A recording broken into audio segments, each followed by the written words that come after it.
Hey guys, tonight we slip into a silk-scented dream where time moves slower than a sleepy scorpion.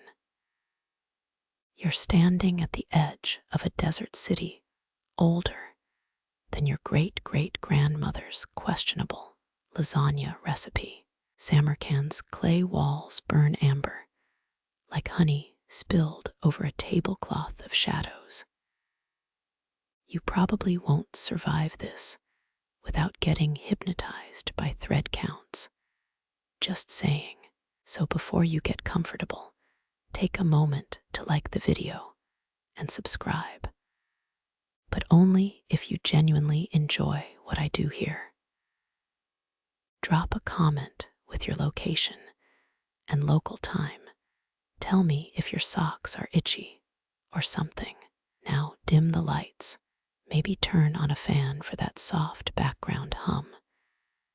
And let's ease into tonight's journey together. You breathe in that first lungful of dusty air as the sun bleeds purple over the workshop roof. Your sandals scuff against a threshold worn downward by centuries of calloused feet. Samarkand hums behind you, a city strung along trade routes like a necklace of caravanserais. This very spot funneled silk spices and probably some very confused chickens for 1,400 years. Historians still argue whether weavers here worked in guilds or just large, argumentative families. The doorway swallows you whole into a room where dust motes waltz in slanting sunset light. A local legend claims those swirling specks are breath stealers, spirits knitting forgotten gossip into your lungs. Feel that tickle? Too late. Ancient ventilators, tiny clay pipes set high in the walls, still funnel air with silent precision. Your modern AC unit could never. The floor tiles underfoot tell softer stories, their painted patterns faded to mere murmurs. Your shoulders drop, unclenching a muscle you forgot was wound tight. Evening leaks indigo across the sky, outside, pressing its face to the shuttered windows. Inside, golden hour gilds every splinter, every knot in the wooden beams overhead. The scent hits you second, wool oil, sun-warmed clay, and the ghost of sandalwood resin. Third, the bitter tinge of natural dyes long since washed away. Oak gall ink, madder root, and fermented indigo vats. Don't think about how that combo smells. Imagine your high school chemistry lab, but prettier. Your fingertips trail along a cooling clay wall rough, then smooth, dipped in and out of plaster patches. The craftsmen here favored a lime mixture stolen from Roman concrete techniques carried east by traders. Not all caravans carried silk, mush for brains. Sometimes they hauled mortar recipes like secret treasure. Now the walls greet your touch, still holding the shape of the hands that shaped them. A draft snakes over your neck, warning that desert nights bite hard here, even after sunset.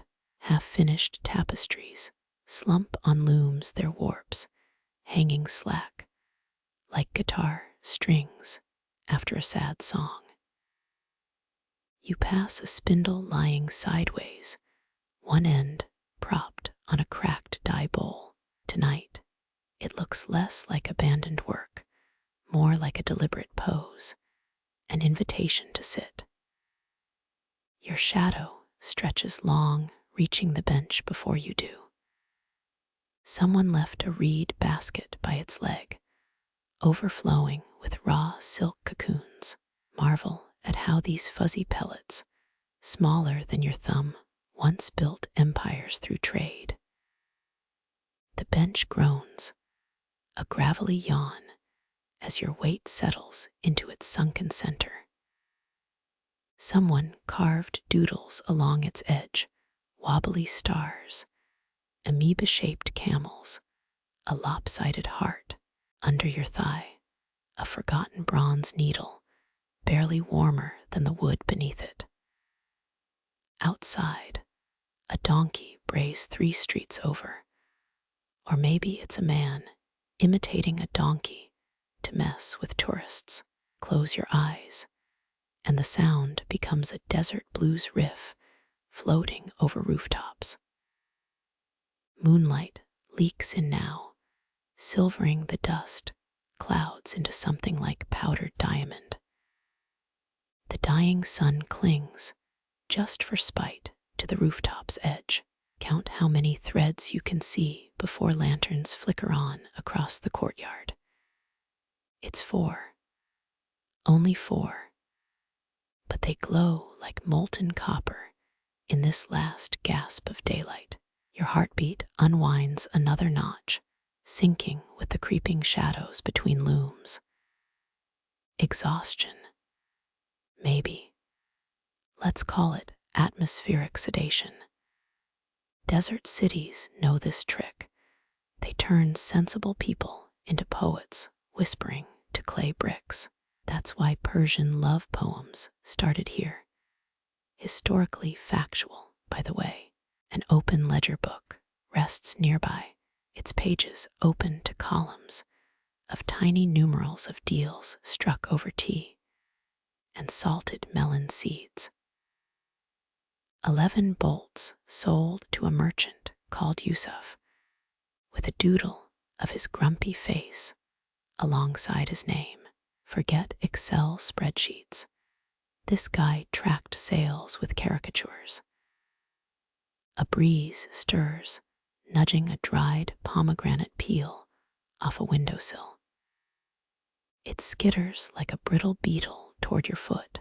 This room once throbbed with noise. Dye vats bubbling, shuttles clacking, the nasal honk of master weavers critiquing apprentices. Now, only your own breathing, a rhythm ragged at the edges. A sleek amber cat materializes, padding soundless across the floor, its tail held like a royal banner. It pauses, licks one paw, and ignores you like a seasoned subway rat.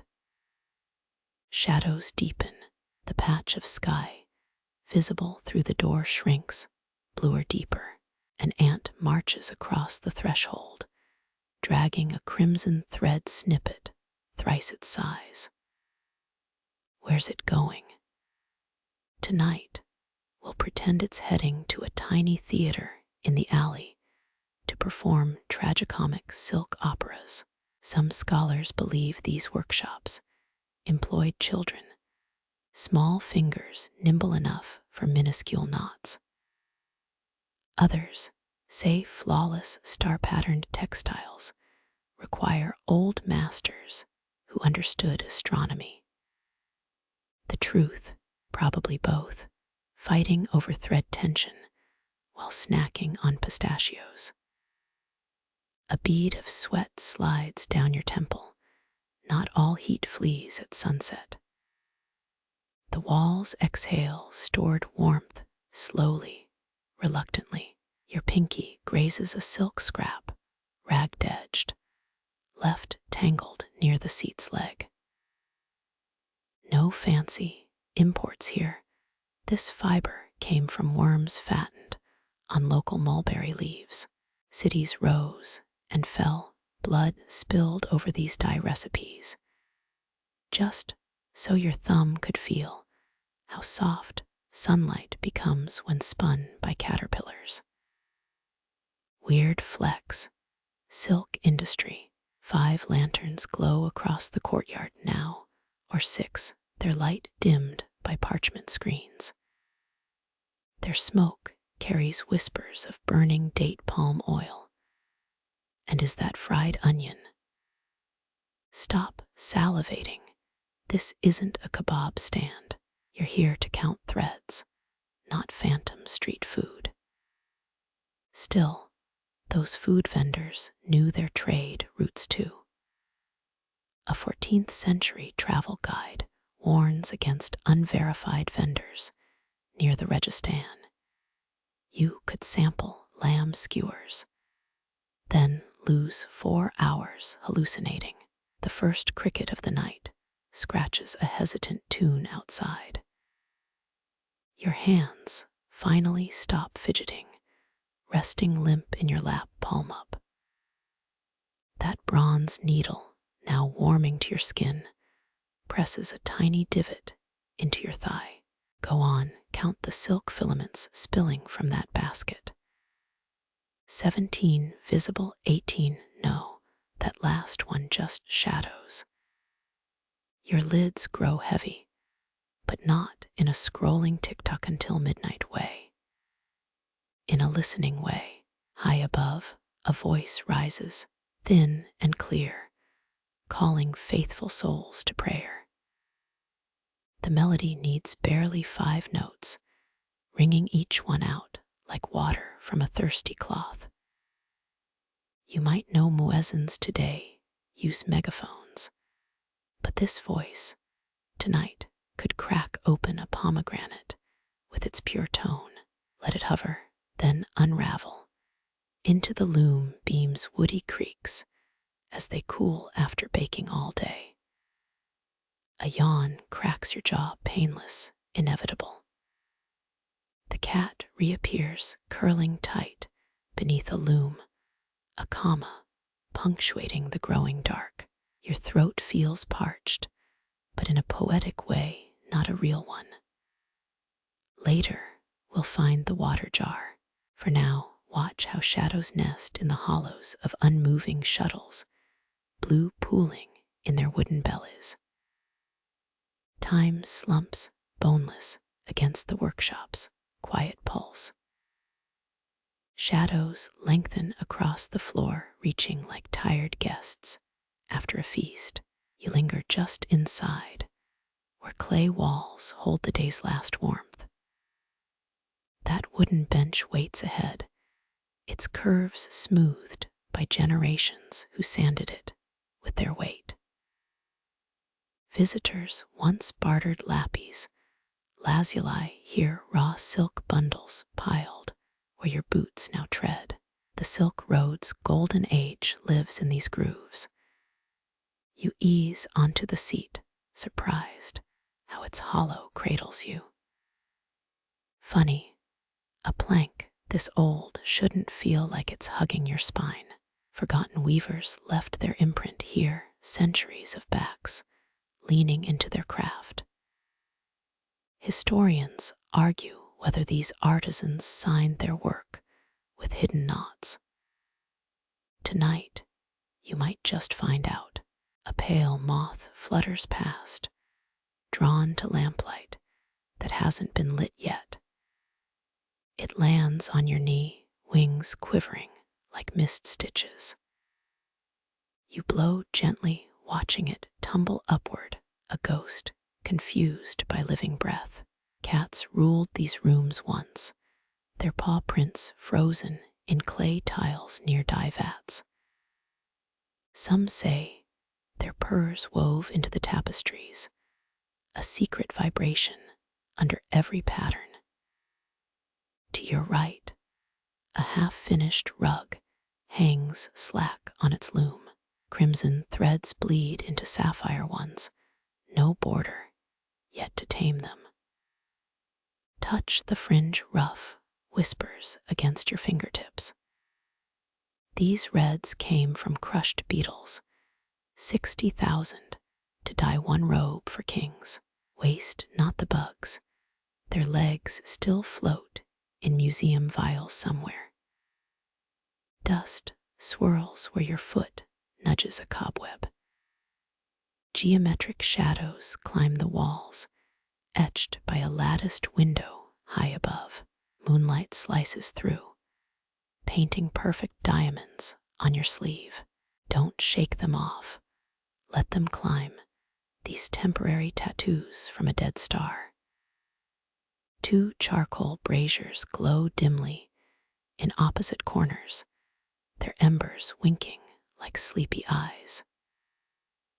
Count the breaths between their dimming pulses. 1, 2, 3, 4. Who last fed them, this patient fire that refuses to die? Names hover in the stale air. Farid, Anvar, Layla. Wrap them in wool. These sounds too fragile for stone rooms. Your hand finds a spindle under the bench, abandoned mid-spin. Flick its weighted edge. Watch it sway like a drunkard before finding rhythm. Clever thing, how it twists chaos into order, messy fibers into obedient yarn. Drop it, let it roll toward a dark corner. Tomorrow's problem. A faint scent lifts from the floorboards, almond oil and stale rosewater. Deep in the grain, oxblood dye seeps upward, staining wood centuries after its spill. Old dyers swore the best reds came from metalsmiths. Piss, fermented in clay jugs under summer suns. Someone should have given those guys more water. Leather pouches dangle from pegs, their contents long hardened into minerals. Crush a forgotten madder root between thumb and finger, powder like rusted blood. Blow it toward the moth still circling above. Let it snow over the loom, a blessing or a curse. Who knows anymore? Threads sway overhead, hung from rafters like jungle vines. Brush one with your temple, feel its tremor echo down to the tassels. Warp strings hum when no one's near. Claim the old watchman who still guards his post. Superstition, but who's brave enough to test it. The bench creaks, settling deeper into its own story. Imagine all the stories it could tell if splinters had tongues. Child apprentices dozing after 14-hour shifts. Merchants haggling over mismatched dyes. A spy sketching loom designs for rivals in Istanbul. Historians still argue whether silk patterns carried coded messages, invisible maps for desert runners. Wind sneaks through a cracked shutter, carrying voices from the market street. Laughter, a donkey's complaint, metal clanging on metal, muffled like sounds underwater. Here you're sealed in amber, outside noises, just distant flies buzzing against the resin. Press your palm flat on the worktable. Its surface holds dents from forgotten tools, tiny graves for hammers and awls. Trace one indentation, a perfect circle, where some craftsman fixed a broken gear. DIY repairs medieval edition. Wonder if he cursed when the bolts slipped, like you do with IKEA furniture. From a dark alcove, glass jars glint, their labels flaked away. One holds a blackened comb, another stuffed with tarnished silver needles. Reach for the tallest bottle, its cork crumbling at your touch. Inside shifting sands. No dried silkworm eggs, tiny as pepper grains. A backup plan that never hatched. That moth dive bombs a cobweb, wings snagging on invisible threads. It twirls, trapped in midair pirouette, until a precise flick of your fingernail frees it. Fly, little fool, threads always win here. Count the iron rings bolted to the wall, each one waiting for a tapestry roll that never returned from market. 7 hooks, 7 stories lost when the Mongols came burning, yet the wood beneath stays uncharred, a lucky corner spared by the flames. Drowse comes sly tonight, creeping up your ankles like rising dye water. Your eyelids mimic the braziers, slow blinking coals fighting the dark. Let them close, just for 12 breaths. Beneath their weight, the bench feels softer, the shadows less like intruders. Somewhere, a cat yowls, probably arguing with its own tail. Cats here once hunted scorpions under looms, the original pest control. Your fingers curl, folding around nothing, the phantom weight of fur that isn't there. Moonlight shifts, dragging its lace across your collarbone. A distant camel bell clangs once, a tired nod to sleepless souls. Against your thigh, the bench's edge feels warmer now, shaped by hours you didn't notice passing. Your chin dips, startled by the faint clang of that camel bell. The sound melts into emberlight, those twin braziers sighing warmth across the stone floor. Their glow reminds you of street vendors back home, selling chestnuts in winter, charcoal nestled in dented oil drums. But this fire's older, deeper, the weary breath of a dragon half asleep. Lean closer, watch the ash-crusted bronze. Samarkand's craftsmen once fueled these with mulberry wood, the same trees that fattened silkworms. Charcoal burned hotter than raw timber, perfect for dye vats that needed steady heat. A worker probably hauled sacks of it every dawn for 50 years until his spine curved like a question mark. 1 brazier gutters, casting long shadows that flinch across your boots. The trickiest debates among scholars, what weavers whispered over these coals. Historians still argue whether late-night gossip shaped the patterns, hidden laughter in the knots. Count the glowing patches, 1, 2, 3, a slow blink, and they multiply like desert stars, refusing to sleep. That stubborn ember in the corner, doesn't it remind you of your college radiator? Clanking through winter nights, hot 1 hour, dead the next. This fire's more honest, quiet, patient, willing to die without complaint. Dig deeper, some dyers believed cracks in charcoal predicted the next king's reign. Absurd, but imagine betting your wages on a burnt stick. Your palm hovers, close enough to feel heat lick your skin, but not sting. Temperature tells stories here, how the best blues came from vats kept at a precise simmer. Too hot, the indigo rotted. Cold, you got sludge gray, the color of failed ambitions. Let your fingertips graze the air. A game of thermal chicken, common sense versus curiosity.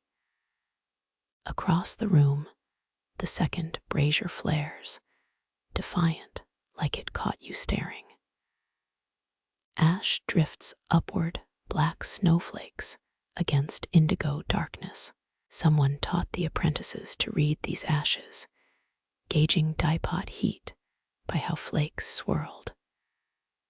Not science, but ritual passed down until the Mongols burned the scrolls. A draft sneaks under the door, swirling grit onto your tongue. Spit discreetly, no one's watching. The breeze teases the embers, coaxing a brief red grin from the coals. Braziers were Samarkand's radiators, huddled around by workers, pinkies crooked around morning tea bowls, hope someone smuggled in sweets, dates stuffed with walnuts, sticky fingers wiped on wool scraps. That dying coal pulses, almost rhythmic, like your own wrist's hidden drum. Match your breath to its flicker, in, out, older than yoga, this synchrony. 10th century weavers timed their loom beats to fire's cadence, needles clicking like metronomes. Lose the rhythm, snag the thread, waste half a day's work. Notice how heat warps the air above the bronze, a rippling mirage. Lean sideways, suddenly it's the Nile Delta, or your driveway on a July noon. Blink your back, with wood smoke perfume in your hair, those night shift dyers must. Hallucinated whole oceans, hours staring into boiling vats, waiting for purples to settle. Cold nips your ankles now, desert nights bite quick. Slide your boots closer, toasting soles where countless sandals have frayed. Archaeologists found leather scraps here, pressed into clay floors, enduring centuries longer than their owner's bones. 5 deep breaths, each slower than the last. The braziers dim, their rebellion ending, not with rage, but resignation. Embers contract into red commas, punctuating the dark. You count their pulses, 1, 2, 3, 4, a lullaby for insomniac flames. Reach into your pocket, find a single almond left from the market. Toss it toward the nearest brazier. It bounces off the rim, rolling into shadows, a snack for whatever mouse patrols tonight. Offerings weren't uncommon. Workers dropped crumbs into foundation stones, begging ghosts for steady hands. Gaze into the glow until afterimages bloom behind your eyelids. Orange blossoms swaying, though no trees grow here. Some claimed brazier smoke cured weak eyesight. Quackery. But what if they were right? Test it tomorrow, see if street signs look sharper. A log shifts, sending up a constellation of sparks.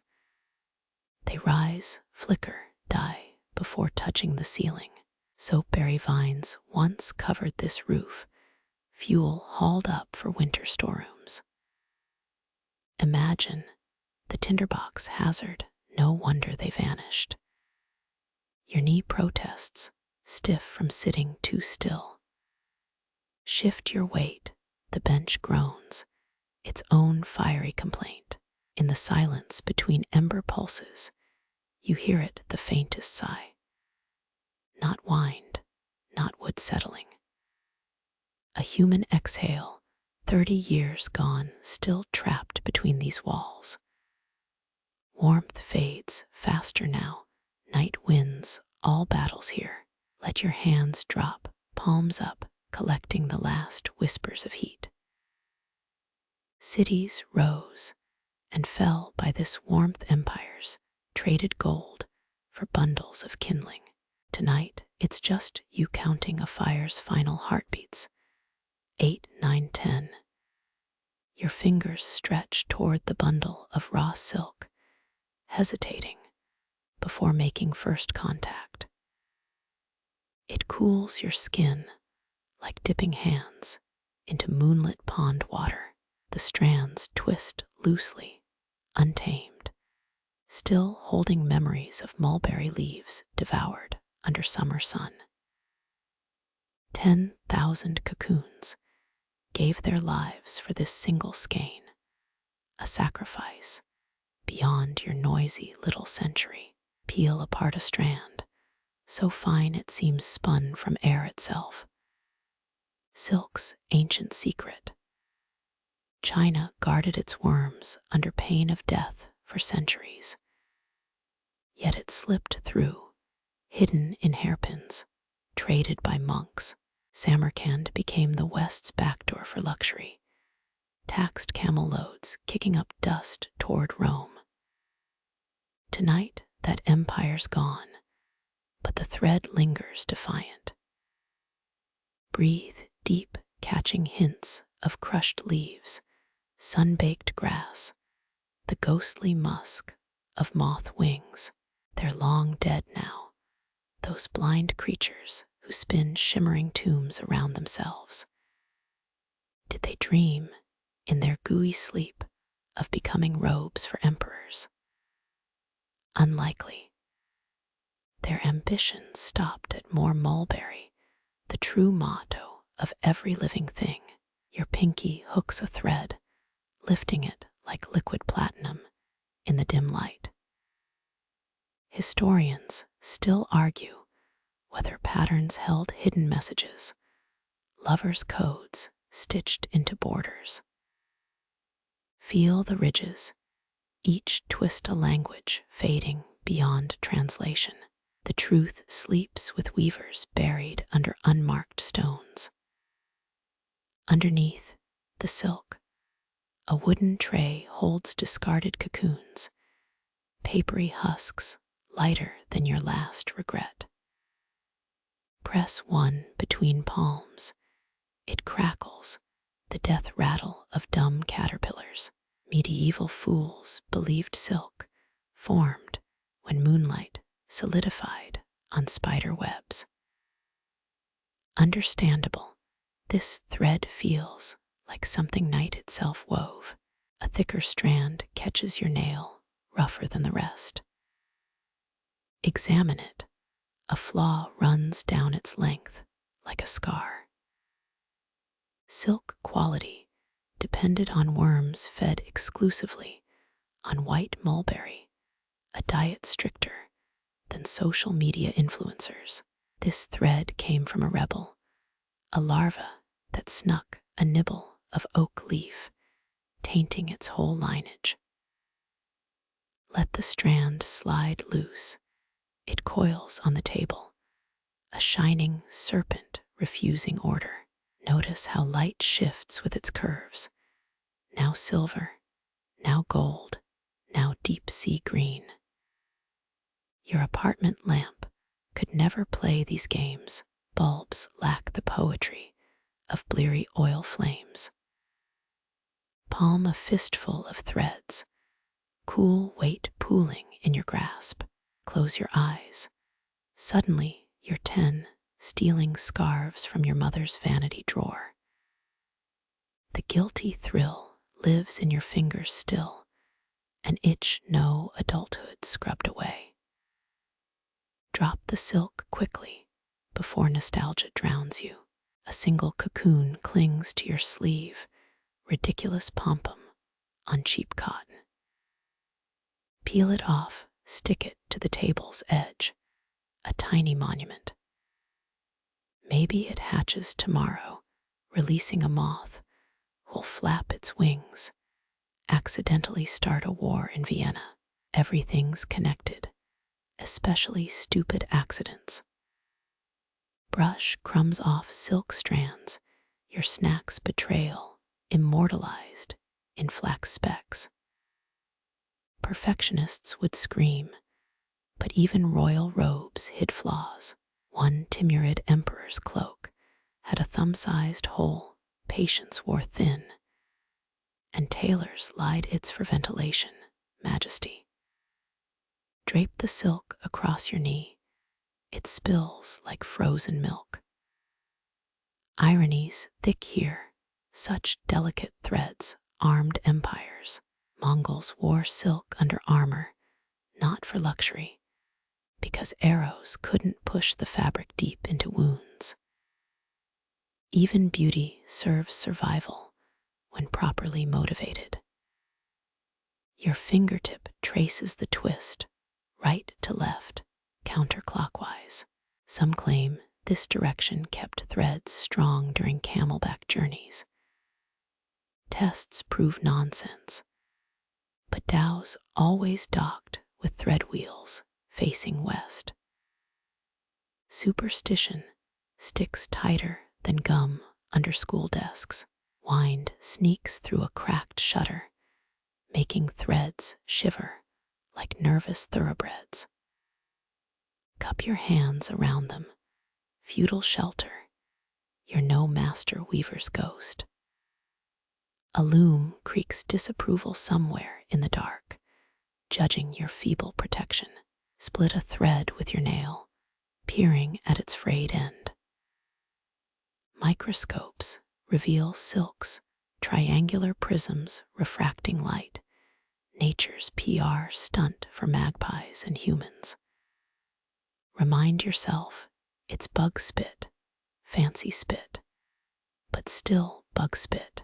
Pile the silk into a mountain, watch as it slump defeated by gravity and bad architecture. Try again, another sad pyramid. Persians stacked theirs neater, you lack centuries of disciplined fingertips. Admit defeat, flatten it back into lifeless order. A strand tickles your wrist, spider-light, but you jump. Nerves still wired for phantom notifications, buzzing pockets that never existed here. Hold still, let the silk's whisper drown your century's noise. Reach under the bundle, find a dried mulberry leaf pressed beneath it, veins fossilized into lace. Crush it, the scent floods memories. You never lived orchards buzzing with wings, sweat rolling off indentured pickers. History's perfumes aren't always pleasant. Unwind a single thread, 6 slow feet, until it quivers taut between your fists. Pluck it, the faint hum vibrates in your molars, playing your nerves like cheap guitar strings. Pythagoras would weep. Not all melodies charm. Not the thread around a thumb, purely to feel the pressure. Silk binds tighter than hemp, they said. Suicides, using thread tools, never escaped undignified struggles. Your thumb purples, tug the knot loose before morbid thoughts bloom. Count the strands in your sample bundle, 23. A prime number, uncompromising. Mathematicians found prime-numbered threads lasted longer in desert caravans, probably coincidence, but nomads swore by their luck. Press the silk to your cheek, a fleeting cool kiss. Workers caught doing this got fined. Oils from skin weakened the strands. Tonight, no foreman watches, but guilt prickles anyway. Rebel poorly, put it down. Study the knots tethering skeins together, intricate as spider webs. Mongols used these knots to send messages, tightness indicating danger levels. 2 smart taps, and your fingers forget the code. Thread ends curl where scissors once bit. Blades left for generations, rusted now, their edges flaked onto table grooves. You were taught stainless steel was progress. These brown stains disagree. Feel something hard under the silk pile, a wooden spindle worn smooth as a river stone. Rub your thumb over its shaft, centuries of fingerprints dissolved into one ambiguous shine. Did the last hands holding this no roam still stood? Names drift into the wood grain, untraceable now. Roll the spindle across boards. It wobbles, flawed by some long-dead carpenter's off day. Yet it spun enough thread to shroud pharaohs, proof perfections overrated. Sneeze suddenly from silk dust. Cover your face, embarrassed for no witnesses. Whole workshops drowned in this airborne shimmer, lungs gilded particle by particle. Modern masks would have baffled them. Why fear beauty's cost? Tug two threads, cross them. Make a crooked X, could this be how gods wove fate? Sloppy crosses in basement studios. Forgive yourself, you'd make a lousy deity. Notice a stain, faint turmeric yellow, near one skein's end. Some dyer's apprentice dipped it too soon, panicked, hung it to dry before inspection. His secret died with him, the lie preserved in perfect stillness. Squint at the silk's color, not pure white, but creamy as goat's milk left in dawn light. Bleaching required steeping in vats of rancid rice water, scent described politely as pungent gratitude. Gather all threads into a messy nest, the opposite of productivity. Medieval efficiency experts would faint if such sad creatures existed back then. Enjoy the mess, it won't last. Footsteps echo outside, probably cats hunting scorpions, but your shoulders tense. Touch the silk, reminder that stillness hides better than haste. Breathe, the steps pass, leaving only your pulse thumping loud in your ears. Fan the silk strands out, like peacock feathers on discount. Poverty crushes the imagination. Yet peasants stole scraps to weave imaginary gardens. Hunger feeds dreams, sometimes better than feasts. Readjust your seat bench, wood groaning louder than your knees. Those night shift workers popped joints and prayers, paid in thread snippets for their children's birthdays. Remind yourself to buy socks next week, normal ones, without historic guilt woven in.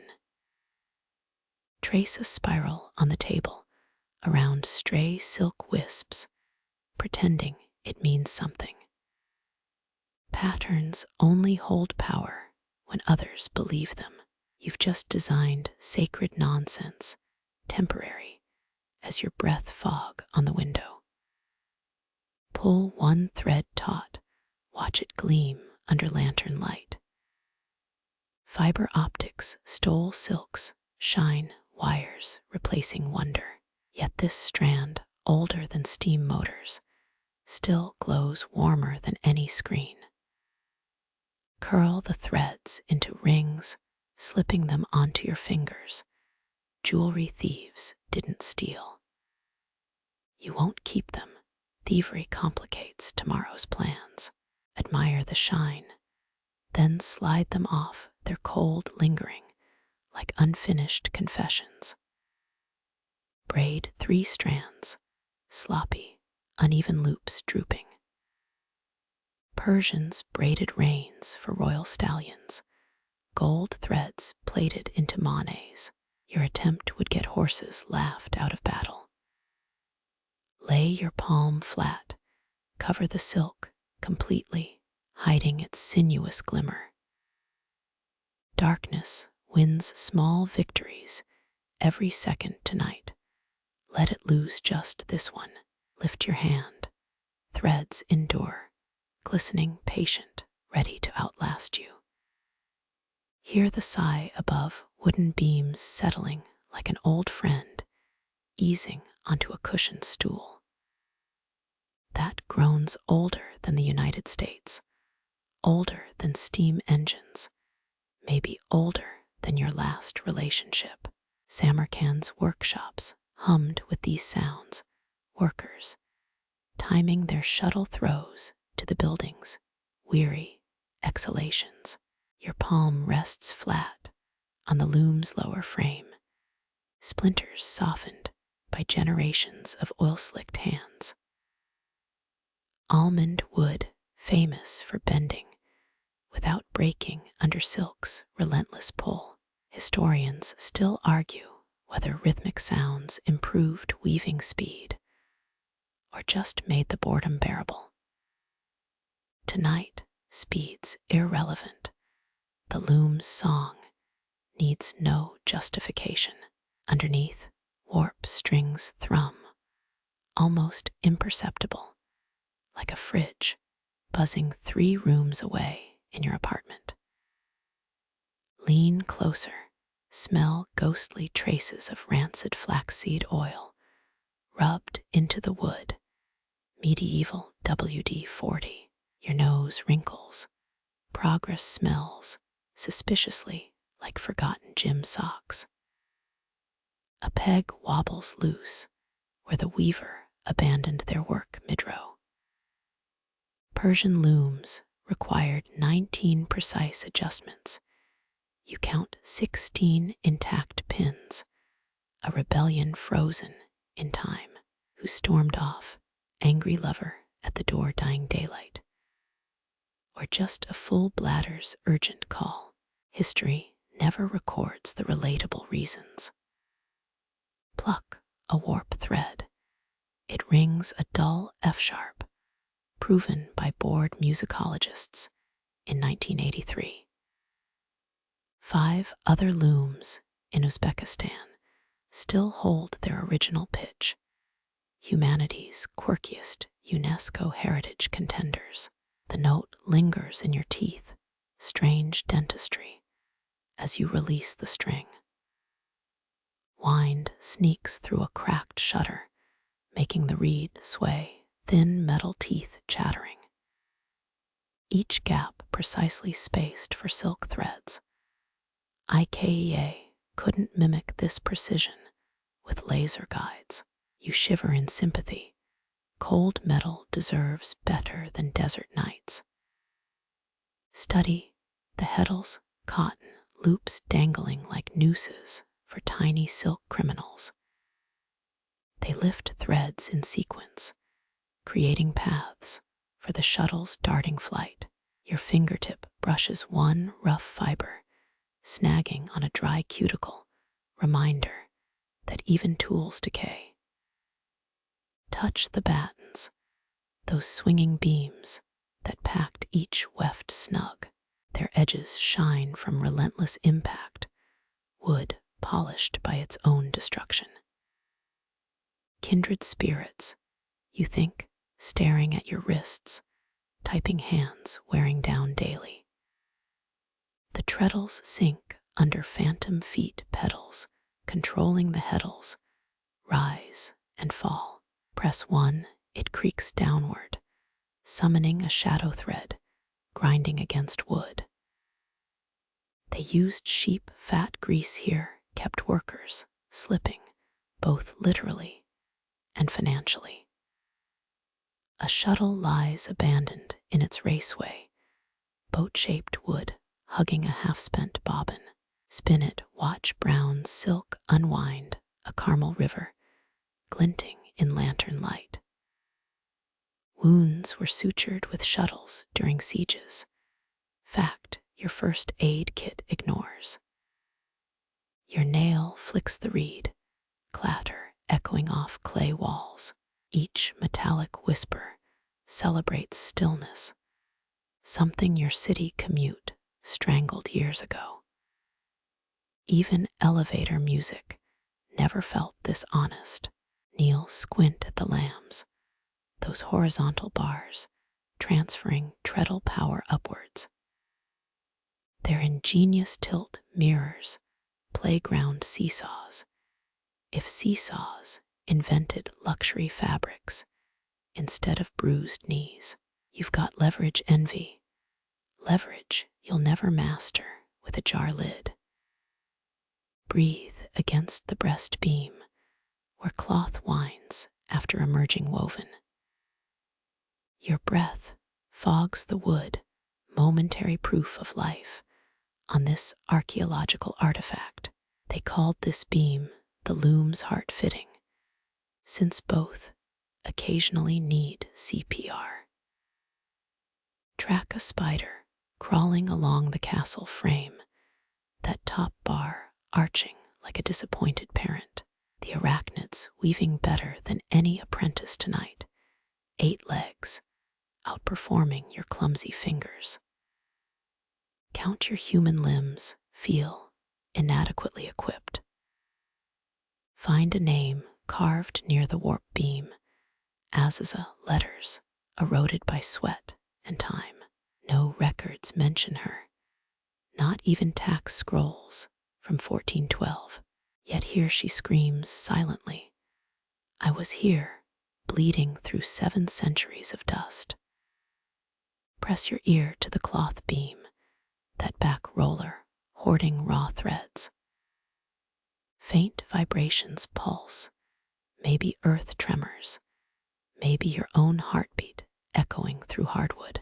Tourists at the Louvre touch less. Security adds unnecessary drama. Tug the warp. It yields a micron, testing its tether to history. Silk stretches 10% before snapping ancient bungee cords for daredevil butterflies. You lack the courage to pull harder. Some bonds should stay sacred. Smell old sweat soaked into the bench, generations of weavers seasoning the grain. Forget fancy perfumes. This is humanity's base note, ammonia-scented effort making empires glitter. Your deodorant feels suddenly inadequate, a lie in aerosol form. Count the harness cords controlling the heddles, 28, hung with sailor-worthy knots. Most weavers went colorblind by 50, too many stripes blurring their vision. You squint, pretend lilac threads whisper warnings before laughing at your own drama. Unravel, the shuttle's bobbin silk coiling like a pet snake on wood. 6 meters unwind 1 robe's hemline, or 10 bandages for arrow wounds. Funny how soft things shadow violence so well. The lantern flickers, loom shadows stretch, become skeletal fingers grasping at plaster walls. Earlier workers named this the widow's stitch, darker than any Tim Burton doodle. Tonight, it just looks like bad interior decorating. Strike the beater bar, it swings, thumping finished cloth with hollow authority. This action compacted threads tighter than subway crowds during rush hour. Another reason to love remote work, personal space remains intact. Notice rusty metal caps on the loom's feet, protection from termites, craving historic carbs. 1 cap's missing, showing gnawed wood resembling your last love letter chewed by indifference. Run your palm along the sleigh knife's edge blunt as buttered toast. Used to part tangled threads, kindergarten scissors for surly silk divas. Modern problems demand dull solutions, eternal truth. Find teeth marks on the shuttle, some apprentice soothing nerves during strict deadlines. Stress eating would never trended, but cortisol connects eras through splintered molars. Your own jaw tightens, echoing ghostly munching sounds. A bat squeaks outside, answering the loom's sigh with ultrasonic gossip. Let them talk. Your silence wins this round against nature's noisy choir. That indigo stain on the stones beneath your shoe, it's not dirt. The blue bleeds upward like reverse gravity, defying centuries of scrubbing. Samarkand's dyers used 10,000 crushed petals just for 1 kilogram of this blue luxury, measured in blossoms and backaches. Columbus sailed, looking for shortcuts to such riches, ended up with corn instead. You're luckier, standing where true wealth clung stubbornly to workshop floors. Smear the stain with your thumb, pigment clings, 800 years later, and still showing off. Ultramarine, for Renaissance paintings, came from Afghan lapis, 3 times its weight in gold. This humbler indigo outlived kings cheaper, stubborn, clinging like a jealous lover. Your nail stays faintly blue, first world problems with medieval solutions. Cushions sag along the wall, flat as forgotten party. Balloons, 4 days post-festival. Lean close, your nose finds lanolin and cumin ground into the fibers. Workers tucked lunch scraps here, breadcrumbs, fossilizing into wool's embrace. Historians still argue whether loom benches flattened buttock muscles or just spread the suffering evenly. Tonight, you'll stand respecting ancient glutes. 1 cushion bears a perfect cheek imprint, slight asymmetry, suggesting a favored hip tilt.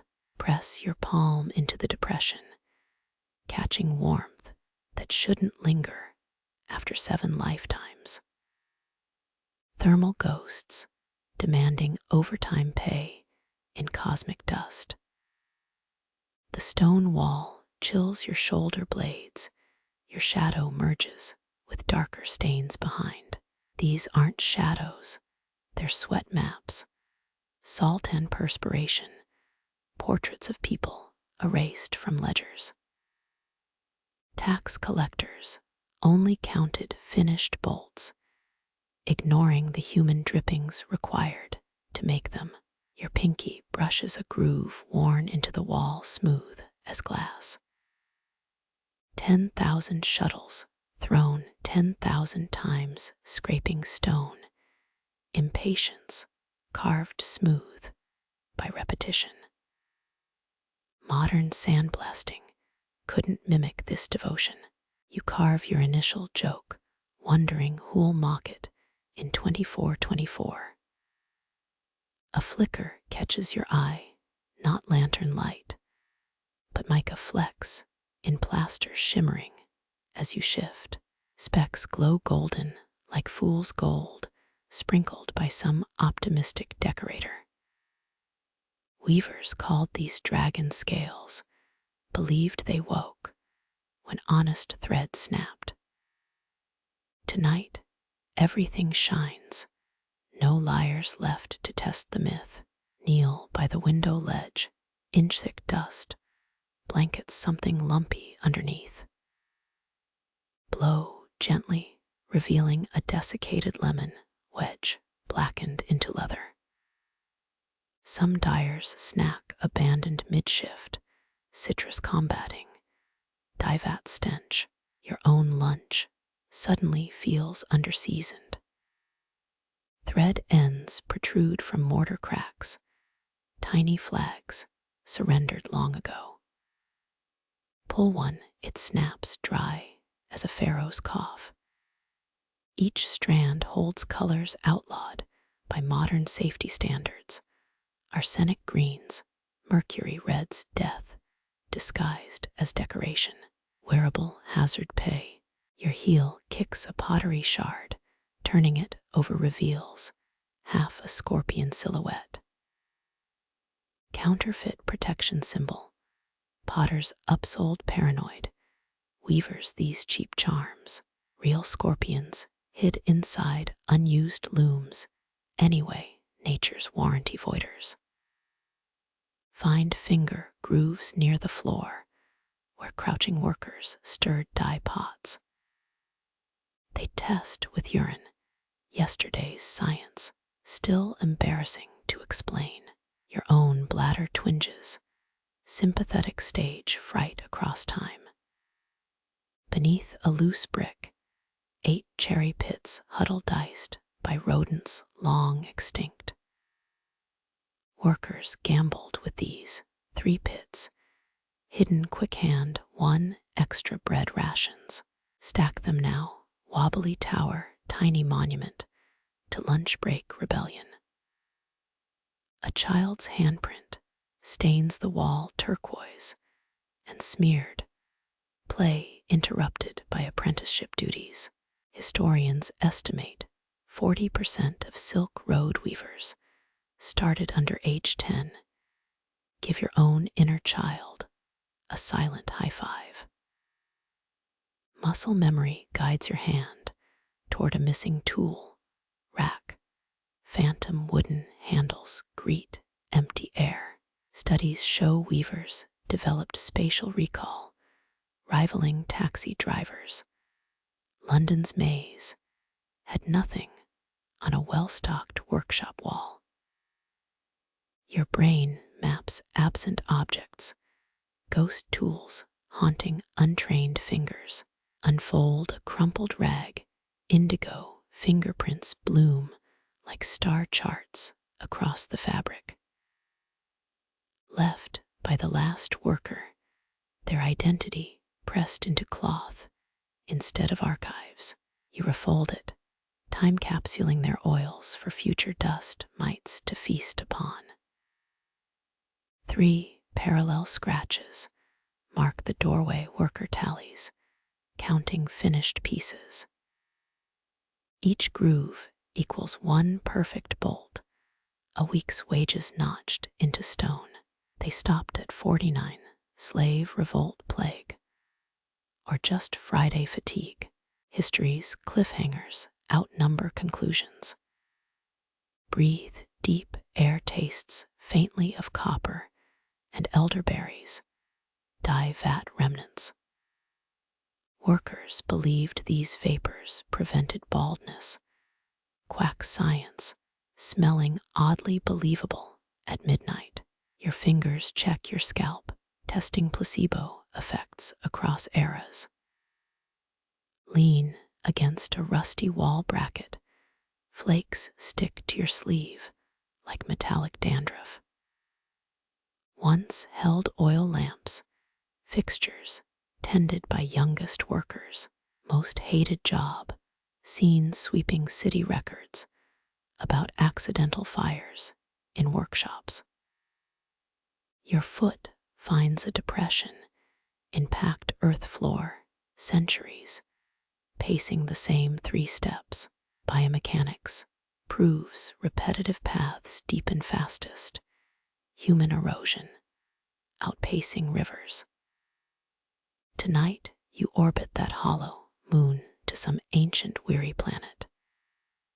Tilt your head, rafters creak 13 times in a minute. Structural Morse code, sending what distress signals, market prices, ghost complaints about working conditions.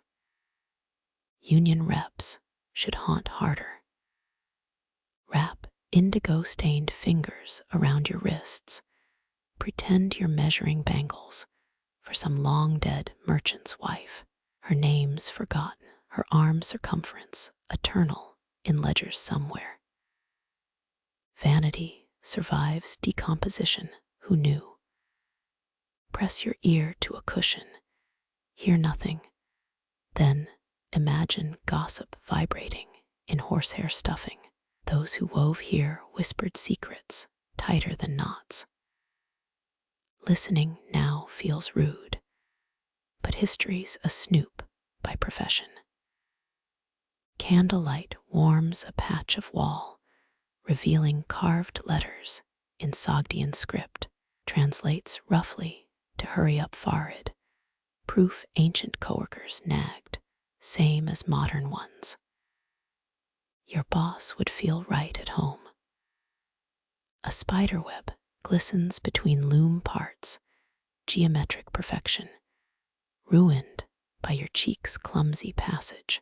Silk versus silk, nature's original patent lawsuit waiting to happen. Your team's spider tonight, free legal advice.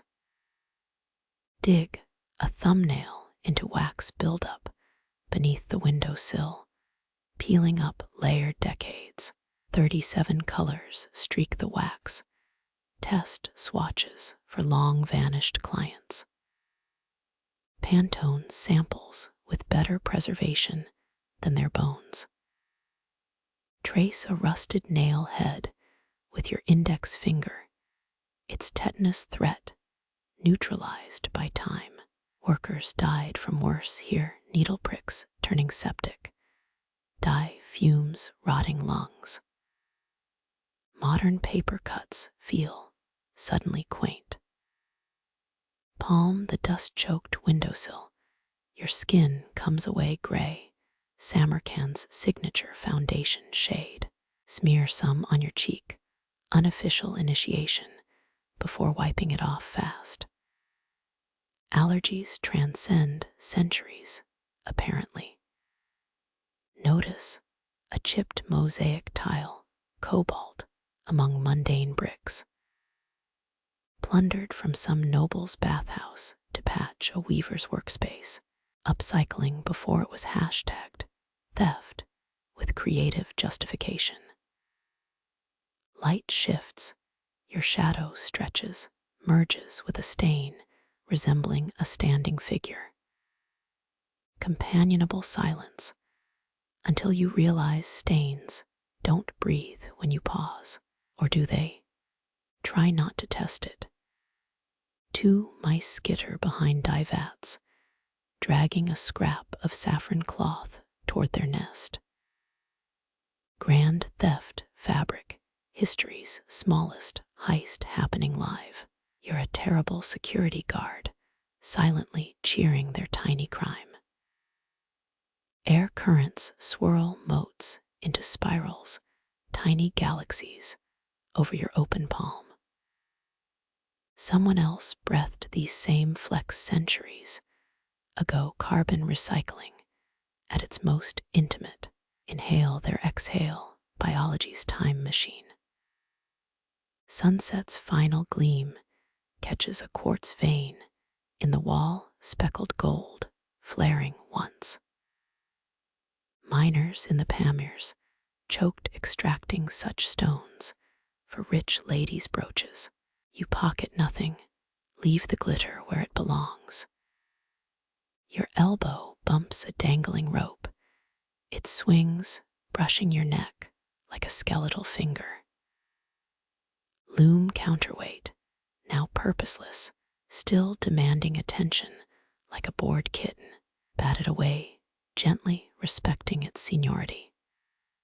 Footsteps echo in the courtyard, but yours haven't moved. Listen closer, they're heading away. Heel drags of workers clocking out in 1392. Directional acoustics or acoustic delusions. The line blurs here nightly. Wind sneaks in, lifting a cobweb into your hair, nature's bad toupee. Leave it, accessorizing with ancestral dust beats, fast fashion, any dusk. Kneel until your knees protest. Same tiles that ached generations of joints. Doctors called it weaver's knee, medieval OSHA violations. Wearing leg-shaped souvenirs. Pop a vitamin for solidarity, sugar pills against time's arthritis. Shadows thicken, indigo stains dissolve into gloom, but the cushions hold their heat. You could nap here, dream their dreams, but history's mattresses lacked lumbar support. Stay standing, future spine thanking you silently. Overhead, a bat swoops, silhouetted where moonlight bleeds through cracked tiles. Natural pest control for moths that craved silk as much as merchants did. You duck unnecessarily, habits outliving their hazards. The vat nearest your foot isn't just dark, It holds blue so deep, it eats lamplight. Samarkand exported this shade to Venice for ducats, but tonight you get it free. Lean close, surface tension makes a black mirror. Your face ripples like a wraith. Dyers stirred it for weeks, letting stagnant indigo ferment bronze pots, becoming biology experiments. Historical ledgers report ingredients: pigeon poop, human urine, and lime. An olfactory nightmare they called blue gold. You recoil grateful for late-stage fermentation. Only earth musk remains. Beside it, another pot crusted crimson, thick as coagulated blood. 800 pomegranate husks went into that goo boiled with alum and envy. Merchants lied, claiming rare cochineal bugs made the red, bluffing to double prices. Nobody snitched.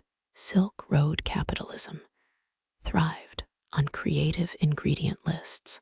Peel a flake of dried dye, rub it between thumb and finger rouge for ghosts. Cleopatra used similar stuff for lip tint, minus the flea market fraud. Egypt's queen and some Uzbek grandma shared beauty standards, worlds apart but same crimson dreams. Threads dangling overhead tell, all fading from deep plum near the vats to dusty rose further out. Sunlight shifts, hues, bullies pigments into slow surrender.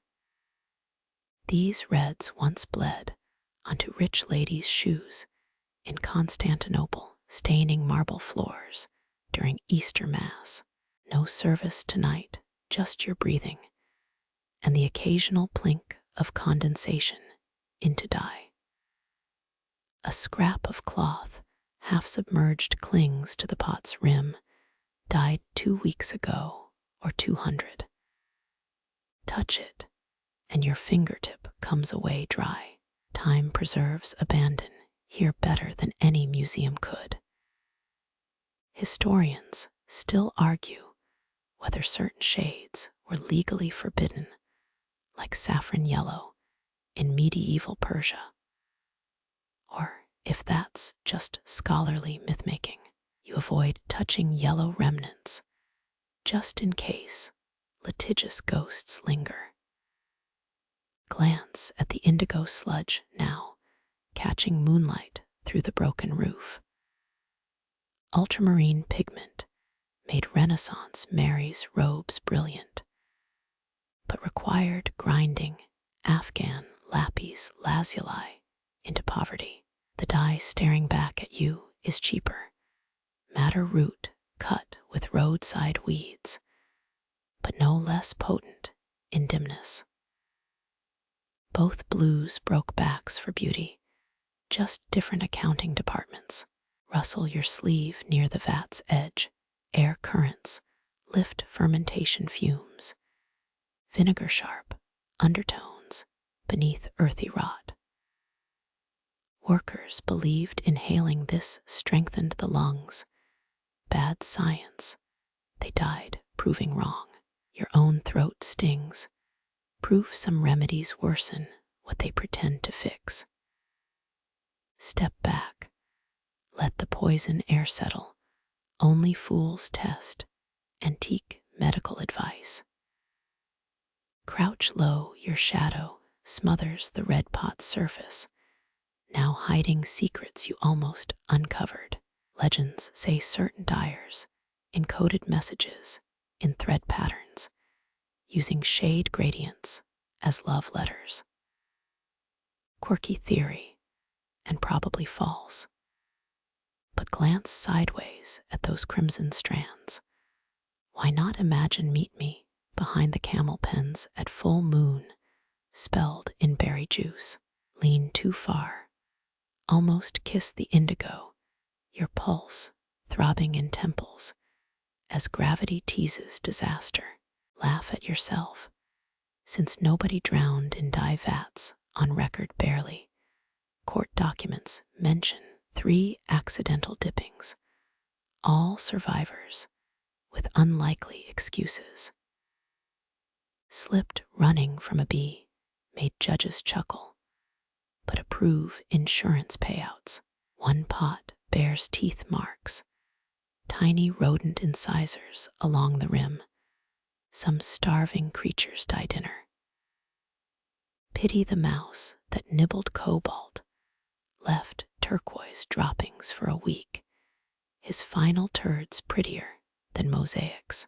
Nature's cruel art project, backed by an audience of uncaring stars. Your fingertip draws a wet line on the floor where moisture seeped, indigo bleeding into dust, creating temporary rivers on clay.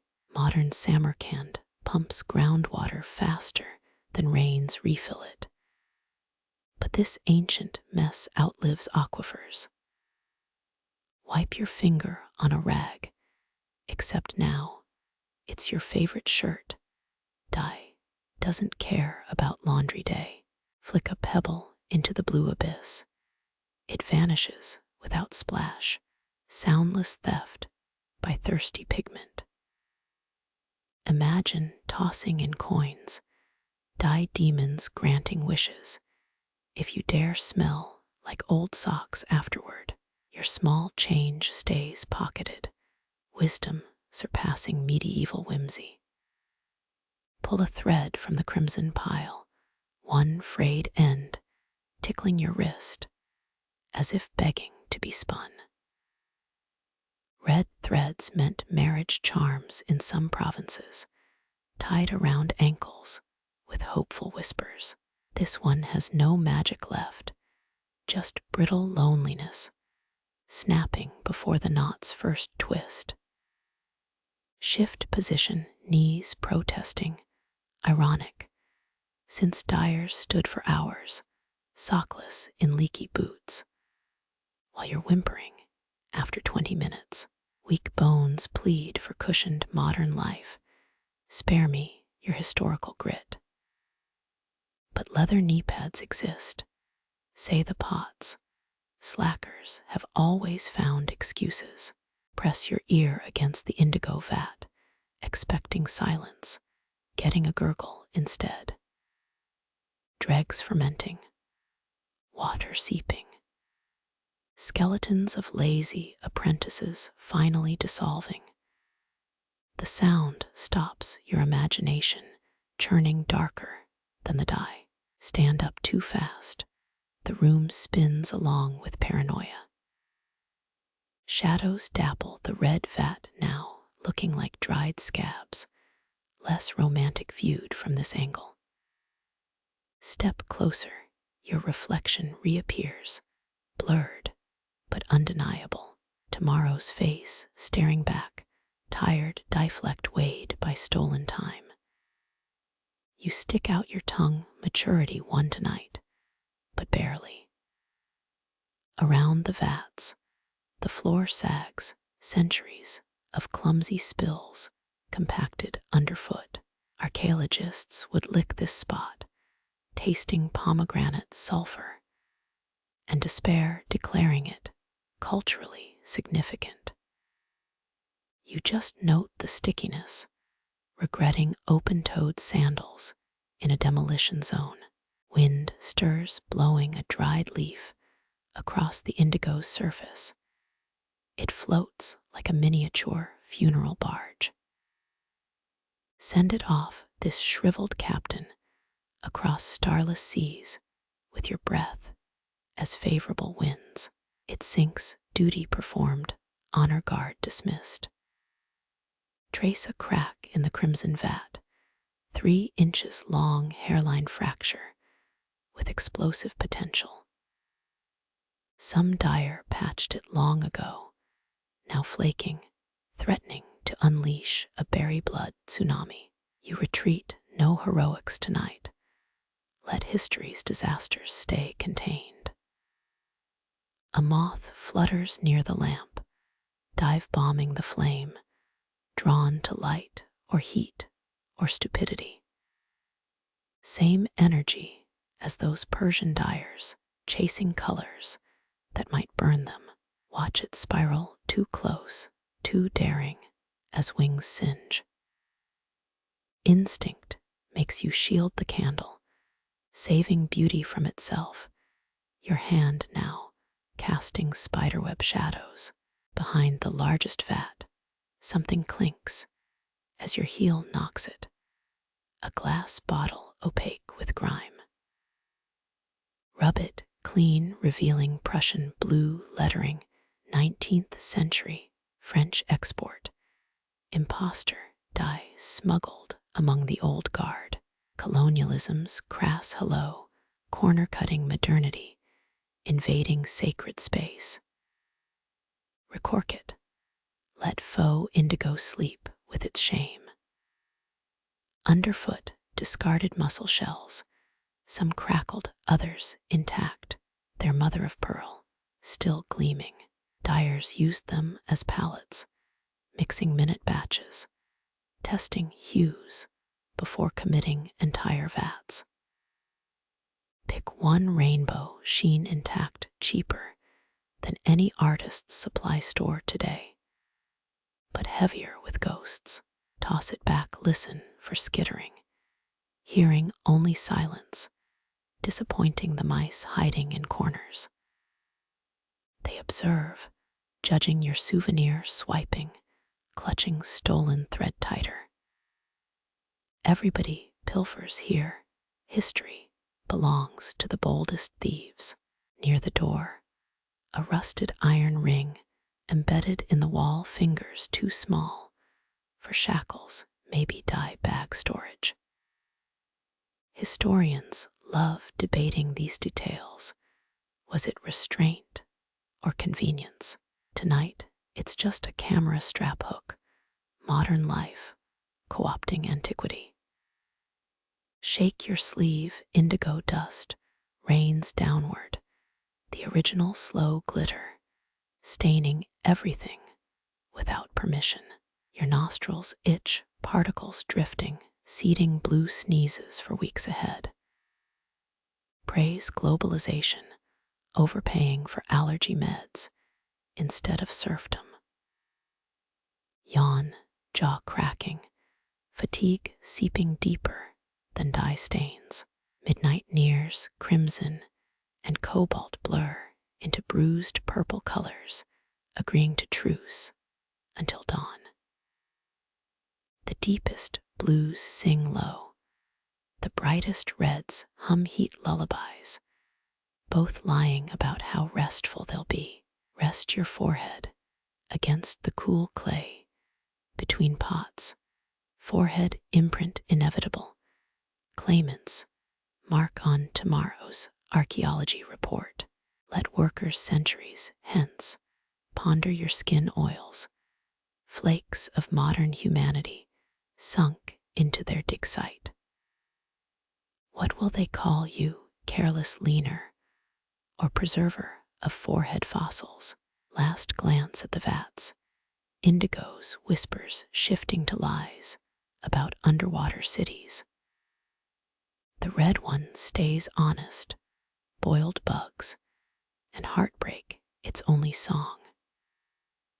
Turn away, threads still clinging to your cuff, accidental souvenirs from countries that no longer exist. Your knee bumps, something firm under rumpled silk, not wood, but a glimmer half lost in shadow. Bend closer. The spark resolves into a needle's eye, still clutching its golden thread, not real gold. Historians note Samarkand weavers used gilded goat hair, cheaper than metal, but catching every flicker of lamplight. This one escaped its cushion, nestled in folds that remember royal robes, or maybe a headscarf for some merchant's vain daughter. You tweeze it free, surprised by its weight, delicate as a moth's breath, yet heavy with purpose. Rotate it, the point winks, a reluctant spy caught mid-mission. Women stitched fortunes into cloth here, birthing robes edged in gold to repel hungry spirits, wedding veils shimmering with promises nobody kept. Turn your wrist. The needle etches ghostly lines across the ceiling, writing stories only dust motes can read. The fabric beneath it whispers secrets, each warp thread swallowing sunlight century by century. Touch it, your finger comes back gilded, not true metal, but pollen-bright dust from forgotten thistle blooms. Dyers boiled those flowers with alum, concocting poor man's guilt good enough to fool caliphs squinting through cataracts. Experts think Genghis Khan's tent flaps dripped this fake gold-proof conquerors. Appreciate budget glamour. Pluck the thread trailing from the needle. It resists like a living thing, defiant against your clumsy modern hands. This strand once watched empires fall, silent as a Loom's shuttle, sliding back and forth. Historians still argue whether Timur himself wore such thread, or if chroniclers exaggerated to flatter his ego. You lean in inhaling stale musk, half expecting warrior sweat and rosewater beneath the decay. Wind stirs a draft, sneaking under the workshop door, teasing the gold thread into a slow dance. Watch it sway, the lone performer in an empty theater, glinting despite the darkness. Hold your palm beneath it, weightless grace brushing skin, lighter than the Instagram glitter, clogging your sink back home. Threads like this adorned Zoroastrian temple tapestries, mythical birds shimmering as flames licked sacred walls.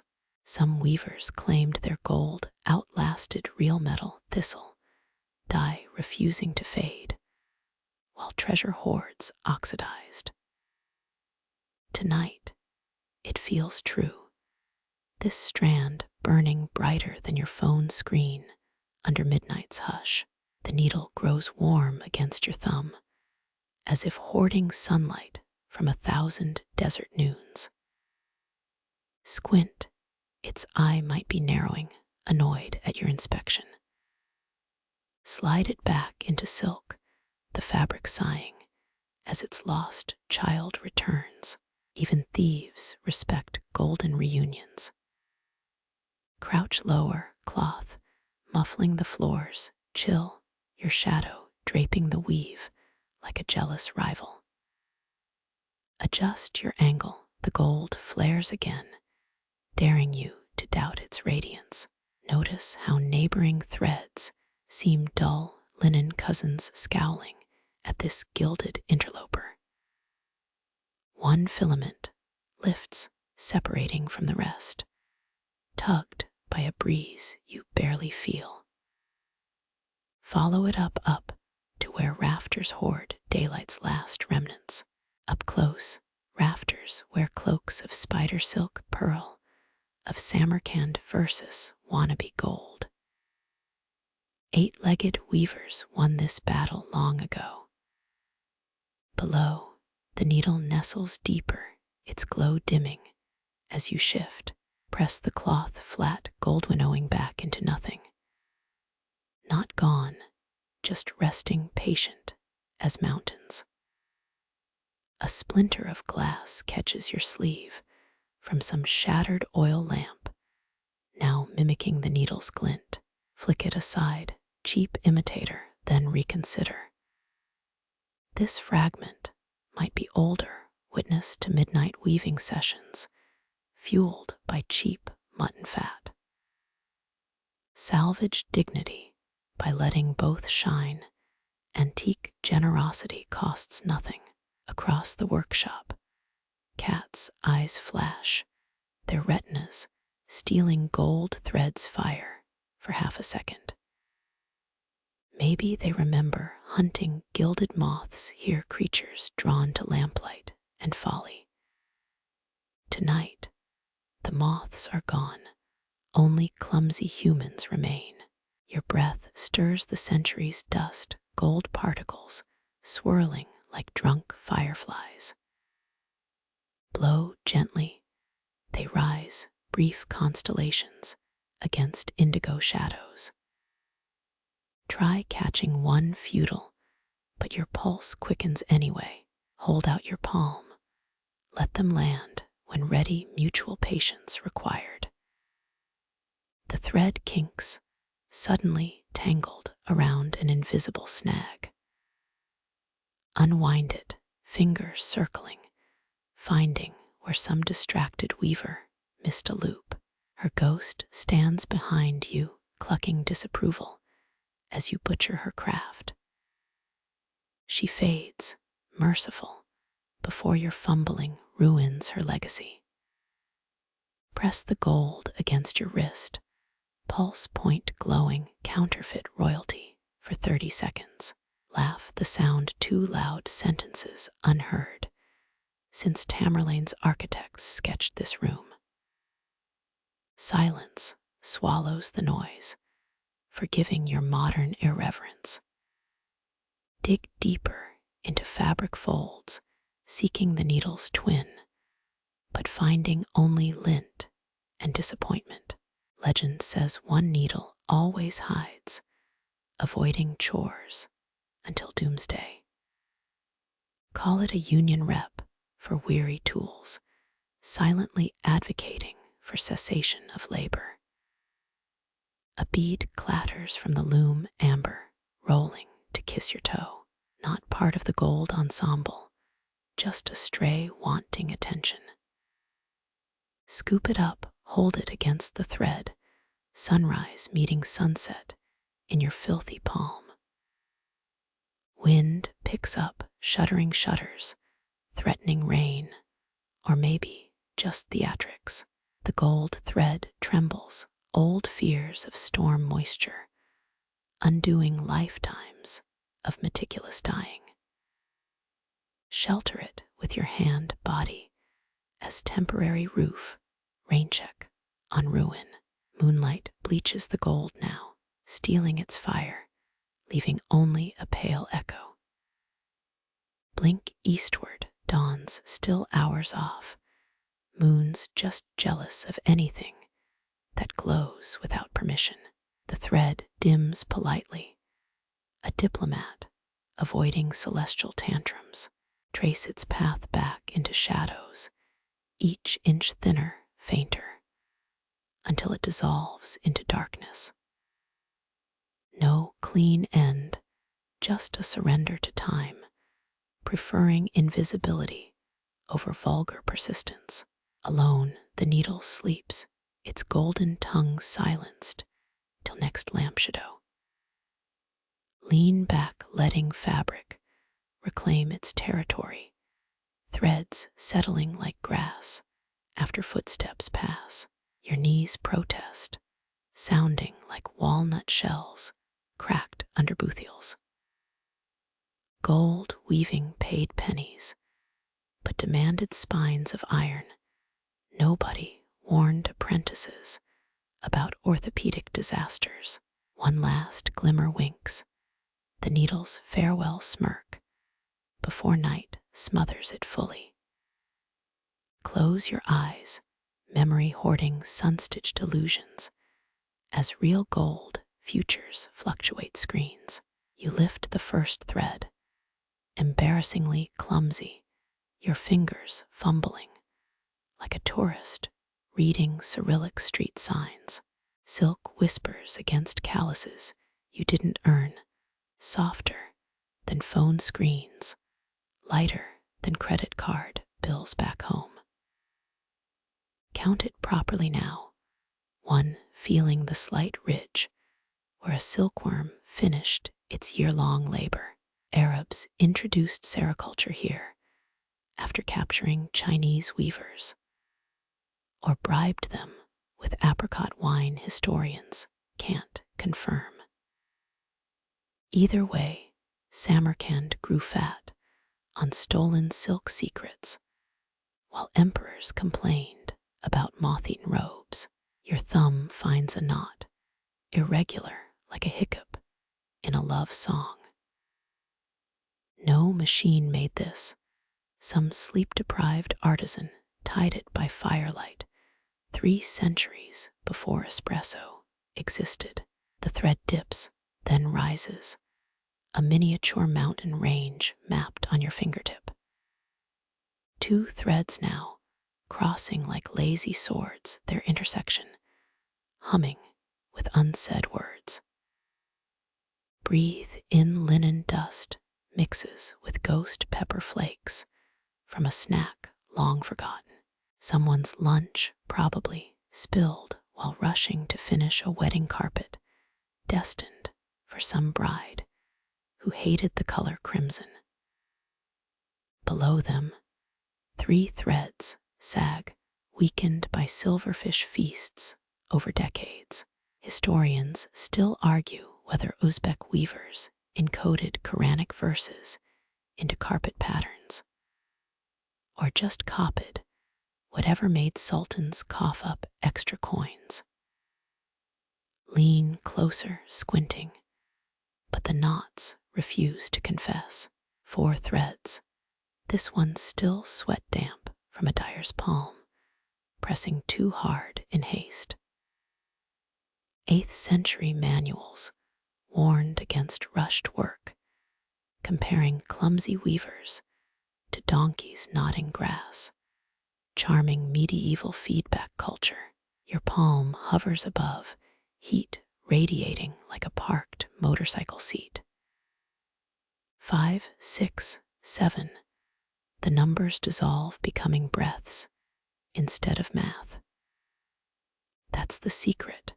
The old dames never counted aloud, just felt the rhythm like drummers in trance.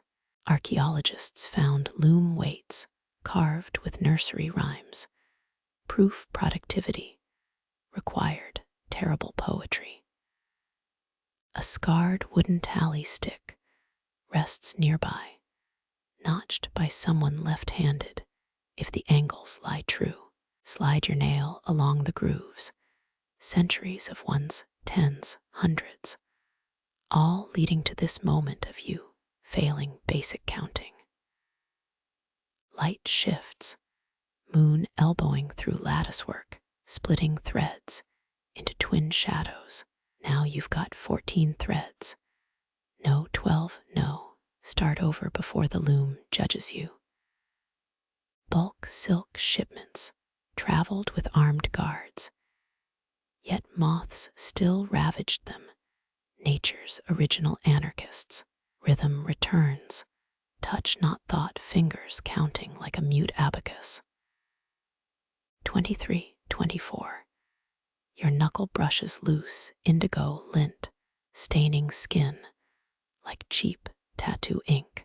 Deeper patterns emerge, paisleys birthing smaller paisleys.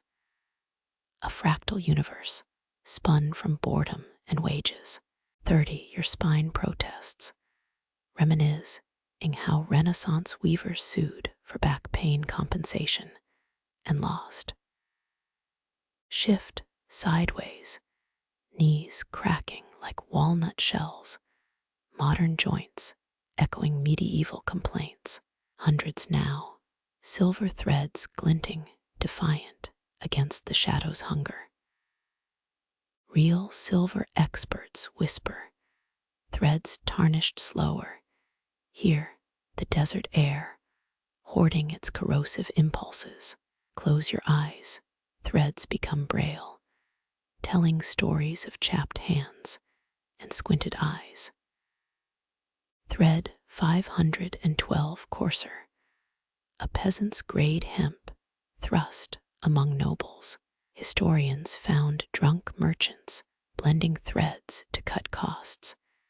Samarkand's first white-collar criminals. Time blurs, the count climbs, but numerals lose meaning like calories in grandma's baklava. Persian weavers called this state jami abrisham, the silk trance, where hands work while the soul naps. You're there now, floating, numbers unspooling like cassette tape ribbon. Something pricks your thumb, not a needle, just pride stinging as you lose track again. Start over, thread 1, slides like satin, thread 2 rebels with a fiber kink.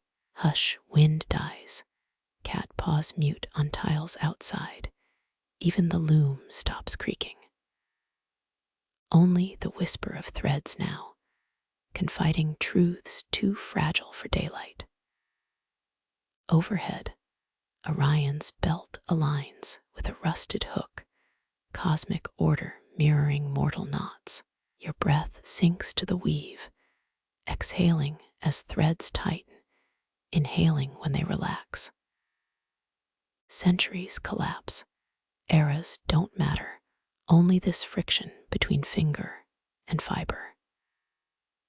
Light bleaches colors ghostly, the moon's final taunt before dawn scrapes the sky. Count now in reverse, slipping backwards through time 200, 199, untangling mistakes. Merchants did this nightly, accounting for stolen skeins, while wives pretended not to hear. When the last thread leaves your grasp, silence rushes in like applause after a concerto's final note. Numbers melt, salt dissolving in warm milk, leaving only stillness and a palm tingling starlight. Dust motes freeze midair as the first note shivers through the workshop walls. A muezzin's voice, somewhere beyond the Loom's kingdom, wavers like heat over desert stones. His cry slices the silence, never sharp, more a sigh stretched thin across miles of twilight. Tilt your head, don't fight it, let the prayer dissolve into the Loom's creak. They're old collaborators, these sounds, Ria's practice between human and wood. 5th century muezzins trained with water-filled bowls on their chests, breath control perfected under threat of drowning. Imagine that devotion measured in lung capacity and spilled porcelain. The call thins, almost gone, then rallies, a falcon reclaiming its draft. Historians still argue whether early Islamic prayer cries borrowed melody from Zoroastrian fire hymns, or just imitated camel vendors haggling over dates. Listen close. You'll hear neither, just vibration unspooling into indigo air. Your fingers pause mid-thread as the final Allahu Akbar fades, leaving behind a hum inside your ribs. Mosque loudspeakers crackle off, but the loom's warp strings answer trembling, as if plucked by invisible hands. Silk breathes with you, threads swaying, hijacked by distant resonance. A flawed wool strand snags your nail rough protest against the prayer's smooth exit. 8th century Samarkand weavers buried flawed textiles, ritual apologies to the loom spirits, or so excavators claim when digging up shredded rags. Press onward, let the thread forgive your clumsiness, like penitent fingers counting rosary beads. Wind answers the muezzin, whistling through a cracked shutter, dusting your neck with grit. Night birds hush, their gossip stalled mid-sentence by theology's interruption. Mongol invaders once used prayer times to storm cities believing defenders knelt unarmed.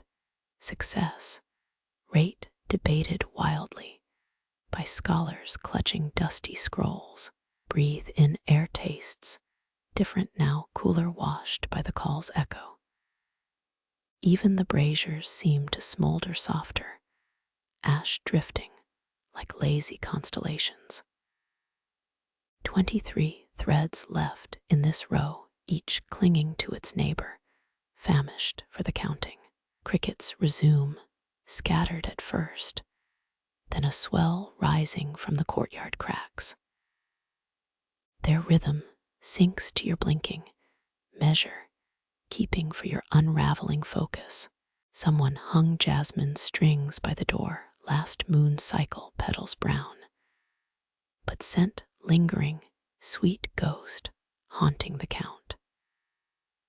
One thread refuses to lie straight, rebel strand twisting upward, insistent as a heretic in a seminary. Try flattening it, useless, its defiance etched by humidity long before your birth. Silk remembers, they say, every hand that ever strained its fibers, a tactile archive of impatience, a lamp gutters oil starving, flame bowing like a courtier to its executioner. Golden Age chemists swore snake fat burned cleanest, though musk deer glandular paste smelled better. Recipes lost after too many summoning accidents.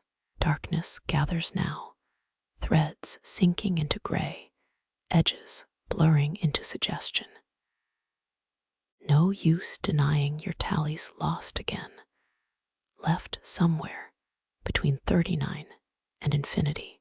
Court scribes faked ledger counts, padding royal textile stocks, until auditors arrived with abaci and execution warrants.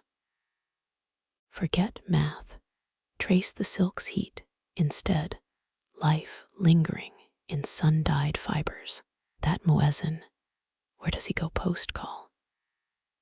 Maybe kicks off his sandals, wipes forehead grease, checks fantasy, Camel League scores on a cracked phone screen.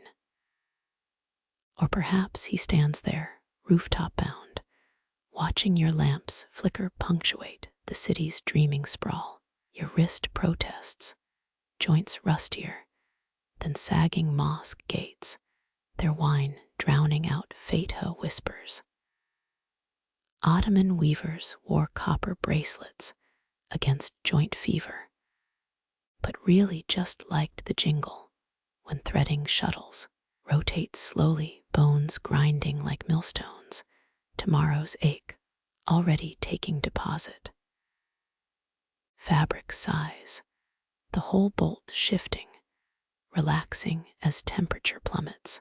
Air steals through warp strings, thieving warmth, leaving threads stiff as cathedral guards at matins. Slide fingertips lower, feeling spice sack burlap, support the silk, rare luxury, laid over peasant roughness.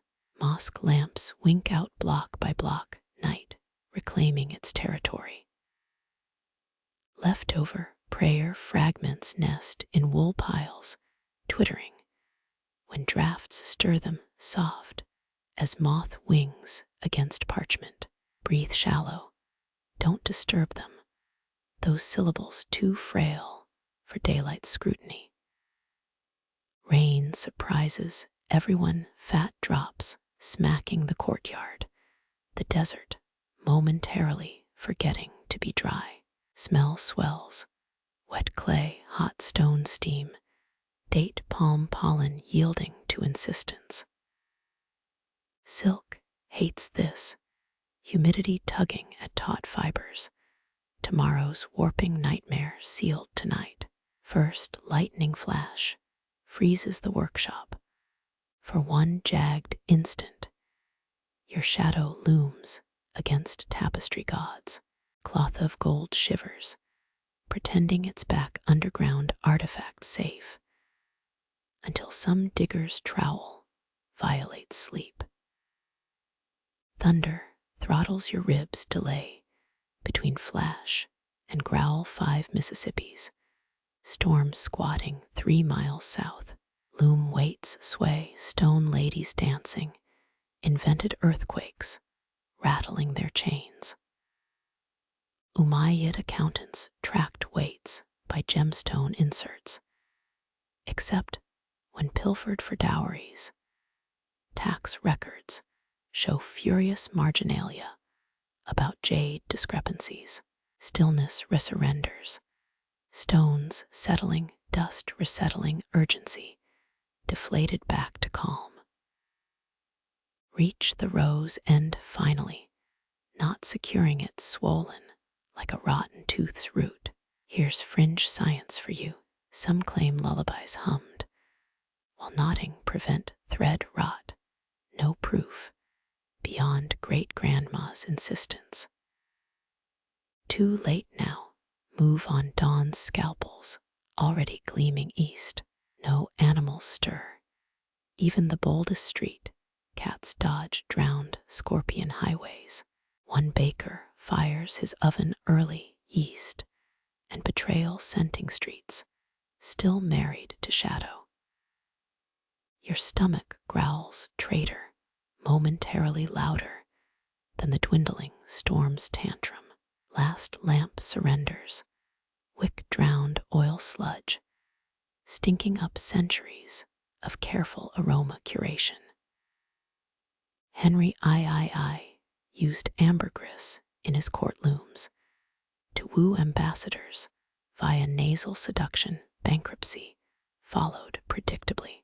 Let dark win, it's softer anyway, blurring the count's ragged edges.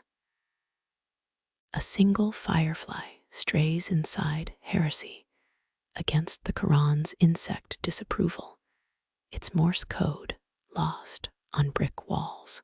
Watch it hover near the spiderless loom, mocking divinely sanctioned absences, before darting back toward safer heresies outdoors.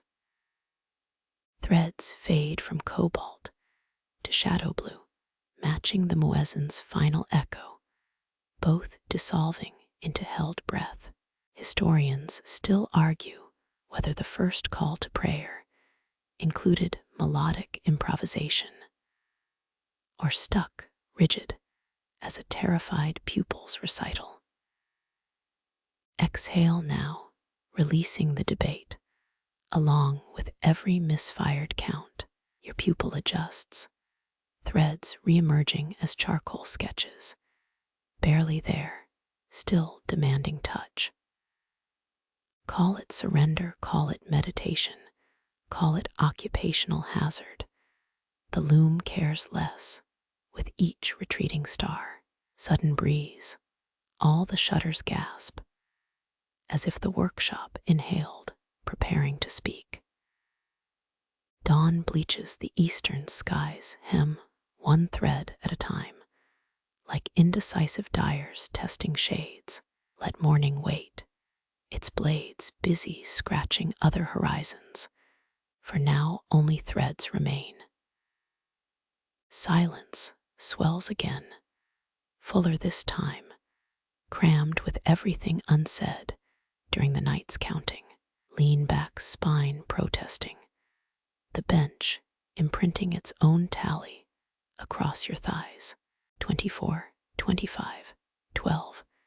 None fit anymore. Numbers shed like snakeskin when the last lamp dies. Unglue your tongue, say nothing. Threads prefer secrets muffled under starlight. Samarkand keeps 517 unrecorded dawns in its foundations.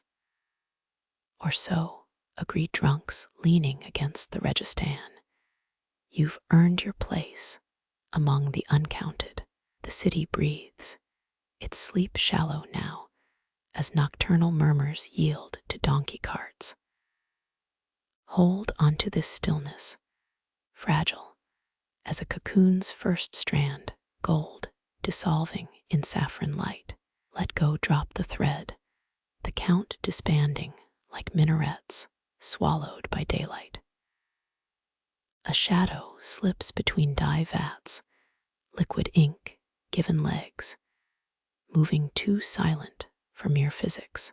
You freeze, not from fear, but awe as the first feline emerges, emerald eyes brighter than any muezzin's lantern. Its tail flicks, silent metronome, disrupting moonlight pooled beneath looms. Samarkand's silk workshops always kept cats rodent patrol for precious threads. When caravans bore spices and secrets eastward, lean closer, spot the ear notch mark of a tenured employee. Legend claims 14th century weavers tattooed kittens' paws, sigils against thread-stealing gin, though scholars dismiss this as drunk folklore. The cat glares, as if hearing your doubt, then yawns, needle teeth gleaming. Another shape materializes, smaller, fur the color of forgotten smoke. It circles your bench, inspecting your toes with regal disdain. Historians still argue whether Central Asian traders preferred cats over terriers, since felines ignored camel commands. Watch them patrol, guardians of half-woven fantasies. Their steps trace patterns older than the workshop paws, avoiding loose threads with geomantic precision. One pauses to lick indigo-stained fur, vibrant as Isfahan lapis, lazuli under courtier sleeves. A breeze stirs hanging silks, ghostly banners. Yet the cats don't flinch. Experts think they recall wool bundles stacked in yurt carts, centuries before this stone loom hall stood. You spot claw marks on a support beam, jagged diary entries, tracking generations of whiskered vigilance. The smoke-colored one leaps, soundless, onto a cushion, fur blending with shadows. 8th century tax scrolls mention silk protection felines, listed between pepper tariffs and lost sock fines. Rub your eyes. The cushion appears empty now, fabric swallowing its guest whole. Dawn tints the courtyard, peach light lapping at tile edges. The first cat vanishes, leaving only 2 green sparks, then nothing. Listen, pause, whisper over cooled bricks, retreating into blind corners where weavers' ghosts scratch their favorite ears.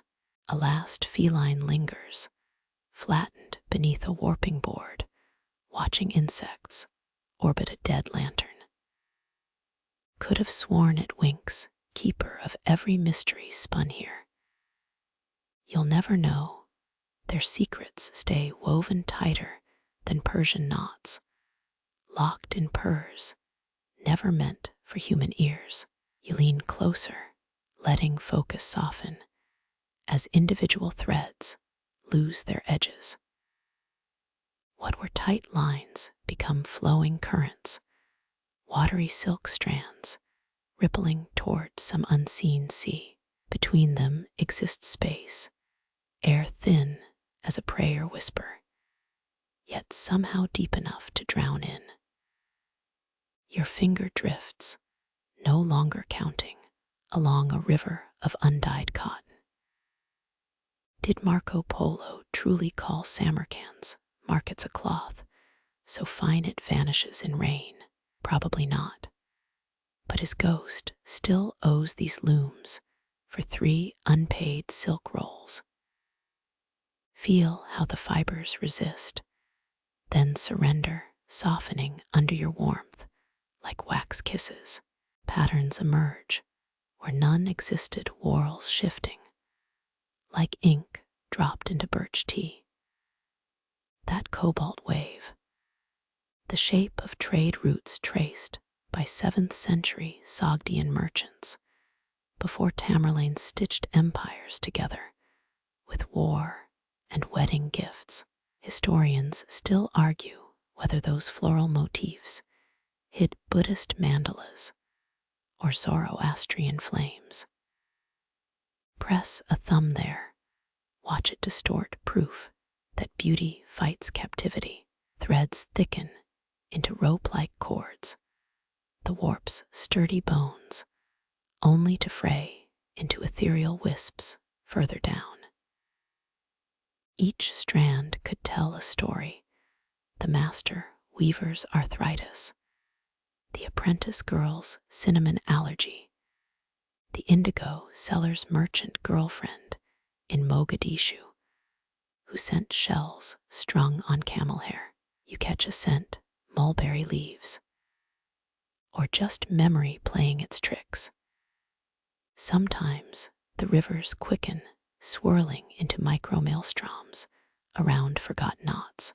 Don't fear their pull, your tiny boat rests safely beyond lapsing silks. 8th century dyers traded Andalusian mercury for Central Asian platinum threads. Or was that just tavern talk? Probably tavern talk, considering mercury's melting point at room temp. Still, a nice nugget for bar trivia nights, if bars served fermented mare's milk. Moonlight angles sharper now, turning ivory threads electric. Almost hear them thrum. Low sea vibration felt in molars rather than ears. Some Uzbek herders claim old tapestries sing during blizzards, which scholars dismiss. But they've never spent a winter night snug under 12 pounds of haunted carpet. A mise threaded line snags your gaze, rebel strand wriggling free from its regimented row.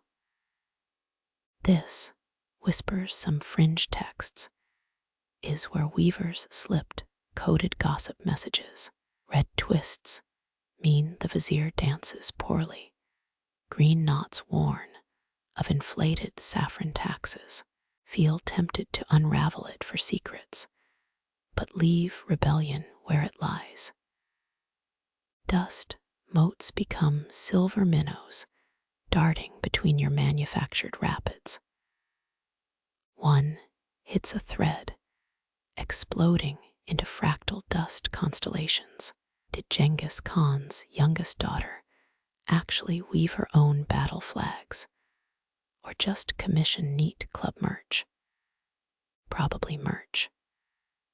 Leaders delegate, even back when employee reviews involved more beheadings. The rivers widen, merging into deltas of loose fibers. Here, woven chaos defies all pattern, a tapestry's subconscious mind rooted in tangled strands. Docs say master weavers left intentional imperfections to appease jealous gods. Others swear apprentices did it drunk during no ruse festivals. Either way, embrace the happy accidents. Your breathing syncs with the threads, now a living current, rising and falling like night tides across the Aral Sea. Notice how some strands darken, absorbing the workshop shadows, while others hoard moonlight like misers stacking coins. Touch one glimmering line, it resonates, humming with captured sunshine from some distant Tuesday. Accidental slowness becomes meditation, the way your eyes unfocus until the warp seems to pulse. This is where 16th century medical scrolls suggested thread gazing cured melancholic humors. Might be why royal courts employed official loom starters to hypnotize moody viziers into compliance. doesn't help tax disputes, but murders probably dropped by 30%. Suddenly, threads aren't rivers anymore, but fissures. Between them yawns negative space, shifting valleys where minutes stretch into honey. Lean closer until your lashes brush fibers, and those gaps bloom vast as canyons. Floating moats transform into ibises soaring over silk dunes, gliding toward horizons stitched with invisible thread. Historic red flags, literally, flap somewhere below, probably marks where Persian silk met Chinese weaving techniques in a glorious cultural mashup. Forget politics, textile fusion never sparked wars, just better bathrobes for everyone. Reality wobbles, floor tiles fading beneath your feet. Threads pull taut, now suspension, bridges arcing over abyssal voids. Don't panic. Syracuse weavers swore guardian spirits lived between the warp strings, though Vatican ledgers list them as tax-deductible security contractors. A single strand snaps right where your finger hovered. It recoils, curling into itself like a burnt fiddlehead fern. Silk's tensile strength fascinates engineers, but who needs numbers? Poetry whispers how 10 filaments can hoist a drowning man, if only he believes in gossamer grace. Time dissolves, strand by strand, until the workshop exists only as faint pressure against your knees. Hours pass between blinks, or is it breaths? No matter. Historians still argue whether Timur's famed striped tents hypnotized enemies before battles. You'd surrender if this fabric asked nicely, with maybe some complimentary baklava. Rivers return, gentler now, mere trickles over sleepy stones. Threads whisper secrets against your palms, untranslatable truths known only to silkworms and widows. Float a while longer, where numbers mean nothing, and peace hides in the negative space between one stitch and the next. Outside, dawn scratches the eastern sky. But here, beneath the loom's shadow, night clings like a lover refusing farewell. Let day wait. These currents still have miles to flow, and you've just learned how to ride their shimmering backs. Your eyelids grow heavy, not with sleep, but the pleasant weight of borrowed stillness. Threads gleam, their song lowering to a lullaby. Even Orion pauses to hear. Lean closer until the world is texture and tides, until every river leads exactly where you need to drift. Movement catches your eye, a slow scrape across sun-warmed tiles near the far wall. Not a shadow detaching, but something alive, carrying its jagged silhouette with deliberate care. A scorpion, its chitinous plates catching lantern light like stained glass armor, picks a path toward cooler darkness. You freeze, breath held, though this creature poses less threat than a mist stitch. Central Asian scorpions rarely kill, their venom weaker than a startled horse's kick. Yet ancient Persians ground their tails into pain relief tonics. Perhaps one crawl across your knuckles would cure that wrist ache from yesterday's loom repairs, or just leave you vibrating like a drugged hummingbird for 12 hours. It pauses, raised tail, quivering, sensing some vibration you can't hear. Historians still argue whether Timurid architects embedded crushed scorpions into palace mortar to deter rodents, or if that's just something stonemasons told tourists for extra coin. Watch as it tests the air, pedipalps tasting dust motes, body angled away from the loom's creaking bulk.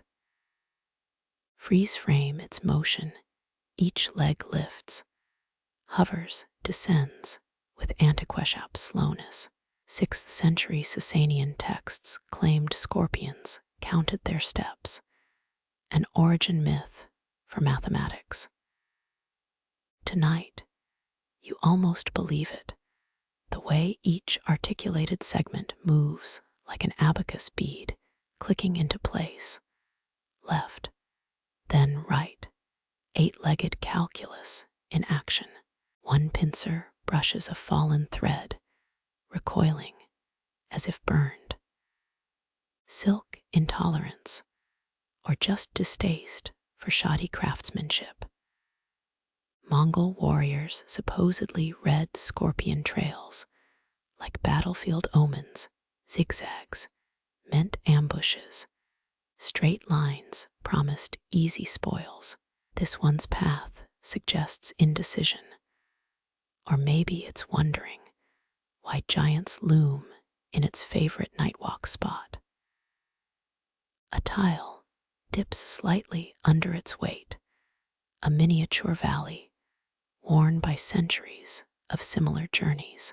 How many weavers watched these armored pilgrims pass while wrestling with knotted threads? Some Turkic tribes believed workshop scorpions carried away creative blocks, swallowing them like crunchy black beetles. So bless its gritty pilgrimage. Moonlight catches the stinger needle sharp, yet curled in repose. Defensive, not aggressive, like a sheathed dagger worn for show. Levantin glass blurs once modeled ornate perfume bottles after scorpion tails. Functional art that probably terrified dinner guests when passed across the table. It halts where shadow meets ochre brick, antennae flicking toward your direction. Fear nothing, you're too large to register as prey, too still to read as predator. Just another warm-blooded monument in its nightly commute. Let your gaze soften until its outline blurs into an ambulatory Rorschach blot. Is that a question mark dragging its barbed end across the floor? 3 tiles from sanctuary. It hesitates, body coiled like a cursive accent mark, perhaps sensing the ghost of Nashaba, legendary weaver queen said to have tamed desert scorpions as loom guardians. Cross-disciplinary pest control, though you'd prefer cats. Cats don't hide in your slippers for funsies. Desert wind rattles shutters, your breath releases, muscles you forgot were clenched. The scorpion plunges into darkness, vanishing beneath a dye-stained cabinet. Gone, but its lesson lingers, measured pace, where hurry would waste precious venom, purpose without panic. Threads hum, reminding you where stillness ends and silk begins. But for 12 breaths, you shared space with something older than looms, older than Samarkand's walls, a creature that outlasted empires by moving slow and counting every step.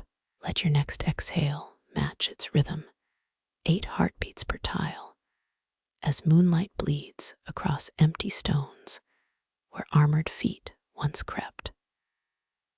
The workshop feels lighter now, as if the scorpion carried away some coiled tension in its spiked embrace, leaving only the loom's lullaby.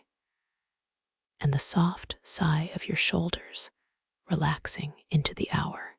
Indigo bleeds upward from the courtyard tiles to the domed rooftops, swallowing minaret silhouettes whole outside the workshop. You blink, and the city vanishes, as if some god spilled inkwells across the sky. Lanterns flicker awake, one by one, along the street, beyond the latticed window. Their glow blooms like saffron flowers, fighting back the blue dark with trembling gold. Timurid lamps once burned refined whale oil, said to smell of rain-soaked parchment, but tonight's wicks offer cheaper mutton fat. Close enough, nostrils flare, greasy sweetness mixing with dried silk threads. A shadow detaches from the wall, resolves into the workshop cat, its fur reflecting orange smudges. It yawns, needle teeth catching lamplight, then pads toward a corner where moths batter against hot glass. Smart cat, easy hunting when insects turn foolhardy near flames. You trace a finger down the lattice, wood worn smooth by generations leaning here, counting lights across the city. 67, no, 68 now, each answering the dusk, like fireflies signaling mates. Historians still argue whether Bucker and glassblowers added ground lapis, lazuli to lantern panes, or if that blue tint's just oxidation's happy accident.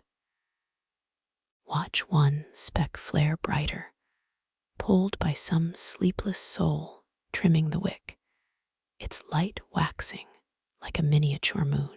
Coolness settles over your wrists, desert day finally surrendering its grip.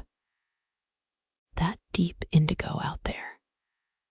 Persian dyers called it lage-fardna, midnight's own color, reserved for royal turbans. Guess tonight you're draped in kingly dark, threadbare tunic and all. A donkey brays 3 streets over, its complaint swallowed fast by thicker shadows. Sound travels stranger at night, snatches of laughter arrive crisp, while nearby footsteps muffle into wool. Lean closer to the window, cheek against the lattice grosses, imprinting tiny diamonds into your skin. Somewhere a child's spinning top clatters on stone, yet no scolding follows. Bats stitch the air between minarets, their zigzags frantic compared to your slow breath. Medieval Timurid princes kept them as pets. Those palaces stunk of bat urine and ambition. Bless whoever invented open courtyards. Your workshop's single lantern gutters, casting more shadow than light now. Oils running low, that last puddle barely kissing the wick's end. Don't refill it yet. Let the dark press closer, unbuttoning the room stitch by stitch. Outside, a constellation forms below the stars, lantern clusters outlining caravanserais, hulking against night.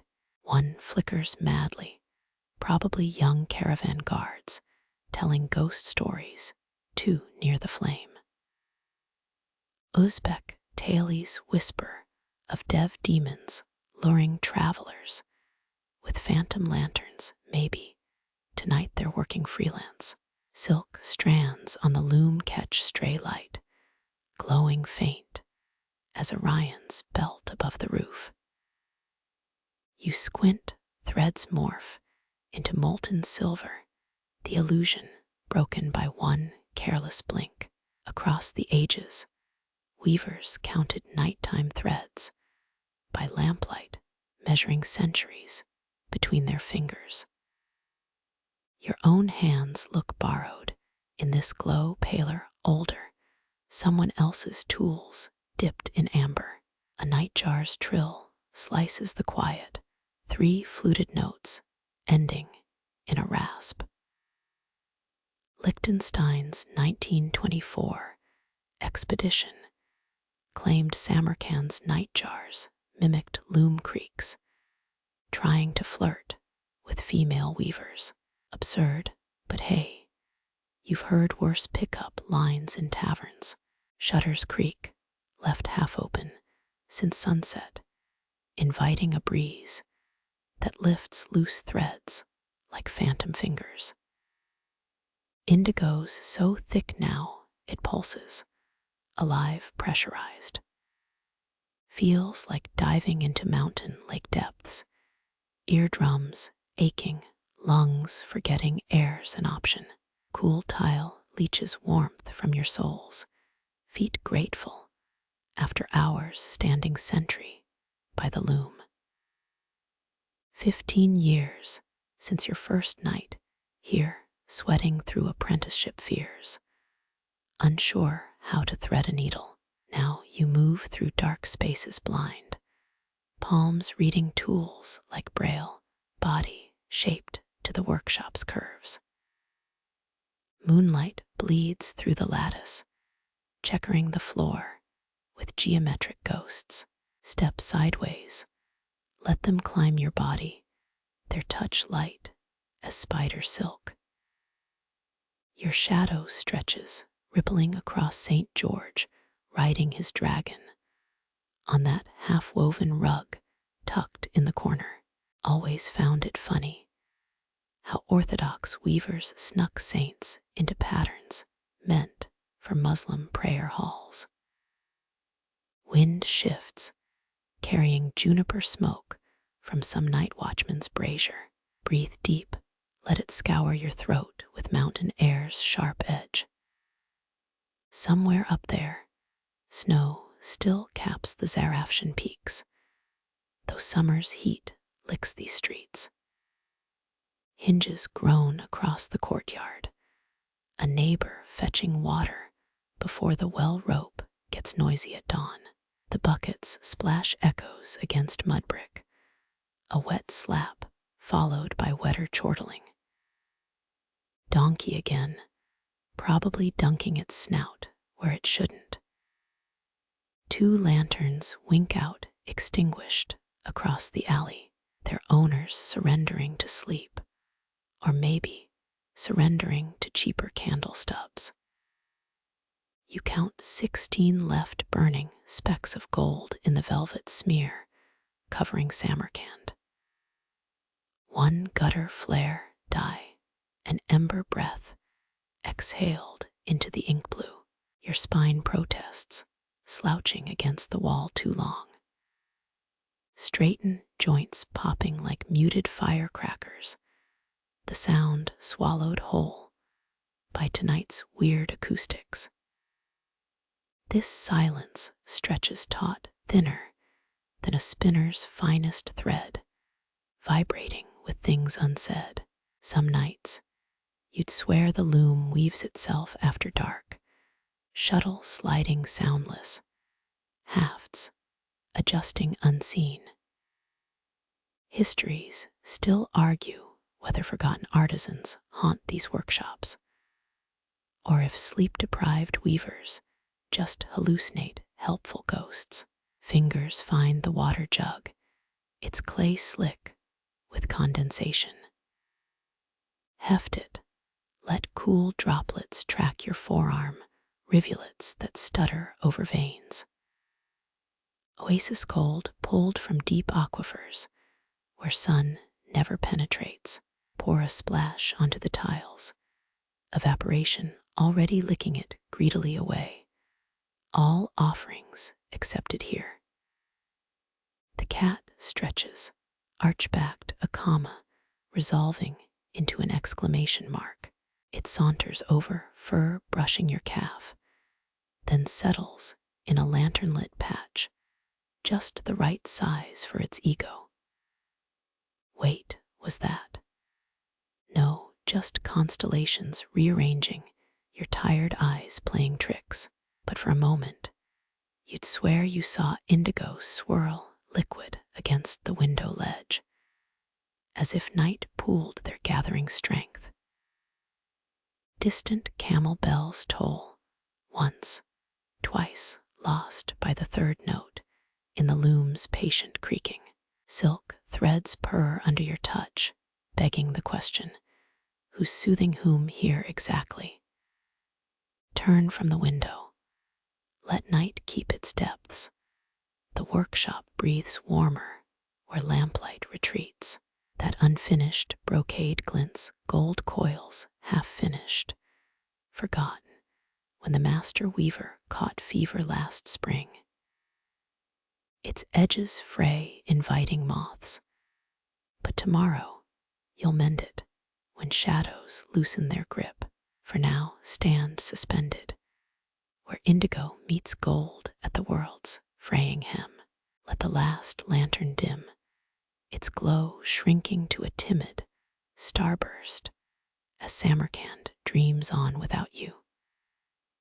Clay beads sweat on the jug's curved belly, a slow, scentless offering to thirsty air. You watch one droplet swell tremble, then slide down the jar's flank like a glassy snail. This porous clay sucks water through its skin, same as your own palms after hours at the loom. Samarkand potters perfected this cooling trick centuries ago. Their double-walled jars, chilling melons, along silk road caravans. A bowl of water nestled inside the outer shell, evaporation, pulling heat through the ceramic's tiny gulps. Your own jars simpler, just earth and well water doing their patient dance. Dip your fingers into the mouth. Coolness shocks like plunging into mountain runoff. It climbs, inch by inch, up grit-caked wrists. Some mogul kings sunk emeralds and rubies into their water urns, claiming gems lent flavors to parched throats.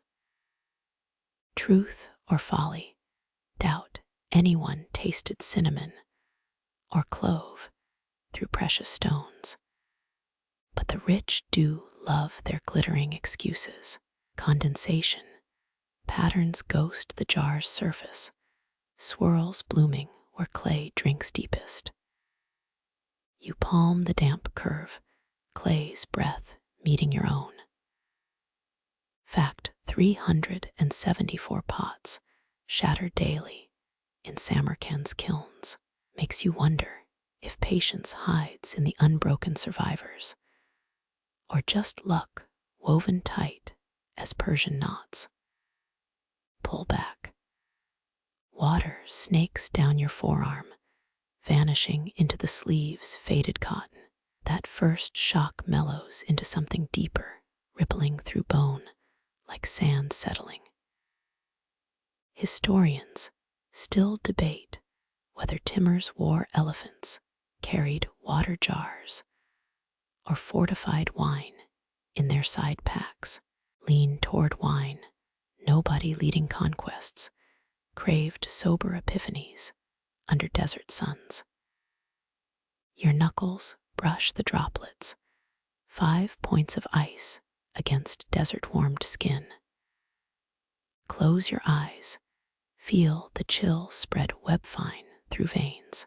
Some Sufi mystics slept hugging damp clay, believing Earth's memories seeped through raw skin. Tonight, you'll stick to touching, not cradling pottery like long-lost loved ones. The workshop cat stretches, sniffs the wet tile where splashes landed and recoils. Water's no friend to desert creatures unless pooled in bowl shapes. It retreats paws prissy back to lamplight's dry embrace. Breathe in the damp scent, rises faint, like river silt dried on sun-baked rocks. that hint of minerals hiding under surface wetness. Same iron tang that stained Axiket's legendary swords, quenched in Sir Daria currents long drained. Your jar's a kinder weapon, fighting heat instead of flesh. Lean closer, forehead almost touching the jug's shoulder. Close enough to count porosity lines, tiny rivers mapping the clay's journey from riverbank to wheel. Early potters mixed goat hair into their mud, fibers holding vessels together when firing spells went wrong. Practical magic. But goat hair in drinking water sounds prickly going down. Another bead swells, fat this time, meandering south toward the base. You catch it with a pinky, smear its coolness across a sunburned earlobe, heaven cheaper than any Damascus silk scarf, free as breathing. Some caravan drivers swore damp turbans added 10 miles to their daily reach. Tonight, one ear's salvation feels achievement enough. Palms cup the belly now, cool leaching into tendons worn thin from shuttling thread. Digit 3 aches, same one jammed years back when a heddle stick snapped midweave. Funny how water soothes old grudges held by flesh and bone. Outside, muezzins have long finished their last calls. But here's your own liquid prayer coaxing joints back into softness. Tilt the jar, hearing liquid shift inside like a child's marble rolling downhill. Sound plays tricks.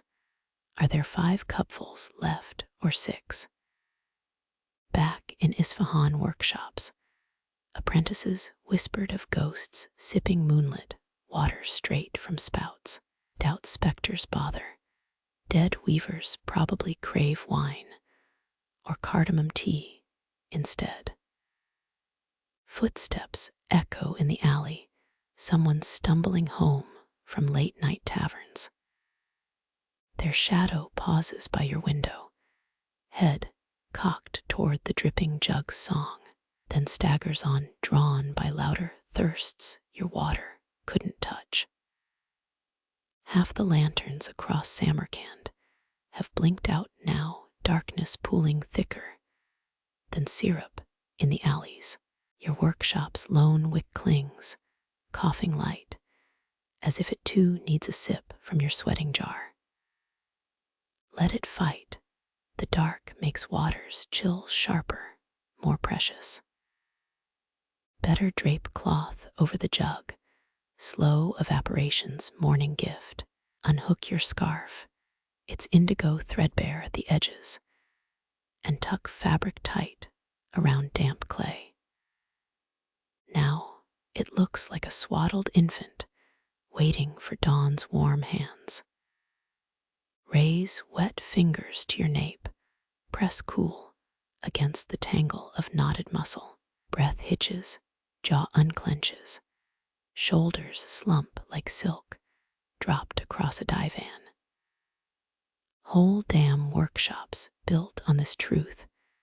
Pots matter as much as looms when deserts press their dry mouths to your door.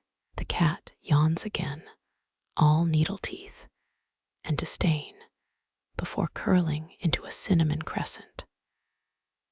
Let it judge. Felines get liquid from mice's blood. No need for clay miracles. Clay beads keep weeping silent, reminding you that some things persist with quiet stubbornness. Through sieges, sandstorms, market crashes, jugs in Samarkand cellars still sweat into thirsty air. You rest your cheek against the jar's cool flank, both sweating now. Let Orion's belt fade. Let the last drunken poets find their beds. Here in the dark, you commune with mud and water's slow marriage, threadbare hands, clay-cool palms, and the workshop holding its breath till dawn. Moonlight spills through the lattice, catching loose threads along the tapestry's edge. You trace one frayed strand, its crimson tail curling like a question mark against indigo wool. These unfinished pieces sprawl across the workshop, half-born dragons, abandoned gardens, geometric patterns fraying into chaos. 27 such orphans gathered dust here, left mid-stitch when weavers vanished into wars or weddings or unmarked graves. Your fingernail catches a knot tight where someone pressed desperation into cotton. Uzbek masters prized slip stitches for their patience, each loop a tiny promise to return. One loose thread could unravel hours of labor. So why did this weaver walk away? Beneath the loom, a cushion sags where knees once pressed day after day. The indigo stain tells you this was no novice. Their fingers dyed cobalt from countless dips into vats. Historians still argue whether Timur's invasion or a silk shortage caused Samarkand's great weaving halt of 1398. A moth flutters up, startled from folds of untouched linen. Its wings brush your wrist, powdery, leaving ghost scales on sunburned skin. They say certain dyes drive moths mad, cochineal reds smelling like overripe cherries. This one seems sober enough, dive bombing the lantern before vanishing into shadow. Outside, wind rubs the shutters like a cat begging entry. Let it whine, you're busy counting abandoned stitches. 13 loops cluster here, then 42, then nothing but raw fabric edge. A master weaver in Bukhara once claimed numbers above 37 invited jinn into patterns. He stitched protective squares into every border, just in case. Your breath shifts a dust web stretched between two warping pegs. Spiders inherit what humans leave behind, their silk repairing ours. 18th century French envoys mocked Central Asian weavers for these gaps, called them lazy. They never saw the plague year when fever emptied 7 workshops overnight. A scorpion scuttles under the loom, its armored tail raised. Desert creatures, no raw edges, hide the juiciest beetles. Art's leftovers make predator buffets. Stay still, let it pass, its business older than your own.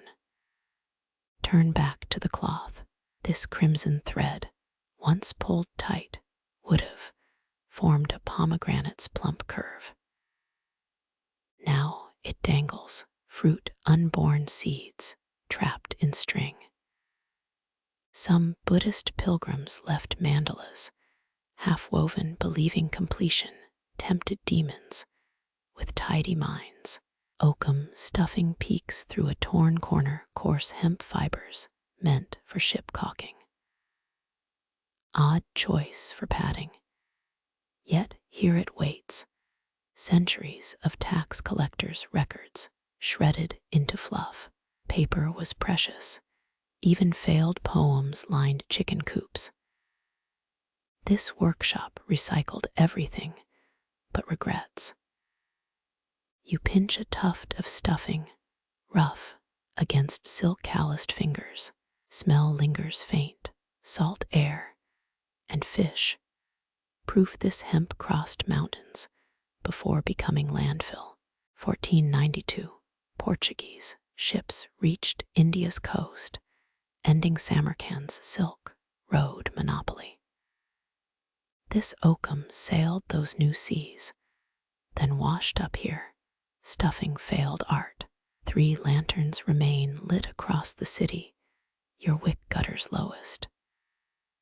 Shadows swallow the tapestry's lower half, making frayed threads seem whole again. Restoration through darkness, Samarkand's oldest trick. Bend closer, spotting a hair woven into the warp.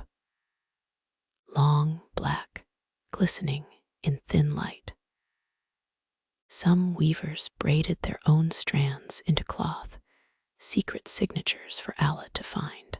This one stayed, holding time taut, while empires crumbled outside. A donkey brays 3 alleys over. Its complaint echoes off mud brick, amplified by midnight silence. 10th century merchants tied silver bells to favorite donkeys. This raspy air deserves bronze at best. Your elbow bumps a spindle roll. It clatters across tiles. The sound splits the workshop's breath. Cats scatter, moths freeze mid-flight. Then dust settles louder than before. There, in the corner, a child's wool doll rests against dye jars. Crude stitching, one button eye missing, faded scarf knotted at its throat. Apprentice work, left when the master called for tea, never finished because adulthood came knocking. Kneel, brush lint from the doll's yarn hair. Desert nights turn even toy makers into philosophers. Outside this workshop, finishing means survival. But here, unfinished things collect moonlight like rainwater. Thread patterns speak when weavers can't. This grapevine motif, copied from Greek mosaics traders, carried east. The mismatched indigos. Prussian dye snuck into camel loads after Napoleon's chemists cracked the code. Every blunder becomes a time capsule dented, but holding something true. A bead rolls under your knee, amber resin clouded with age. Probably loosened from a bridal veil, abandoned mid-stitch. Weddings starved during drought years. Customers dyed looms stood frozen until velvet rotted. Something creaks upstairs, rafters cooling, or rats dancing. 5 generations of rodents have gnawed these threads, their nests lined with mogul brocade scraps.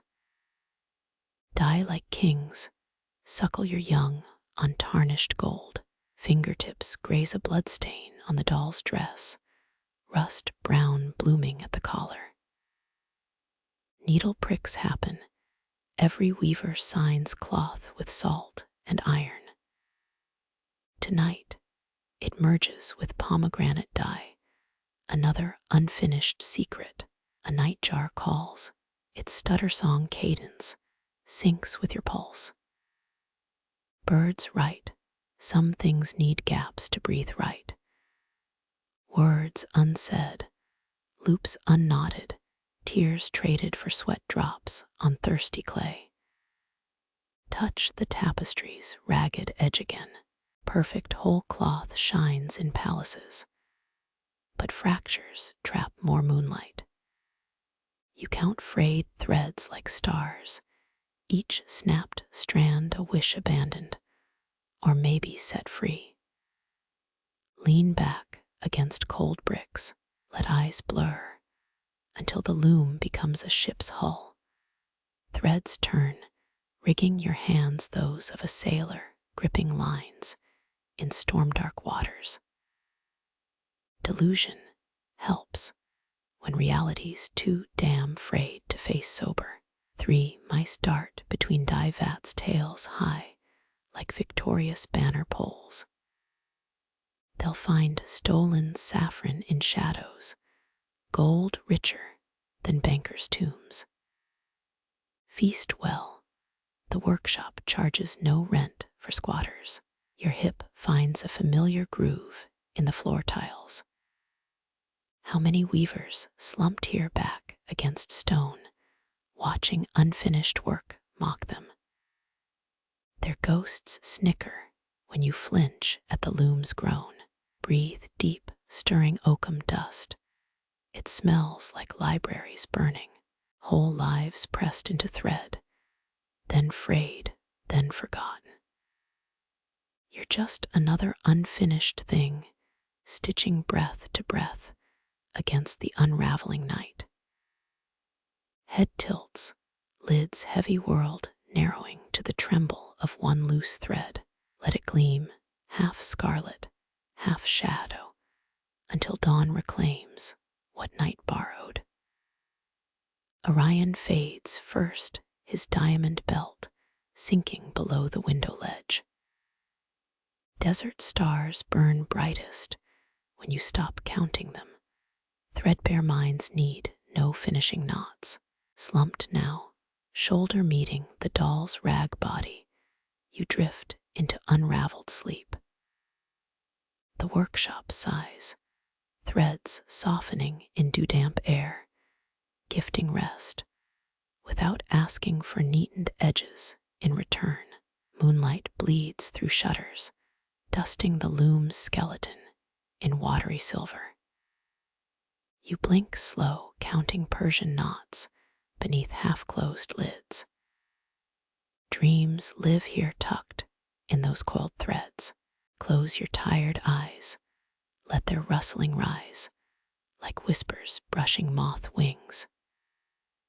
Persian knots anchor whole worlds, their double loops grip wool tighter than panic. Most tourists ooh over paisleys, but conquering armies prized these knots. Timur's loot carts groaned with cashen carpets, knots so dense rain couldn't soak through. Soldiers slept under them, dreaming of home fires, while blood dried on their boots.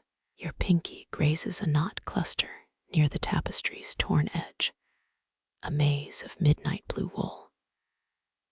These special coils lay flush, no backing fuzz, earning them the grim nickname, Dead Man's Grip.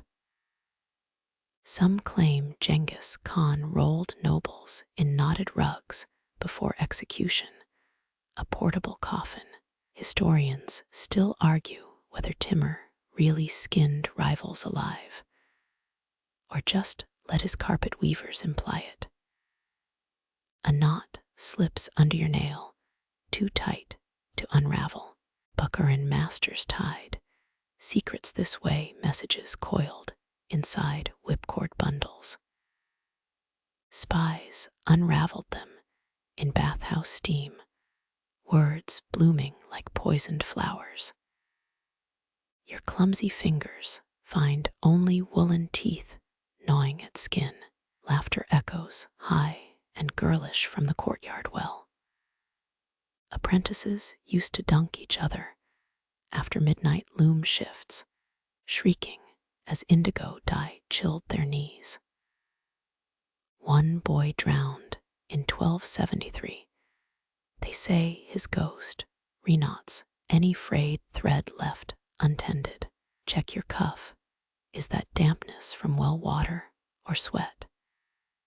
Shift your weight, knots imprinting zebra stripes on your thigh. Silk traders swore certain knot patterns cured madness, arranged in 7 spirals around sleepers. The caliph's astrologer called it nonsense, then bought 3 harmonia rugs for his wife's bedroom. Chilly air creeps up your spine, night's fingernail tracing vertebra grooves. You hunch, recognizing this ache. Medieval weavers called it knot hunch. Spines bent diagonal from looping thread hour after hour. Their bones thickened into crooked hooks, found in graves, still gripping copper needles. Downstairs, the workshop cat bats a shuttle across tiles, marble clicking like a ticking clock. 16th century weavers timed knots by feline yawns, 20 per nap cycle. You count 7 swats, then silence. Either the Pope revoked cats' timekeeping rights, or they just stopped caring. Moonlight whitens the rug beneath you, revealing a wine stain older than Mozart.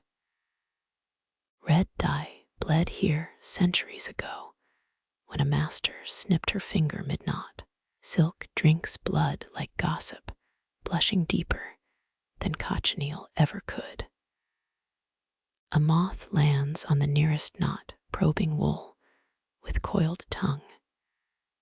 Their larvae love munching fringe, but adults crave salt on sweaty seams. This one's tasting history, sampling Timurid sweat, Ottoman tears, Venetian wine spills. Bon appetit, little ghoul. Wind sneaks through roof cracks, ruffling the great tapestry overhead. Its knots tremble, 300,000 woolen mouths, hissing. Lean closer, they're gossiping about you, the interloper, counting their teeth. Cradle a loose thread between palms. Some Sufis tied knots in cords, while chanting each twist, trapping a prayer. Unraveling them months later, releasing blessings like caged birds. Yours just leads to a sheep who chewed bad time in 1499. 2 knots snag your thumbnail, jammed together in silent combat.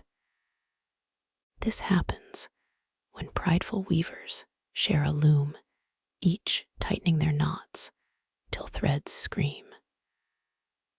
The slower worker always lost her loops, crushed by her rival's haste. Outside, a drunk muleteer serenades his donkey off-key. Timurid-Era love songs mimicked Loom rhythms, click thumpsai. His version sounds like a sick goat gargling crickets. Romance is dead, bury it with the tangled threads. Scratch your neck, silk dust, making every pore itch. Old Samarkand, wives brewed knotweed tea for skin rashes. Drank it steaming, while mocking husbands who scratched their scabby ankles. Modern doctors call it quackery, but your burning neck begs to differ. Breathe deep, inhaling 2 centuries of wool grease and almond oil. This air once filled children's lungs, tiny fingers learning knots before letters. Some breathed out masterpieces, others coughed red dust into rags, forgotten by dawn. 5 fire scars stripe the ceiling, charred reminders of lamp oil mishaps. One blaze in 1602 torched 50 rugs, melted silver threads into puddles. A master weaver plunged back inside, saving only a knotted bookmark from his father's Quran. Your knees crack as you lean toward a knot cluster, 50 loops per fingernail's width. Mughal emperors demanded this density, claiming thin knots insulted Allah's eye for detail. Their weavers went blind by 30, trade-off for paradise's nicest floor mats. Blow dust from the tightest knot, watch it swirl into phantom threads. Ghostlint, they called it spirit residue from unfinished rugs. Old weavers swept it into copper bowls, burning it at crossroads to ease dead apprentices' regrets. Yawn jaw-popping loud enough to startle the sparrows outside. They flutter off, wing beats syncing with the Loom's creaks. Samarkand nights play strange concerts featuring donkey snores, mouse feet, and warp strings sighing in B-flat. Stretch your legs, not patterns blooming behind closed lids. Navajo weavers left intentional flaws, doorways for escaping spirits. These Persian knots, airless prisons, gorgeous, inescapable, like gilded bird cages sold in bazaars. A bead rolls from the tapestry, amber, still warm from your palm. Pick it up, hold it to the moon. Cloudy resin swirls like stormy skies. Some say amber knots ancient sunlight inside. You're holding a bead of Jurassic noon, dropped by a dino who hated thread counts. Head droops, forehead bumping the rug's knotted fringe. Its sheepy scent lulls you memories of high meadows buried under shopping malls. Rest now, guardian of unraveled dreams, while knots tighten their grip on borrowed time. Dawn scratches the eastern sky, its pale claws not yet reaching your corner. The workshop holds its breath, threads vibrating, knots tensing like fists against the light. Let sleep come coiled patient, a Persian knot waiting to be tied. Your pulse slows, matching the loom's oldest rhythm, until even dreams slip through the threads unharmed. Your eyelids flutter, something pale drifts across your vision, a whisper of down catching moonlight. A tuft of owl feather rests on the spindle beside you, perched like a ghost leaf on unspun silk.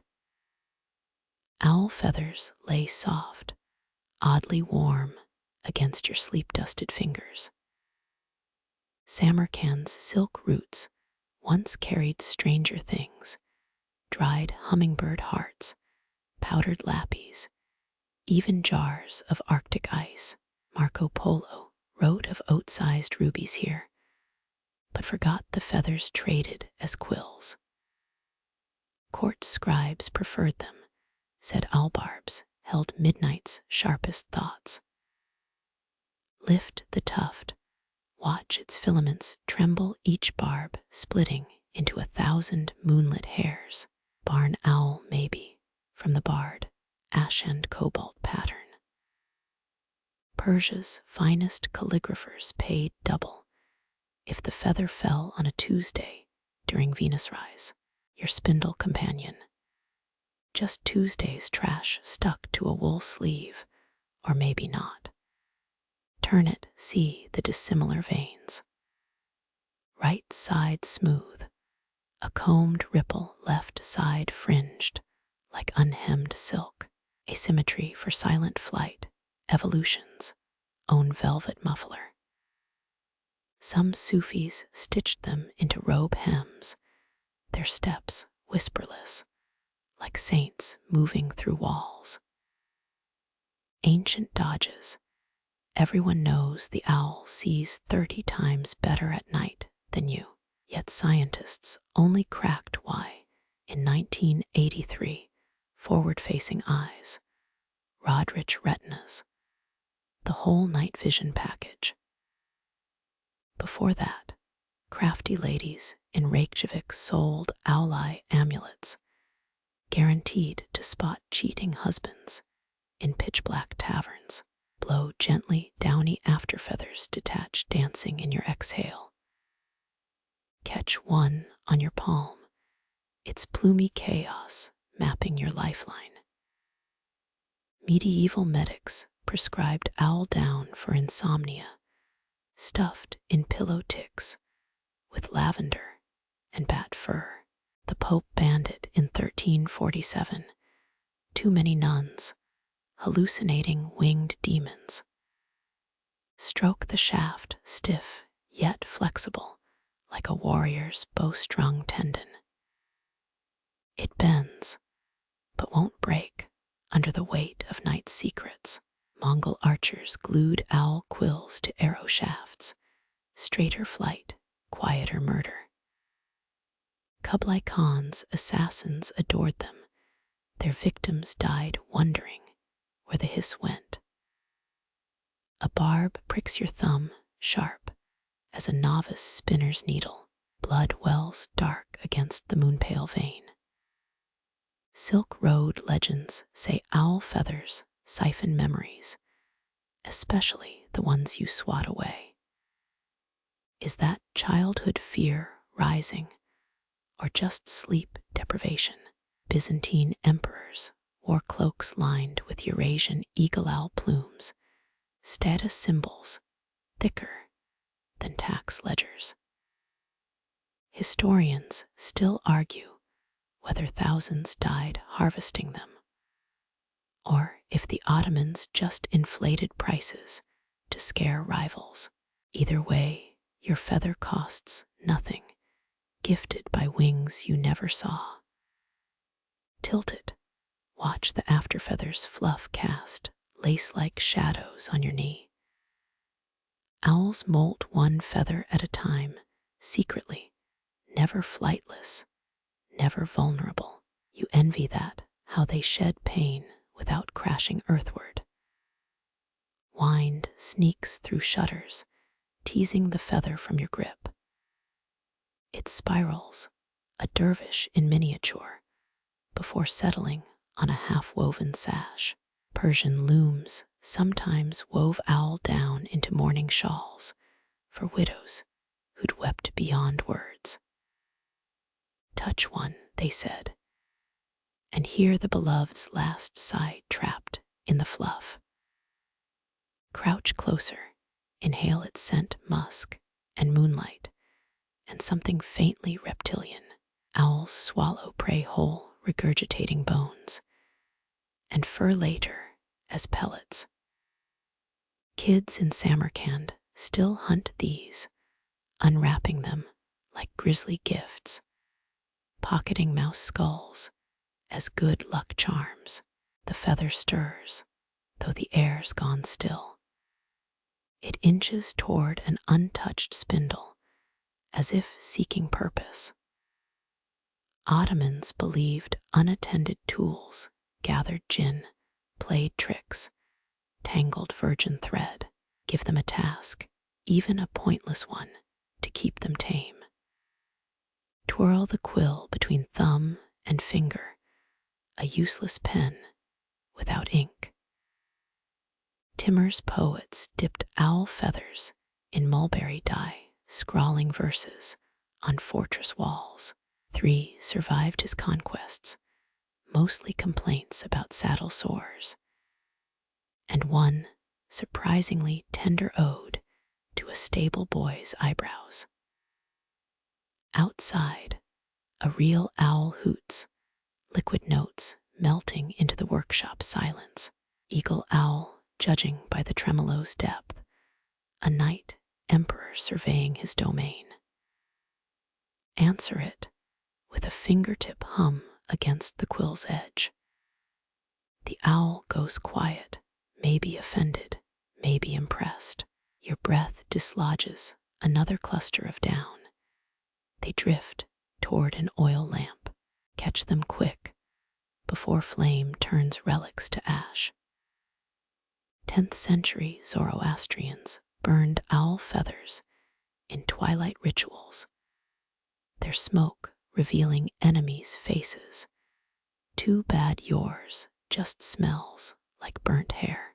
Press the tuft to your wrist, velvet against pulse. A nomadic trick for nightmare prevention. Owl down bound with red thread worn till the moon dies. Your nights stay wild, but maybe it's the workshop's almond dust, not faulty feathers. Squint, see the hollow shaft's interior, tiny honeycomb chambers trapping air for insulation.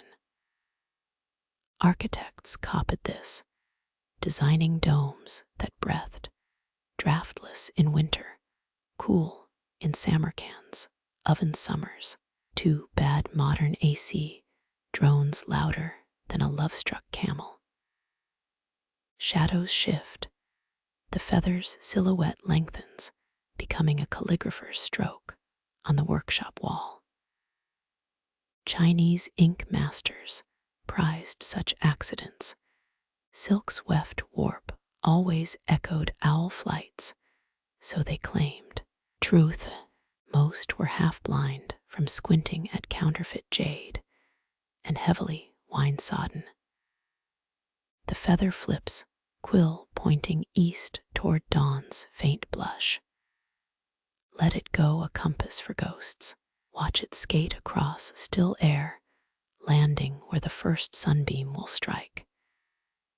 Ancient secrets, cosmic nonsense, or just a feather doing feather things. Either way, it's softer than regret, lighter than promises made at midnight. Close your eyes, let it rest, like a forgotten vow, on the loom's sleeping arm. A breath held too long unwinds from your lungs as the feather settles. Silence pools like spilled ink around the loom's quiet bones. Then it comes, a single chime drifting through shuttered windows, a camel bell tolling in the night's throat. Its tongue must be cracked, that dry rasp, half musical note, half thirst complaint. Caravans moved to these rhythms, once hundreds of bells, clanking toward Samarkand's gates. Marco Polo wrote they sounded like tin stars falling to earth. But then, he also claimed to meet three-eyed cheese merchants. The real trick: Mongol traders tuned bells with horsehair, wrapping strands, until the pitch matched a mare's whinny. Horses calmed, hearing familiar tones, even when sandstorms choked the air. Another chime closer now, or maybe the wind's playing tricks.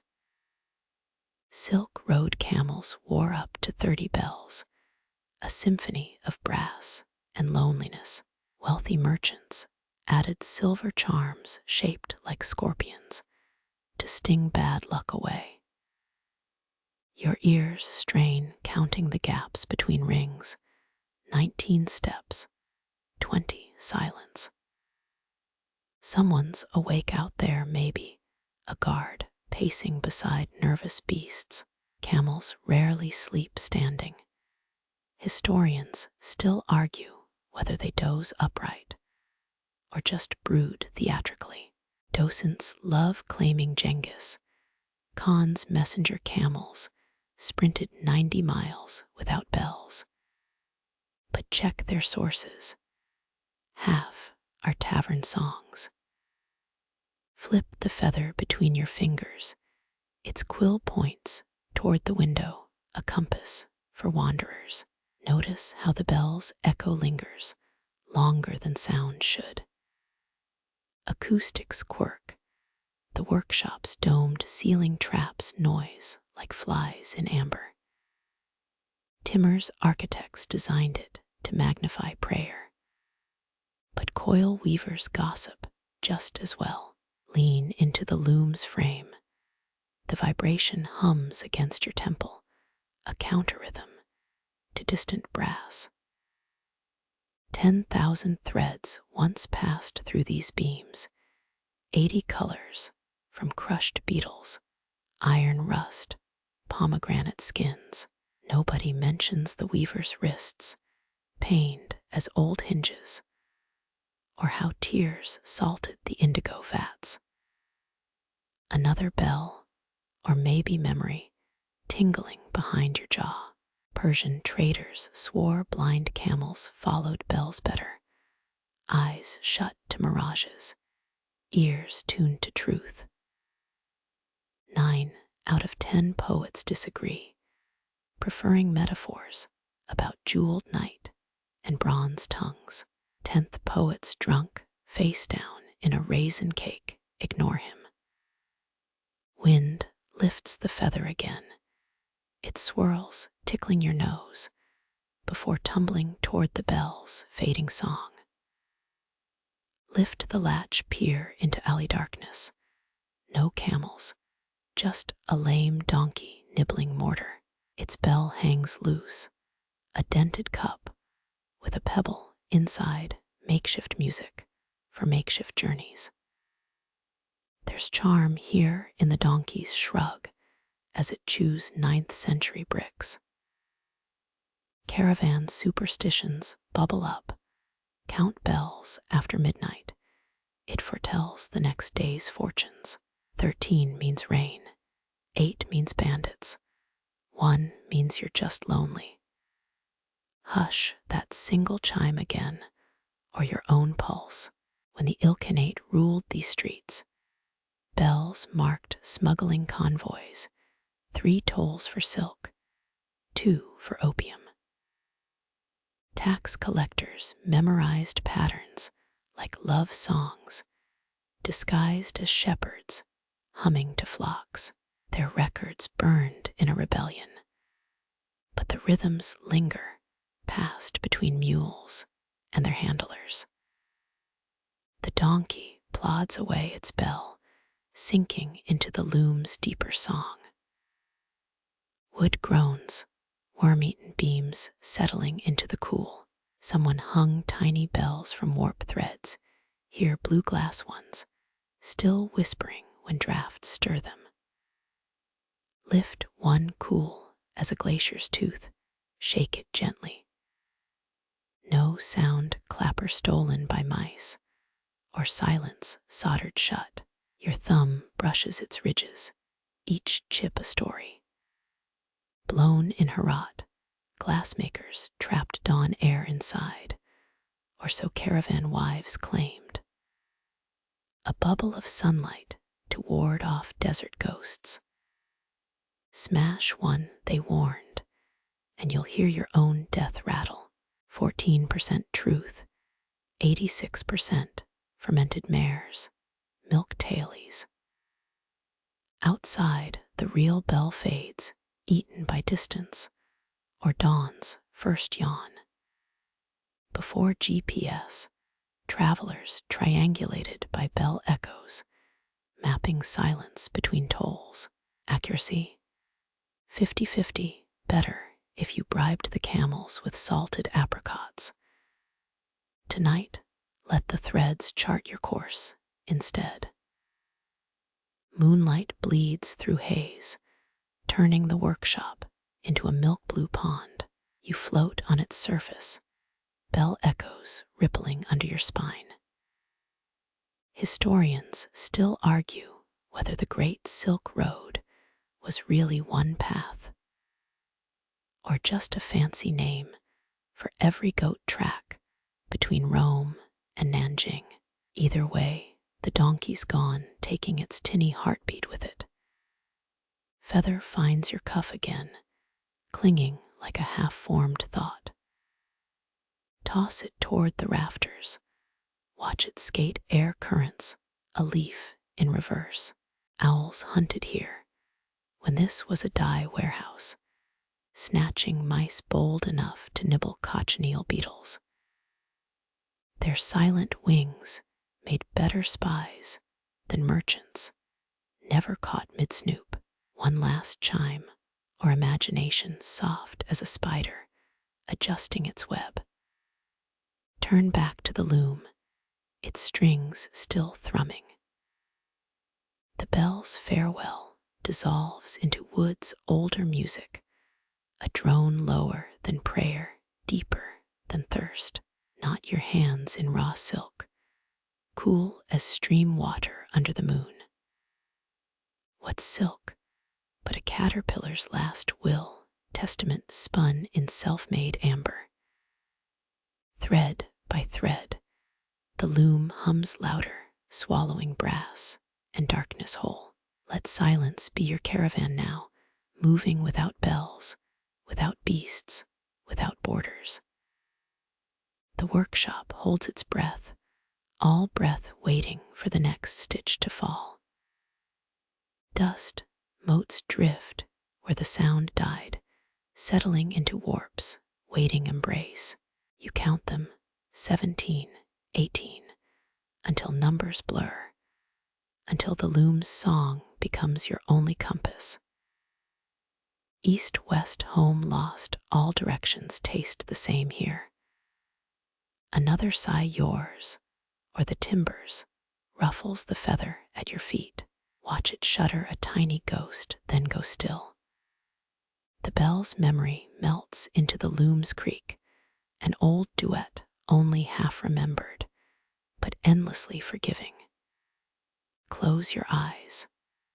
Listen, even silence has texture here, a warp without weft, a bell without tongue, a road without end. Your thumb pauses mid-knot, raw silk cold against skin. The lantern gutters, casting shapes on the wall that twitch like restless fingers. Blink, and there they are flickering at the edge of sight, lit by no flame you can name. 10, no 12 figures, bent over ghost looms, their arms moving in time with yours. Samarkand's weavers worked 18-hour days, eyes squinting at silk finer than cobwebs. Historians found pay stubs in the Timurid archives, copper coins traded for ruined eyesight. Those hands you see, calloused, knuckles, swollen thumbnails, stained blue from endless dye vats. Real people, just dust now, but dust remembers. One gestures, a quick hand flutter like a moth trapped in a cup. Follow the motion, your fingers mimic hers, tying a knot you've never learned. 8th century Persian weavers called this the spider's kiss. A twist so small it vanishes into the pattern. Your thread trembles, silver catching knot light from a windowless room. Their looms lack wood, only outlines shimmering like heat haze. Warp threads glow faint gold, strung between thin air and memory. That's the thing about time. It frays at the edges, letting through stray strands of yesterday. You touch a glowing thread, expecting nothing, but warmth pulses against your fingertip. Move your shuttle left, the nearest ghost nods, approving. His beard's powdered with indigo, same shade as Samarkand's twilight sky.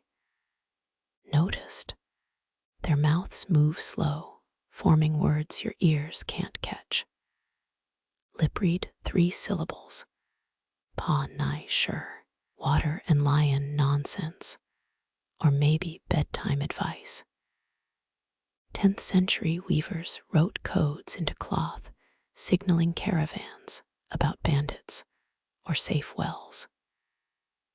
Experts still bicker whether zigzag borders meant danger or just oops, dropped my shuttle.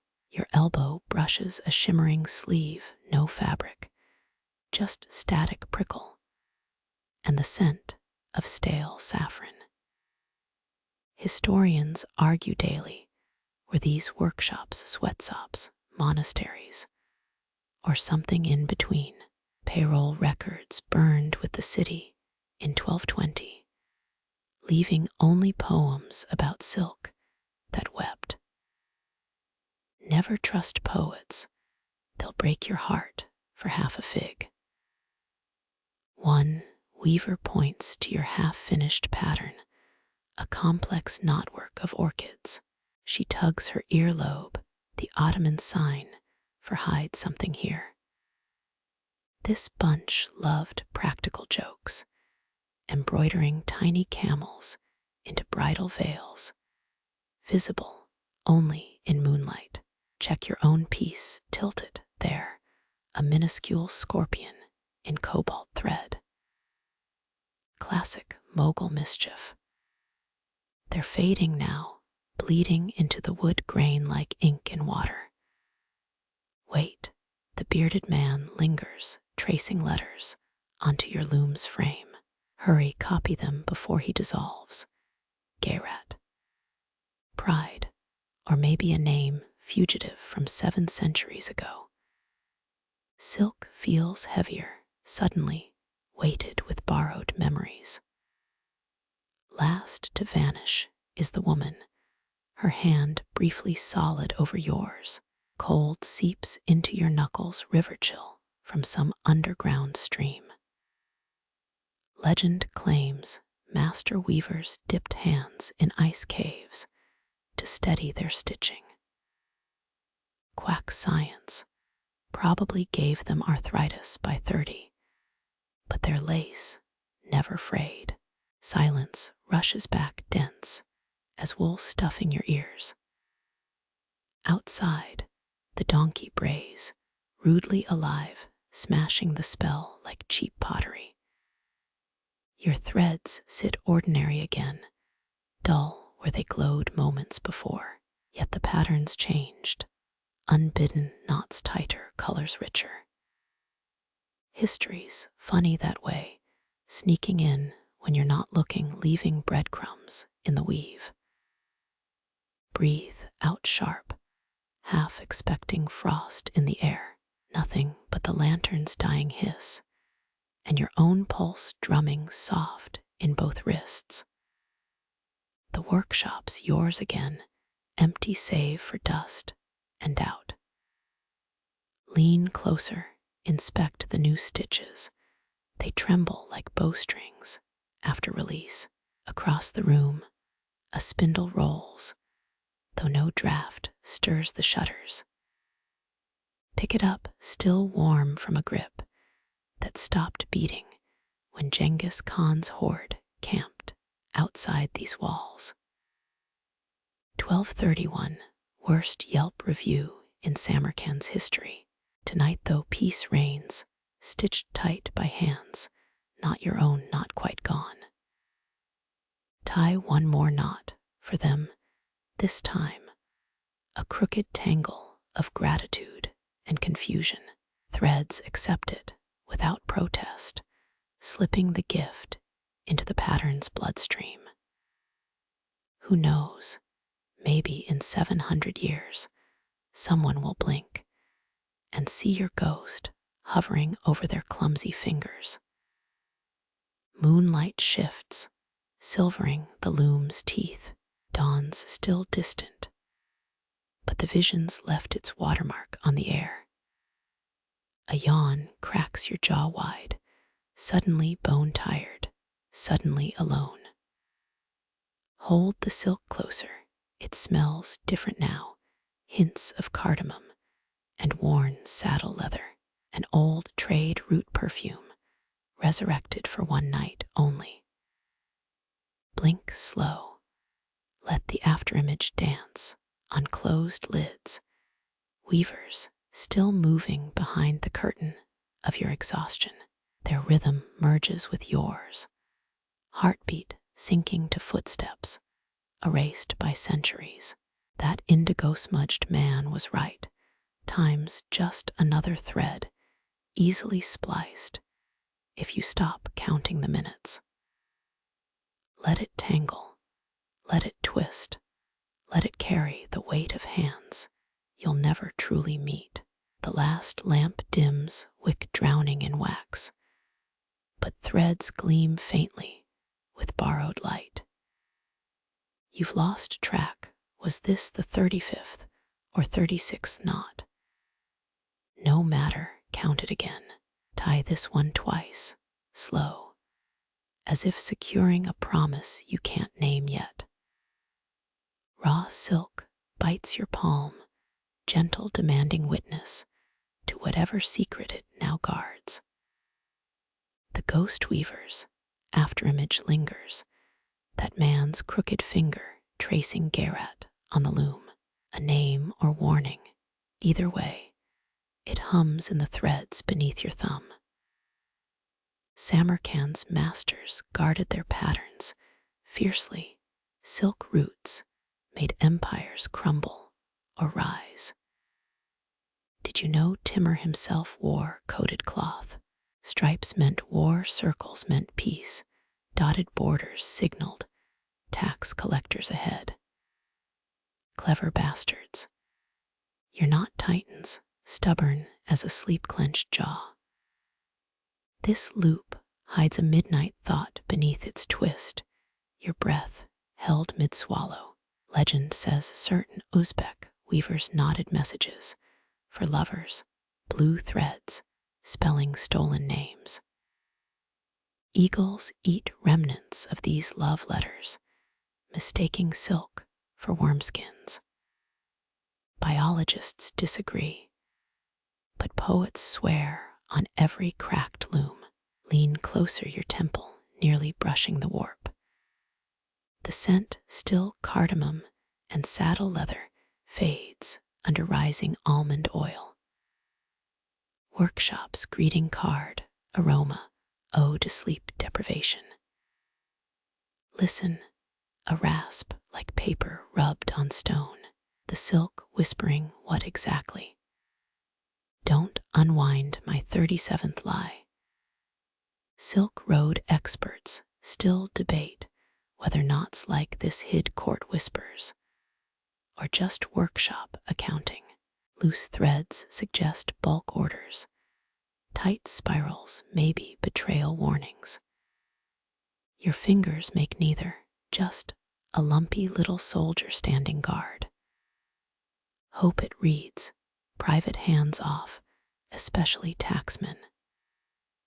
Thread snaps, sharp, a punctuation mark, slicing twilight's patience. Scramble to catch it, fumbling, nearly headbutt the loom. 2 feet of ruin now, curled like a dusty question mark. Snip the damage, retie, wincing at waist. 16th century Persian workshops burned failed knots. Ash rose as apology to silkworm gods. Your shadow stretches, long and spindly, across stones worn thigh-deep by pacing masters. Feel their ghosts in your calves, swayed from overwork, and call for fermented mare's milk. Modern historians bicker. Did weavers drink that sludge to stay awake, or punish apprentices for dropped shuttles? Laughter trickles from the courtyard, street kids mocking a drunken donkey shuffling by. Listen close. Their words blur into the treadle's creak, into warps whispering forbidden history. Silk didn't just buy spices, it smuggled maps. Poison false treaties dyed with crushed lappies. Count once more 36 fragile twists beneath your fingernails' moonwhite curve. Silk flinches, quicksilver cool, then stills against your pulsing skin. Think of moths battering lanterns, desperate for light that burns them clean. This knot is a wingspan, stilled, waiting for night's real work to begin. Moonlight licks the loom's iron teeth, cold kiss on warm machinery. Time for secrets. If you trust your thumb's memory, it's muscle wisdom borrowed from dust. Historians found tiny braids in royal tapestries, swatches of hair hidden by bored weavers. Nobody knows whose, maybe princesses, maybe pet marmots.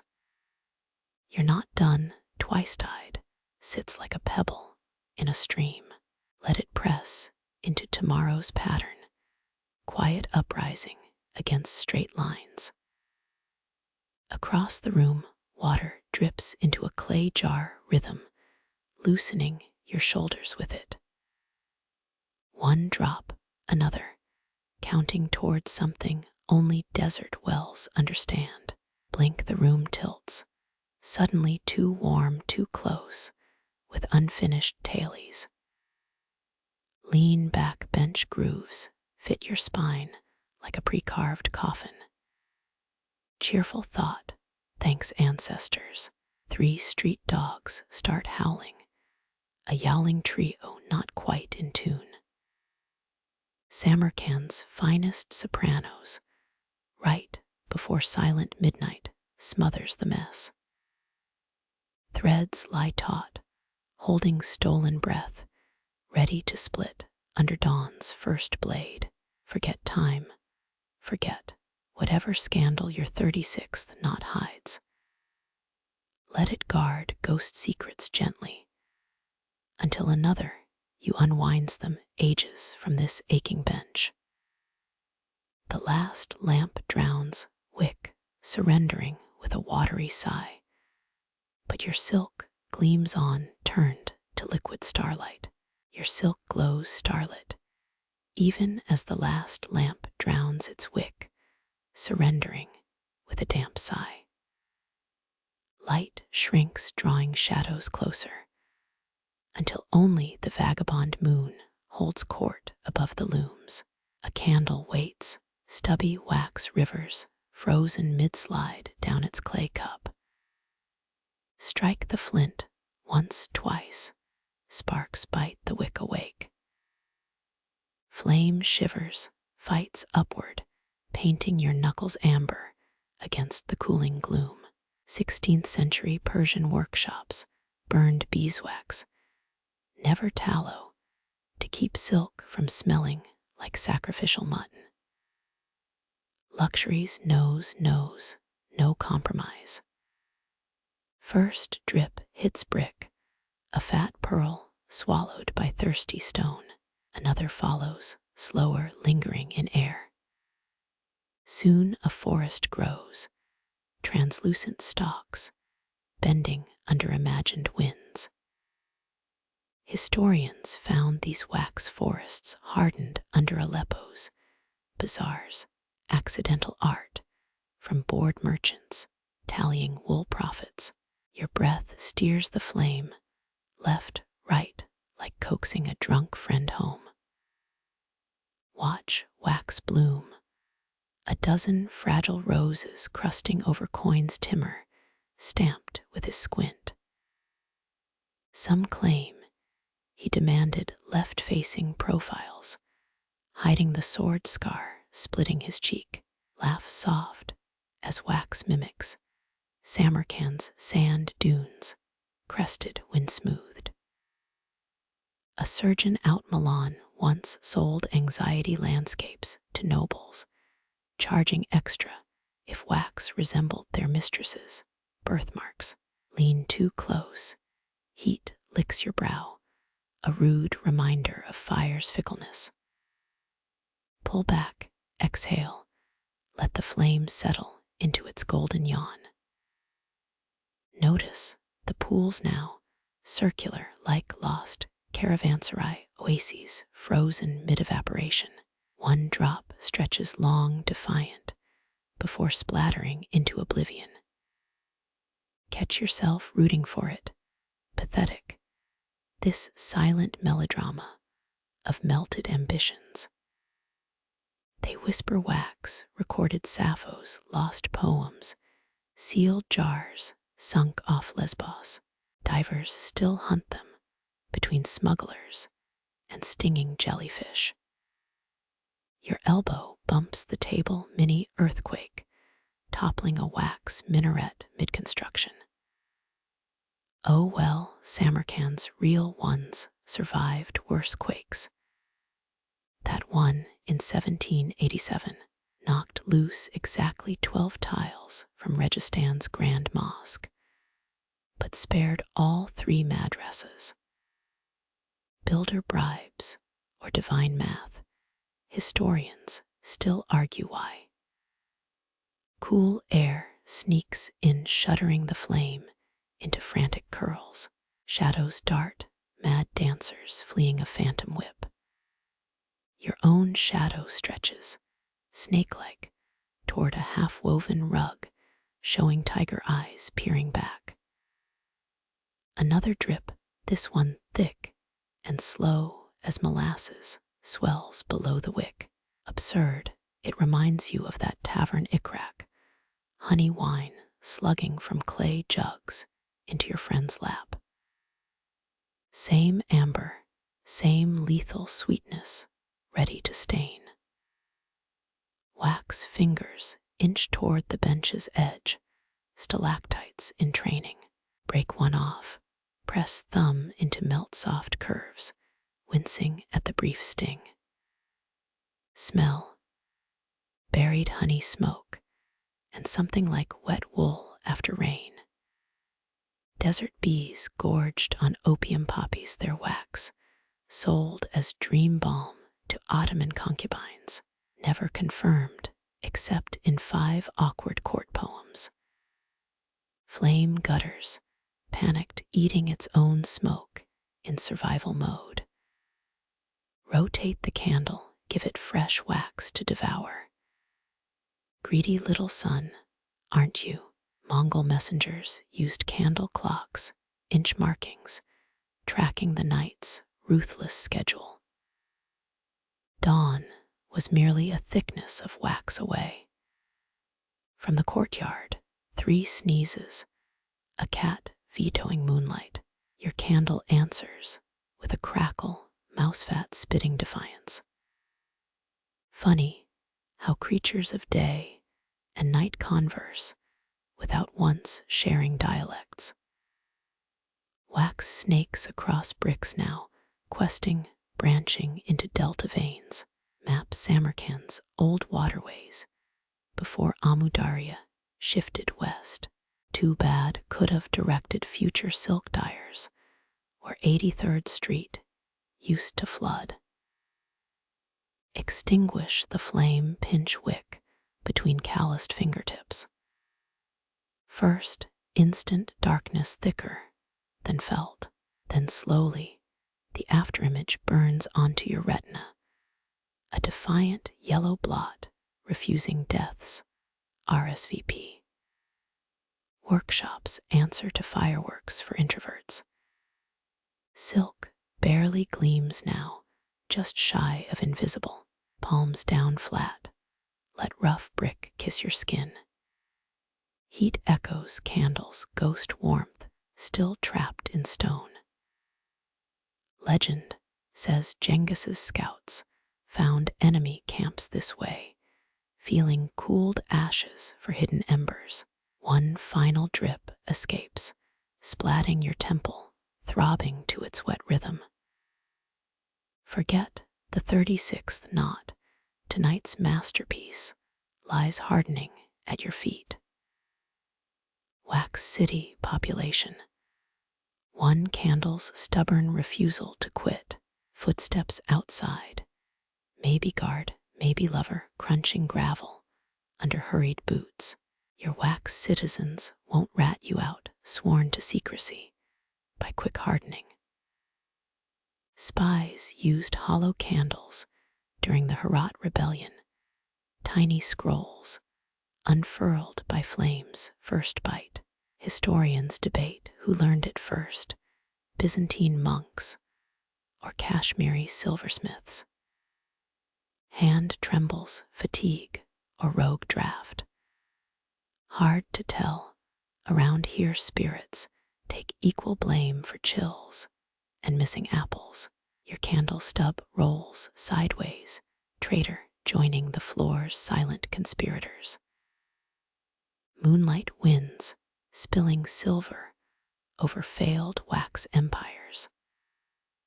All that melted ambition reduced to sidewalk gum texture.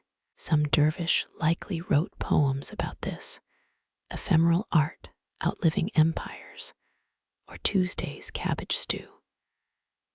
Breath slows, shoulder meets wall gaze, fixed on the last liquid gleam. Clockless hours peel away, one wax petal at a time. Dawn's still distant scratch, let it wait.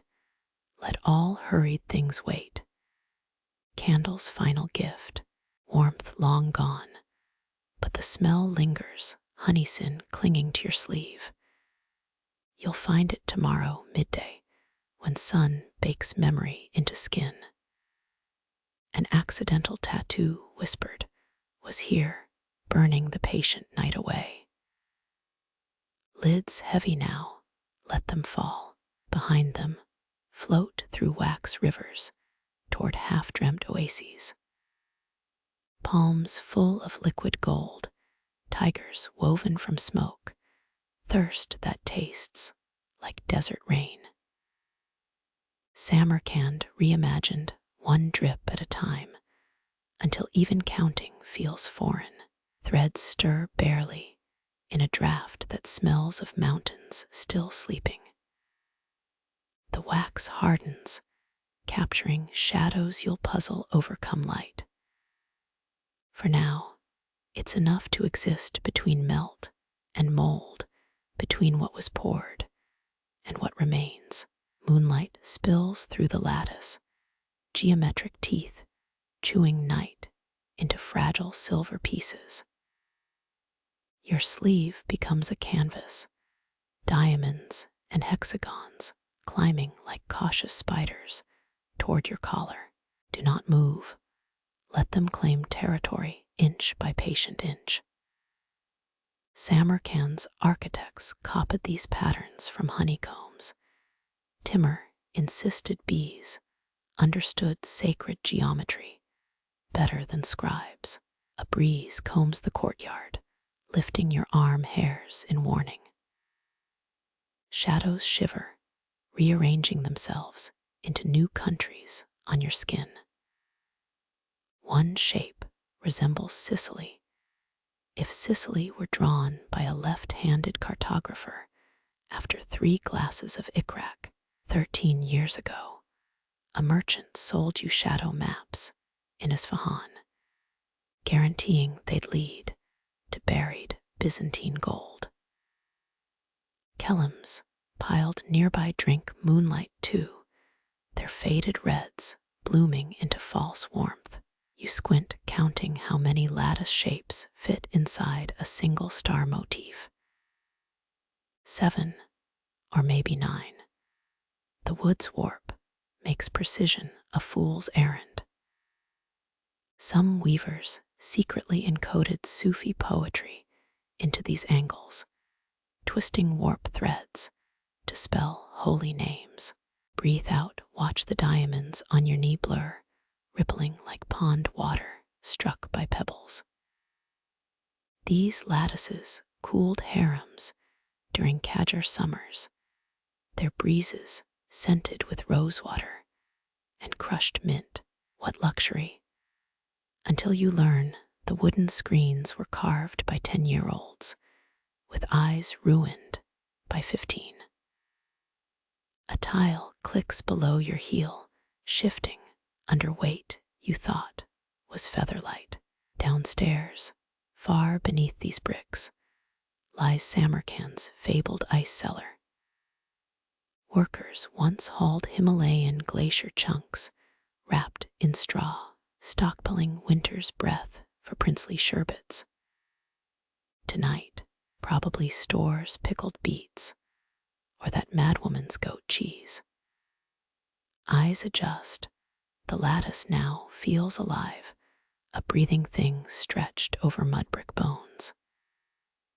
Moon etches each intersection, sharper than a calam's nib dipped in squid ink. Lean left, triangles shrink, crowding like nervous sheep. Lean right, they stretch greedy for elbow room. Your thumb traces a diamond's edge, projected onto brick. Rough grain snags skin, reminding you these walls survived 19 sieges, 7 quakes, and one very determined termite dynasty. Funny how moonlight smooths all damage into something almost elegant. A bat flits through the pattern silhouette, slicing your shadow map into confused fragments. It loops, lunging for moths drawn to your waning candle stub. 3rd night this week, same bat, same desperate acrobatics. Give it a name, something grand, like Subutai, after Genghis's sly general. Wind shifts scents, hinting at coriander fields 3 leagues west? Or is that cook as is burning yesterday's flatbread again? Historians still debate whether Samarkand's air carried spice musk or chronic kebabs. Scrolls disagree, depending on which guild paid for the chronicle. Crickets resume their shift, bowing unseen in moon-washed weeds. Their rhythm syncs with the lattice shadows. Crawl up your neck. Resist scratching. Their imaginary legs marching toward your ear feel, bizarrely, like caterpillar feet gloved in felt.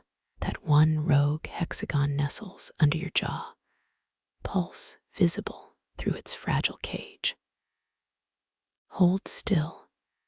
Let it measure your slowing heart like an astrolabe counting stars gone faint. Pulse as slow now as the breathing warp when weavers laid down tools at sunset. A distant clang copper, iron, echoes from the dyer's alley. Some apprentice dropping his master's prized Ketman kettle again. Last full moon, young Hamid swore gin tipped his indigo vat. Convenient, since the vat was found empty, and Hamid's shoes stained Turkmen blue for weeks. Your pinky twitches, accidentally beheading a trapezoid creeping toward your collarbone. Shadows forgive fast, reforming the pattern before guilt sets in. Ottoman queens believed lattice shadows could stitch wounds if caught before dawn. No proof, but 16 royal lace kerchiefs in Topkapi's vault, hopeful stains still visible. Stars wheel, dragging their nets across the ink-blue deep. The lattice adjusts, new angles eating different slices of sky.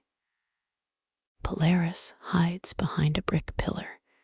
Venus winks through an octagon's eye.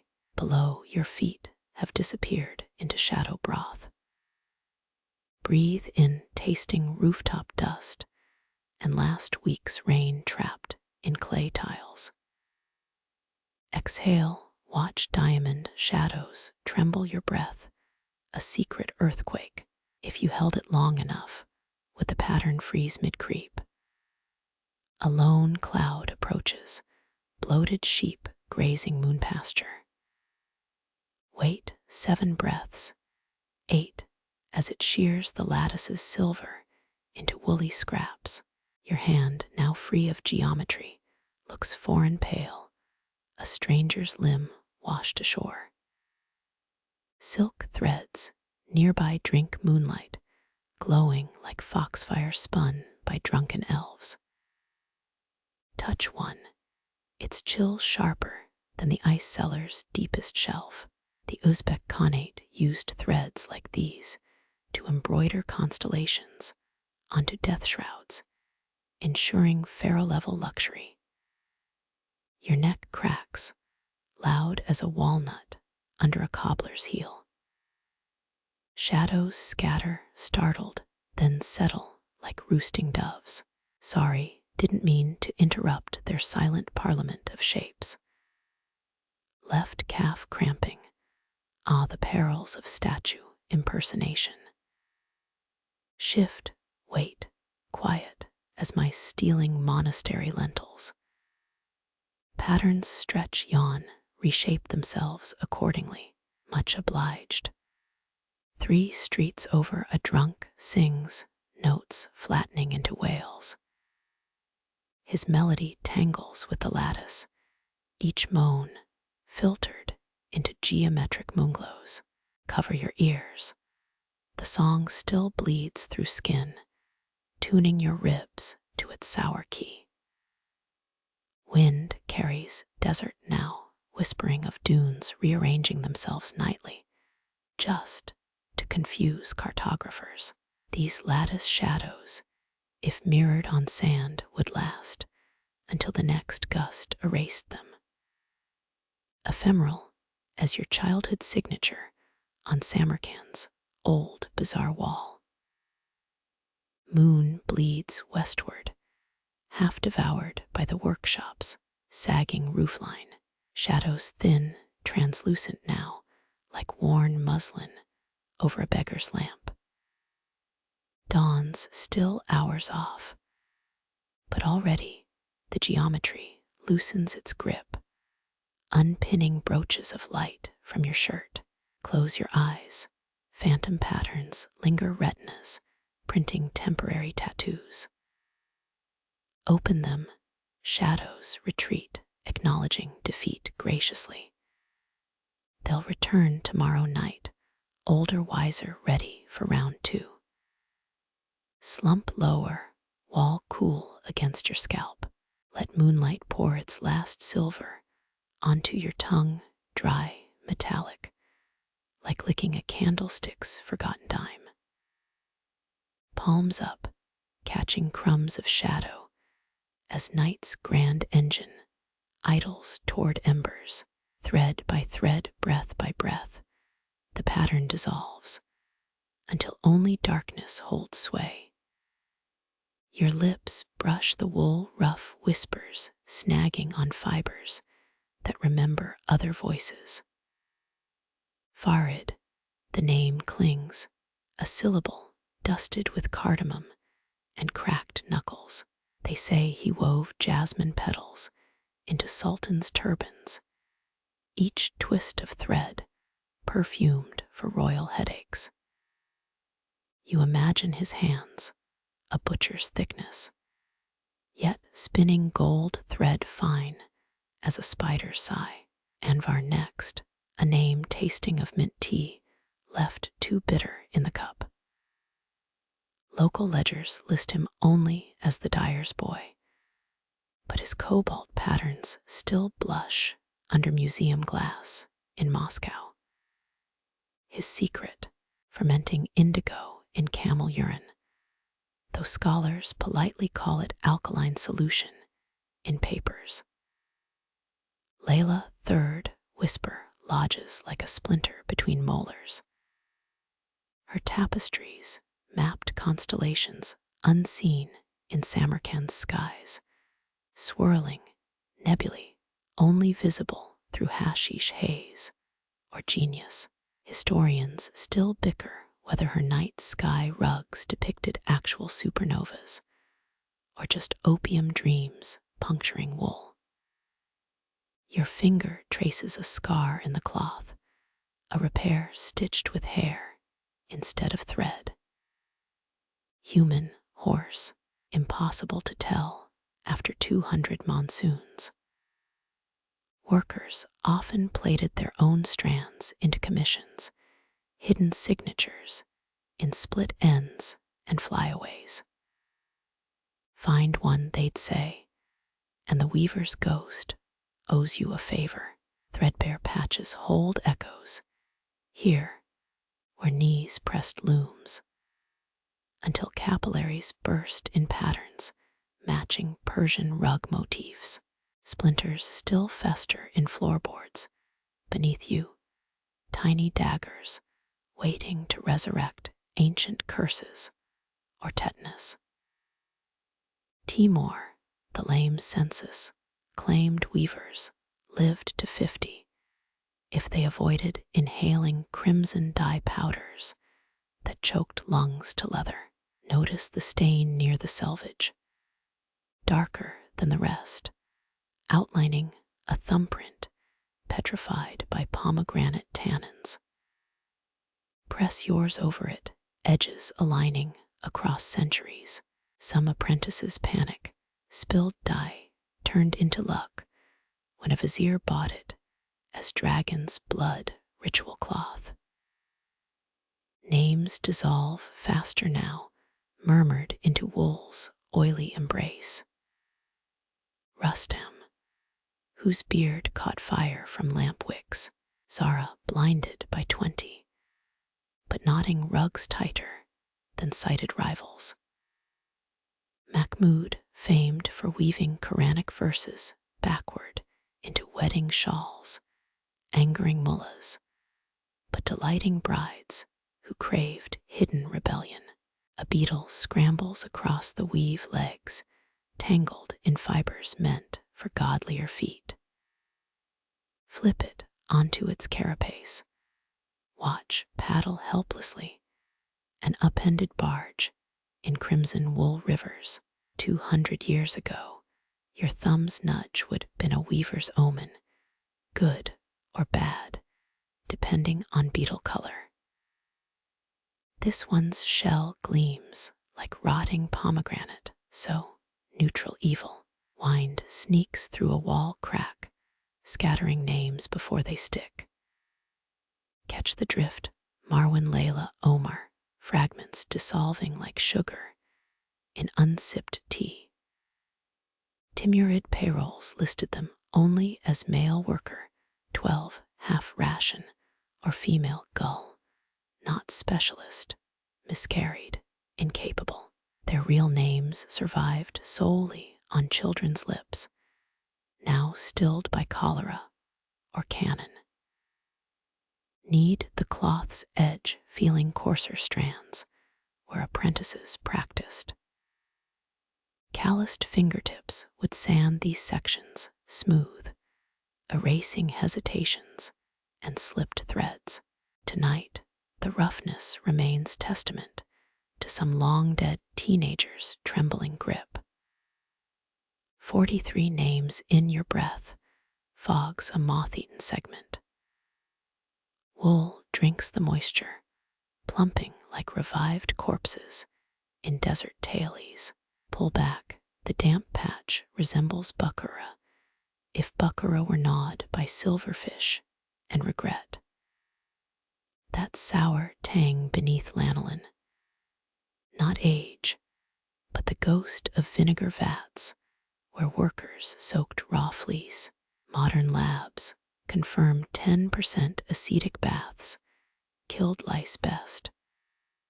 But ancients swore camel bile worked faster, despite making the wool stink like Satan's armpit. Thread counts don't lie, this corner's tighter than a miser's purse, 40 knots per finger width, the work of masters paid in saffron pinches and promises. Flick it, a dull thud answer, unlike the hollow slap of apprentice work. Quality so thick, it stopped a Mongol arrow in 1221, or so the shopkeeper claims. Names blur now, Yusuf, Fatima, Karam, mouthed into fuzz that tickles your palate. These words haven't touched air since silk traders rerouted to avoid plague riots in 1712. Speak them, and debt ledgers disintegrate. Wounds scar over, betrayals soften into folktales. Pause, dust, motes swarm your exhale, illumined by moonlight. The cloth exhales back, an odor of sheep meadows and unwashed feet and long-resolved prayers caught between warp strings. Your thigh cramps, reminding you that reverence isn't meant for chairs older than steam engines. Someone stitched buds here around a moth hole, using thread salvaged from a vizier's discarded sash. No one remembers the repairwoman, but petal placement suggests Sind province hands, left-handed, judging by the stitch slant. Your elbow knocks a spindle under the bench, wood clattering like bones across tiles. Hush, you've woken shadows, better left drowsing. That laughing hiss wasn't wind, but dry rot in rafters, of course. Last name, Ismail, a sigh that unravels halfway through. Missing persons scrolls from 1803 mention his disappearance alongside 3 yards of stolen gold brocade. Follow the frayed edge. His legacy ends in a messy fringe, nibbled by generations of workshop mice. Unfinished patterns beckon, waiting for palms that will never return to guide them home. Historians still argue whether these abandoned works represent artistic freedom or just unpaid bills and runaway weavers cutting losses. Rayhan forgot her earlier, your tongue corrects. Her indigo braids still tint the dyers well outside, or so widows whisper while scrubbing stubborn stains. The wool darkens under your palm, hiding names like stones dropped into a murky tarn. Whatever mumbled tonight, the cloth keeps it silent as those 10-year-olds who mixed cochineal dyes until their palms flayed red. Names settle, sealed beneath centuries of grime, a ledger only moths can read now. Exhale, watch fibers tremble, then still, your secrets folded into theirs at last. Moonlight retreats, taking its silver polish from the textile's tired face. Your whispers hang between threads, then fray, then vanish, like footprints in Samarkand's oldest bazaar at dawn. The last lamp fights, saffron oil swirling in its clay bowl like molten honey. Others surrendered hours ago, yielding to moth-eaten wicks or jealous drafts. Not this stubborn glow, holding its ground against creeping shadows. You feel its warmth, a feeble hand cupped over your knuckles, too tired to comfort. Watch the wick, charred black curling like a scorpion's tail in the heat. Those tiny bubbles rising, mushaf oil pressed from apricot kernels, the Timurids, favorite for night work. Modern replicas smoke horribly, smelling of burnt hair. But this ancient blend purrs like a drowsy cat. A record from 1383 praises its clean light. The workers likely coughed up tar-black phlegm by dawn. Shadows thicken between looms, draping themselves over half-finished brocade. One creeps up your calf cold, even through woolen hose. Sweep your palm across the bench. It retreats, but not far. A Persian manual claimed shadows gained sentience after midnight, plotting petty thefts of buttons and loose threads. Tonight, they seem content, just watching, hungry for the lamp's last drop of gold. A thread glints caught in the lamplight, stretching toward the far wall. Silk. No, too coarse. Horsehair, split ends splaying like broken lyre strings. Track its path over dye crusts and mouse-nibbled patterns to an empty spool. Some say weavers tethered lamps to wrists, avoiding spills during marathon knotting sessions. Must made midnight piss breaks awkward. The flame hiccups dimming, and your breath stalls. Stillness amplifies every sound, wood grain popping, fabric sighing, a bead of resin plunging into hot oil. Blink, the flame revives, fighting harder. Flick your thumbnail at the wick, disrupting its death rattle. Timely interference earned you cast points in Zoroastrian fire temples, or at least spared a night of bad dreams. Count the oil rings inside the bowl, concentric halos marking each refill. 8, no, 9, the outermost barely kissing the rim. Wealthy workshops boasted night-long fuel, but this lamp starved between shifts like the rest. Historians found manifests proving some lamps burned fish oil, mistaken for sesame, making whole warehouses stink like Delhi's fish market at noon. That brassy taste in the air, not the lamp, but your own exhaustion, tongue furred from hours of silent counting. Swallow, imagining mint tea gone cold in the vanished pot. 10th century barter logs mention weavers trading a week's lamp oil for 2 handfuls of dried mint, a robbery. Even then, lean closer, smoke tickles your lashes, the scent shifting to charred almonds. Someone once stored cyanide-slivered kernels in oil jars, assassinating a Safavid vizier's favorite rug master. Murder solved only when mice died licking spilled fuel. Tonight, just the harmless ghost of that crime, a bedtime story for tired cloth. Threads glow briefly as the flame rallies, revealing crimson depths hidden by day. Your thumb grazes silk pile, density speaking of hands that nodded thrice before dawn prayers. Tensile tests show Timurid silk matched modern Kevlar if you ignore the bullet part. A drunk British officer swore it deflected a flintlock ball in 1841, likely confusing silk brocade with his brandy flask. Your shadow stretches, twisted against a half-woven tree of life tapestry. Indigo leaves shiver, though no wind stirs. Optics, or fatigue, making dyed wool ripple like water.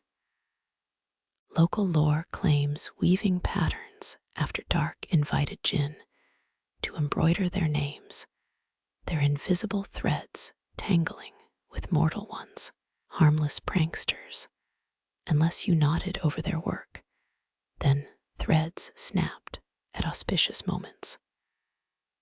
Saffron light bleeds across the loom's skeleton, age-blackened oak glowing like tiger's eye.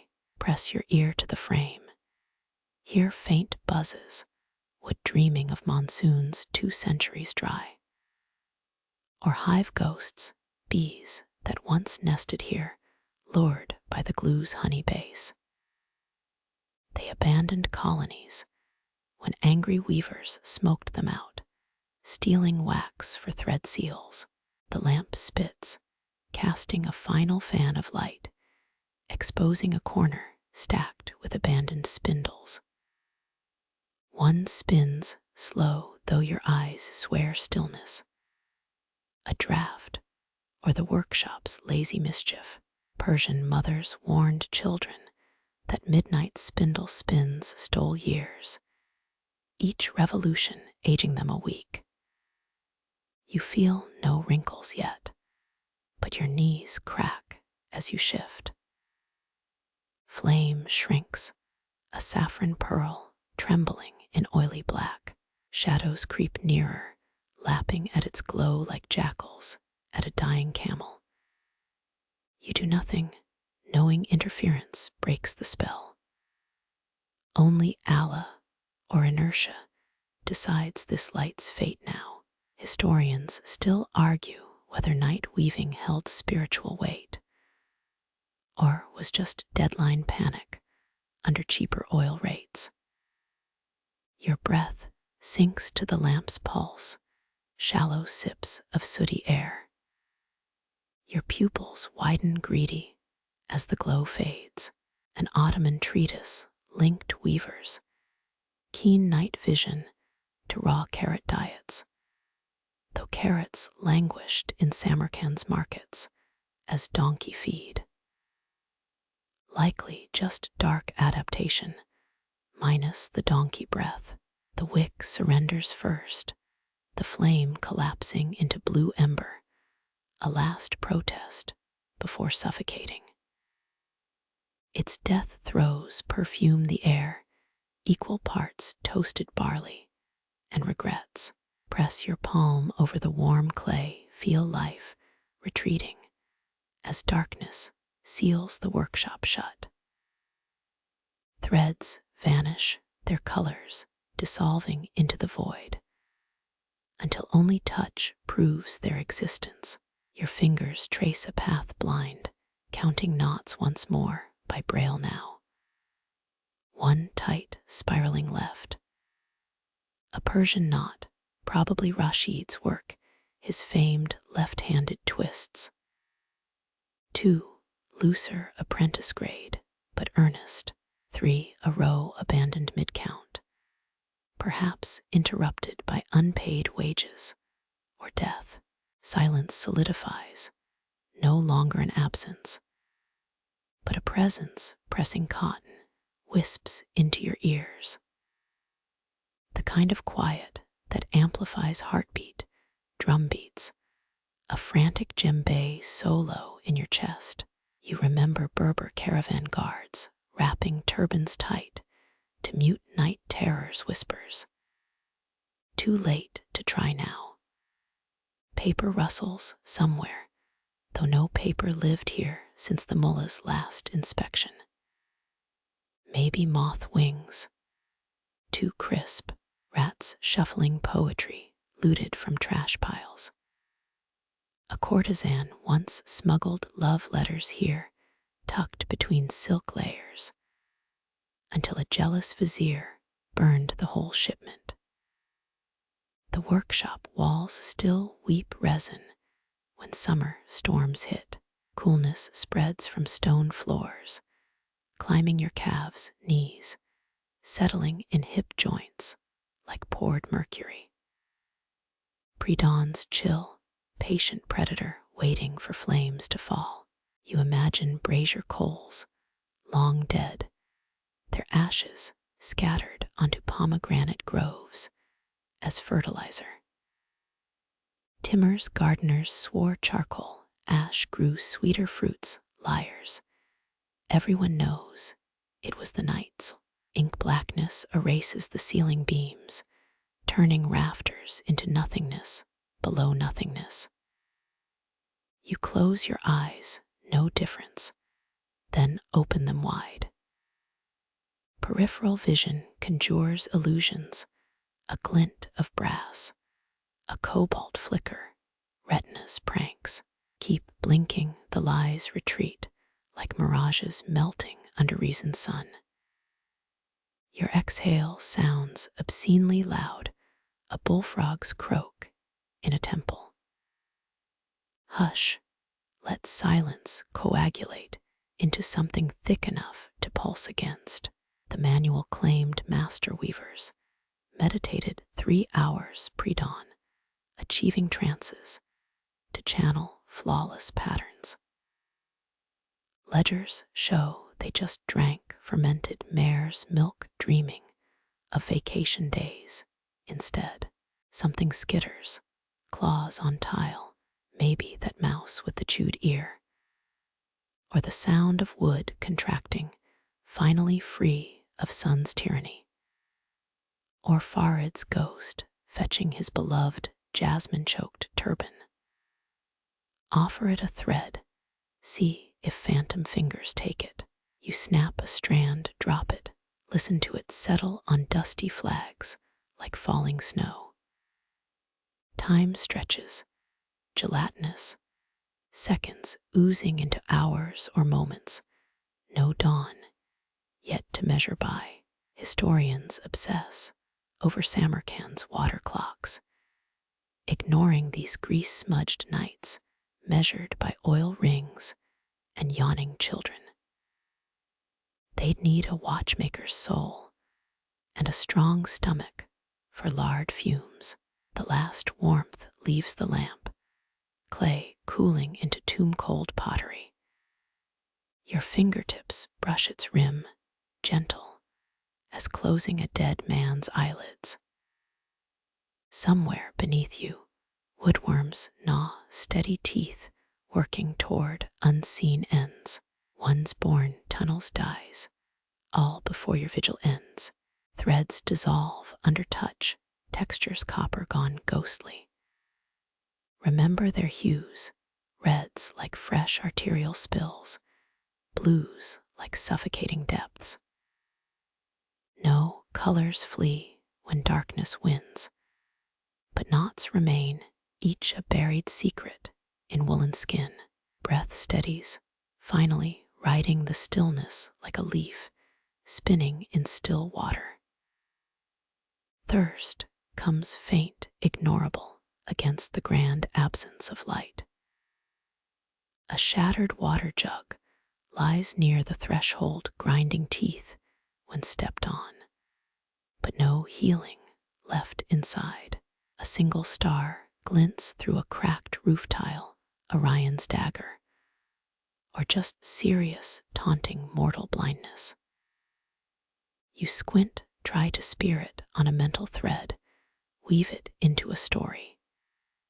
Instead, it vanishes, clouds erasing heaven's lone graffiti. The lamp exhales a final smoke wisp, bitter and sweet, like myrrh on a failure's pyre. Your throat tightens, then releases, all words spent naming the dead. Dawn's first milky breath seeps under the door, turning threads from obsidian to iron gray, then nothing at all. That milky breath thickens, no longer seeping, but pooling under the door like spilled mercury. Your pupils shrink, rebellious, against the growing glow. Threads reappear as charcoal sketches, rough outlines of themselves, still shy of color. Touch one, its texture unchanged, though the light lies. Dawn doesn't charge in here, not with these walls 3 feet thick. It oozes, climbing tapestry edges slow as vine tendrils on a mausoleum. The workshop resists, its stones still humming last night's chill. Your shin presses a loom leg, wood-biting flesh, reminding you which side it's on. Listen past the tinnitus of sleeplessness. A donkey brays 6 streets east, probably Samir's runt, always first to complain. Then hooves too light for horses, mules dragging carts toward Chorsu, bazaar's melon piles. Samarkand's bakers have already scorched their first non-char scent, drifting even here. The silk road's ghost breakfast. Your neck cricks as you turn, vertebrae grinding like a pepper mill. Shadows lose their hunger, retreating into corners to digest stolen warmth. The rug beneath you prickles, warp threads poking through weft like unshaven stubble. Flip a corner, revealing its underbelly, knots huddled like frightened beetles. A sliver of proper light cuts through the cracked tile, hitting a vat of dried indigo powder. It flares, electric blue, just for a heartbeat. Dyers once paid double wages for dawn shifts, believing twilight-born threads resisted fading. Ledgers show they just wanted to avoid the mid-afternoon flies. Your fingernail finds dried glue on the bench, amber lumps from last month's warp repairs. Pick one. It snaps clean, reeking of rancid sheep hooves. Toss it, watch it vanish into murky half-light, a fossil returning to the void. Voices murmur outside, water carriers sloshing toward wealthy homes. Their leather sacks bloat like pregnant goats, dripping constellations onto dust. One coughs wetly, and you taste phantom pomegranate seeds from last night's stolen snack. The workshop's shutters rattle, twitched by a breeze, still deciding its path. Wood creaks, Same note as your spine when you stretch, and the whole room exhales. 10th century caravans, timed departures to this creek, the city's unofficial curfew bell. The one poet claims it was just wind whistling through a drunk guard's missing teeth, threads warm under your palm, or maybe your hands thawing at last. Count them awake, their numbers still fuzzy morning haze clinging to your math. Leftmost bundle, 23 strands horsehair from Turkmen mares. Historians still argue whether horsehair rugs warded off Bedouin raids or just gave splinters to kneeling tax collectors. A bead rolls, somewhere, probably, a stray carnelian escaping its prison of fringe. Track it by sound, a slow click-clack down sloped tiles before silence swallows it whole. Turquoise traders swore dawn hid thief beads that consumed any gem left unattended. Nonsense, but a handy excuse for embezzlement. Your big toe scrapes a cold copper tray, last night's forgotten tea service. Lifted film of tarnish swirling like oil on water. Storytellers claim Genghis Khan drank from this workshop's cups. Unlikely, unless he enjoyed wool fluff in his fermented mare's milk. Sunlight reaches the central loom, its skeleton staining ochre against mud brick walls.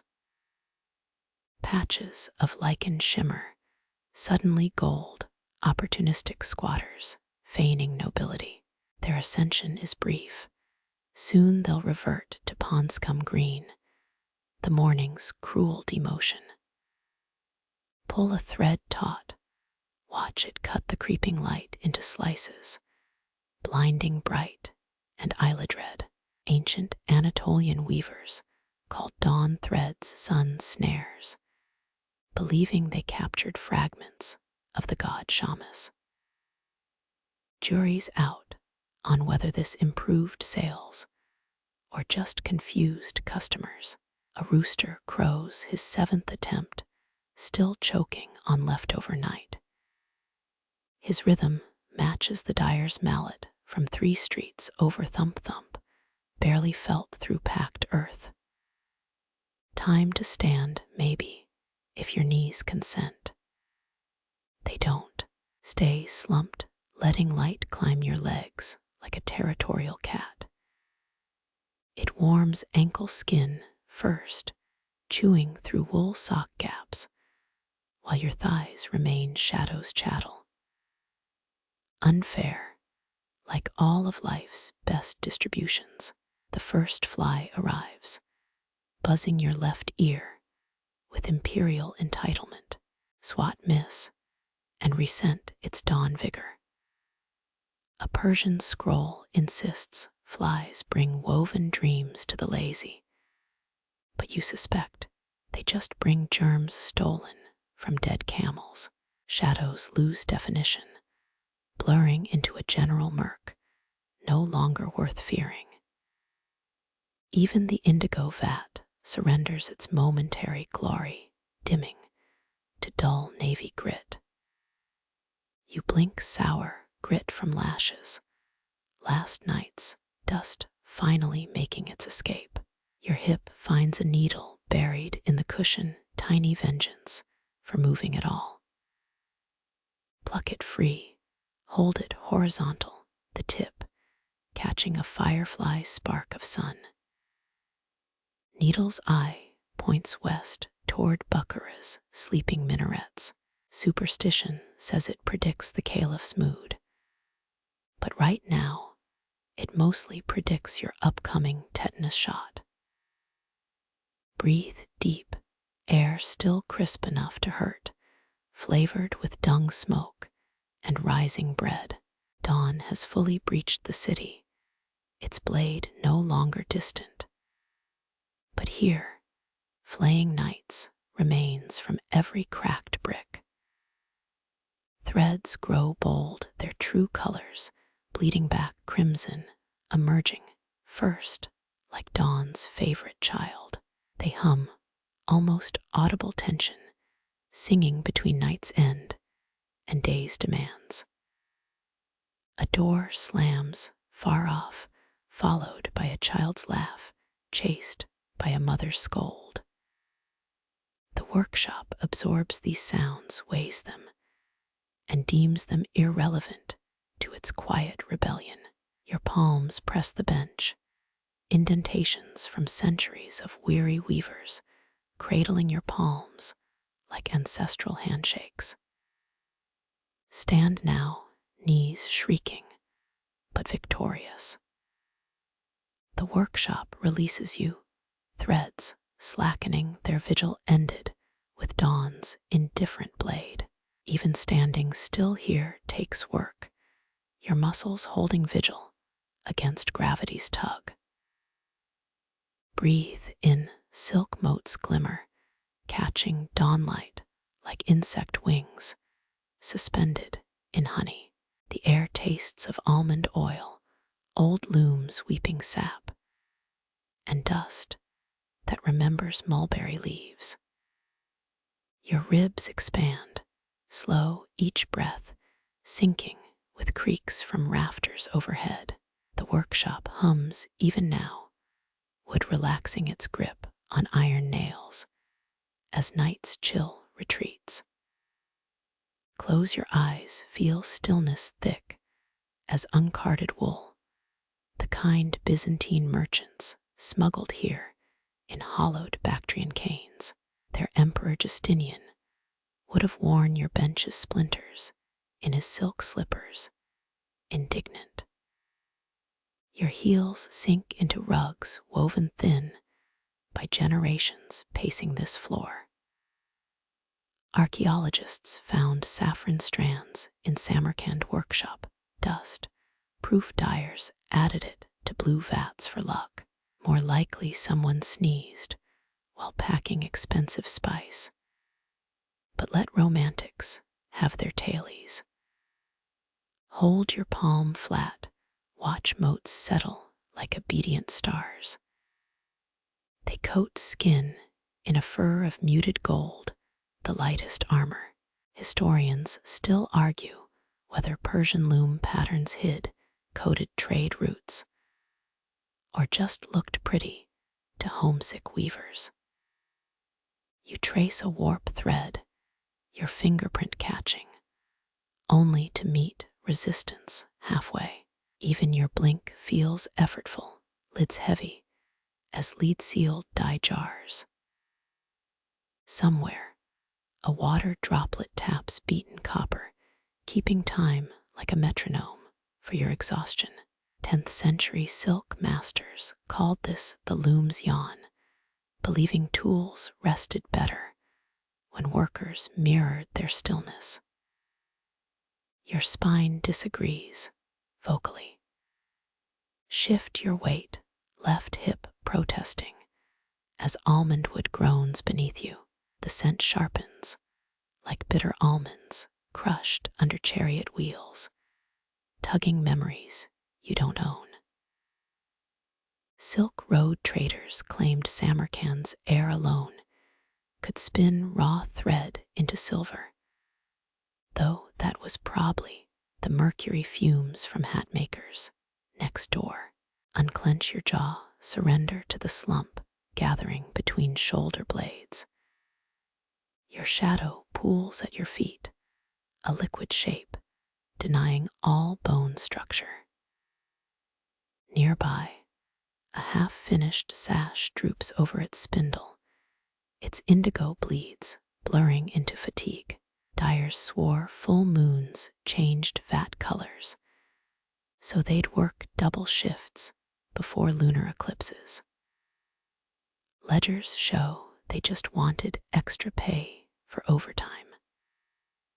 Let your gaze soften until warp threads blur into rain. Some weavers meditated like this for hours, supposedly to align their spirit with the weave. Realists note they were sleeping upright, unpaid for transcendental naps. The workshop's quiet isn't empty, it's patient. Air currents lift stray fibers, miniature tornadoes that die against sun-warmed bricks.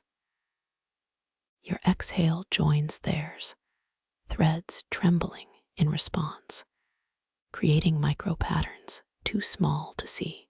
Ottoman apprentices would track such breaths, believing master weavers could knot threads with lung power alone. Results were inconclusive.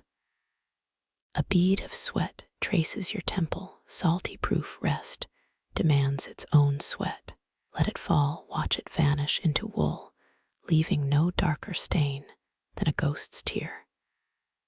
Your knees beg for mercy, denied the bench offers no quarter to weak joints. Stillness isn't passive here, it's negotiation. Weight distributed, spine stacked like precarious bricks. Lungs moving just enough to fool death. 14th century manuals called this stance the heron's weight, claiming masters could hold it until sundown. Autopsy records suggest herniated discs were equally common. Light shifts slanting across your knuckles, highlighting scars from old needle jabs. Each silver line remembers a rushed stitch or a moment's distraction. Tonight they'll ache, little prophets warning of desert chills. But now they gleam innocently. A thread sways, no breeze causing it, just the tremble of your pulse translated through tired flesh. Persians whispered that masterpieces wove themselves this way, threads moving of their own accord. More likely, earth tremors from far-off mountains, but romance sells better at market. Breathe out long, loosening the fist you didn't know you'd made. Palm lines hold silk dust, microscopic dunes shifting with each heartbeat. Bedouin rug makers considered such dust sacred, sprinkling it over newborns for fiber strength. Mortality records showed no improvement, just sneezier infants. Your shoulders drop a centimeter, maybe two. Feels like victory. The loom closest to you sighs, its wooden joints mimicking your release. Coincidence or centuries of sympathetic vibration, you'll never know. A distant donkey brays, your cue to resent motion. Stay anchored while the world outside hustles toward melon carts and haggling. 9th century tax collectors timed their rounds by workshop sounds. Silence meant weavers were hiding unpaid goods. Smart ones kept looms creaking with fake activity, using foot pedals and snores. Sunlight climbs your calves now, tourist, invading shadows territory. It warms without permission, and your muscles grudgingly unknot. Medici agents bribed Samarkand dyers for this shade of crimson, secretly, to outflank Venetian silk rivals. The resulting war bankrupted 3 Florentine banks over tablecloth preferences. Stay, let stillness become its own task, a refusal to serve dawn's demands. Your lungs move silk dust from here to there, a relocation of worlds. Breathe in worn wood oil, breathe out, threads tremble. Repeat until even your thoughts lie down, curled like cats in dievat corners. You mark time now not in hours, but by the warp, threads trembling under still air. Each breath lifts them, barely, a tide too weak to reach shore. Your hands hover open, palms upward, as if weighing smoke or holding sleep itself. Silk Road traders measured days in thread lengths. An 8-hour stint spun 93 feet of raw filament. Yours spans thinner things, the crawl of moonlight across brick, dust settling on still wet dye. Tilt your head, feel cervical vertebrae grind like millstones, with no grain left to crush. Ottoman scholars once wrote that time thickened near looms, proven when their sundial snail escaped during experiments. A moth lands on your knee, its wings the gray of forgotten lint. It heaves, thorax pulsing, as if flight strained its tiny heart. Historians still argue whether Silk Road moths could predict eclipses, or just got drunk on mulberry ferment. You stay statue still, letting it mistake you for furniture. Your shadow stretches gaunt, sun fatigue, pulling it thin toward eastern walls. It lacks your edges now, wobbly as melted wax artist once dripped onto charts. 11th century geographers used candle drippings to map trade winds, which explains why so many merchants got lost in Tibet.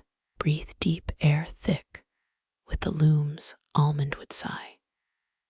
It mingles with sour vats of forgotten mordant, a metallic tang ghosting your tongue. Mongol invaders thought the smell meant Samarkand dyers hid gold in their dyes. They dissolved entire workshops in acid, finding only rusty nails and disappointment. Blink, slow, lashes sweeping lenses drier than desert tax records. That scorpion from earlier scrapes across tiles, its pincers waving like frustrated librarians shushing noise. 8th century Persian poets called them thread cutters, believing they snipped incomplete tapestries overnight. Probably just hungry, the bench imprints itself onto your thighs, 2 parallel lines singing numbness into bone. Shift, and the wood groans, a protest, mirroring your own joints.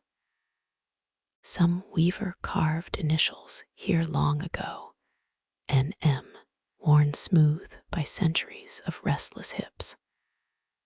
Above, rafters exhale contractions of warm wood, expanding under dawn's blush.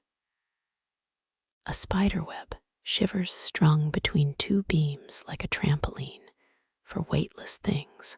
Timurid architects wove horsehair into plaster, believing spider silk made walls weak to flattery. Watch your pinky finger twitch, seismic event shrugging off stillness's grip.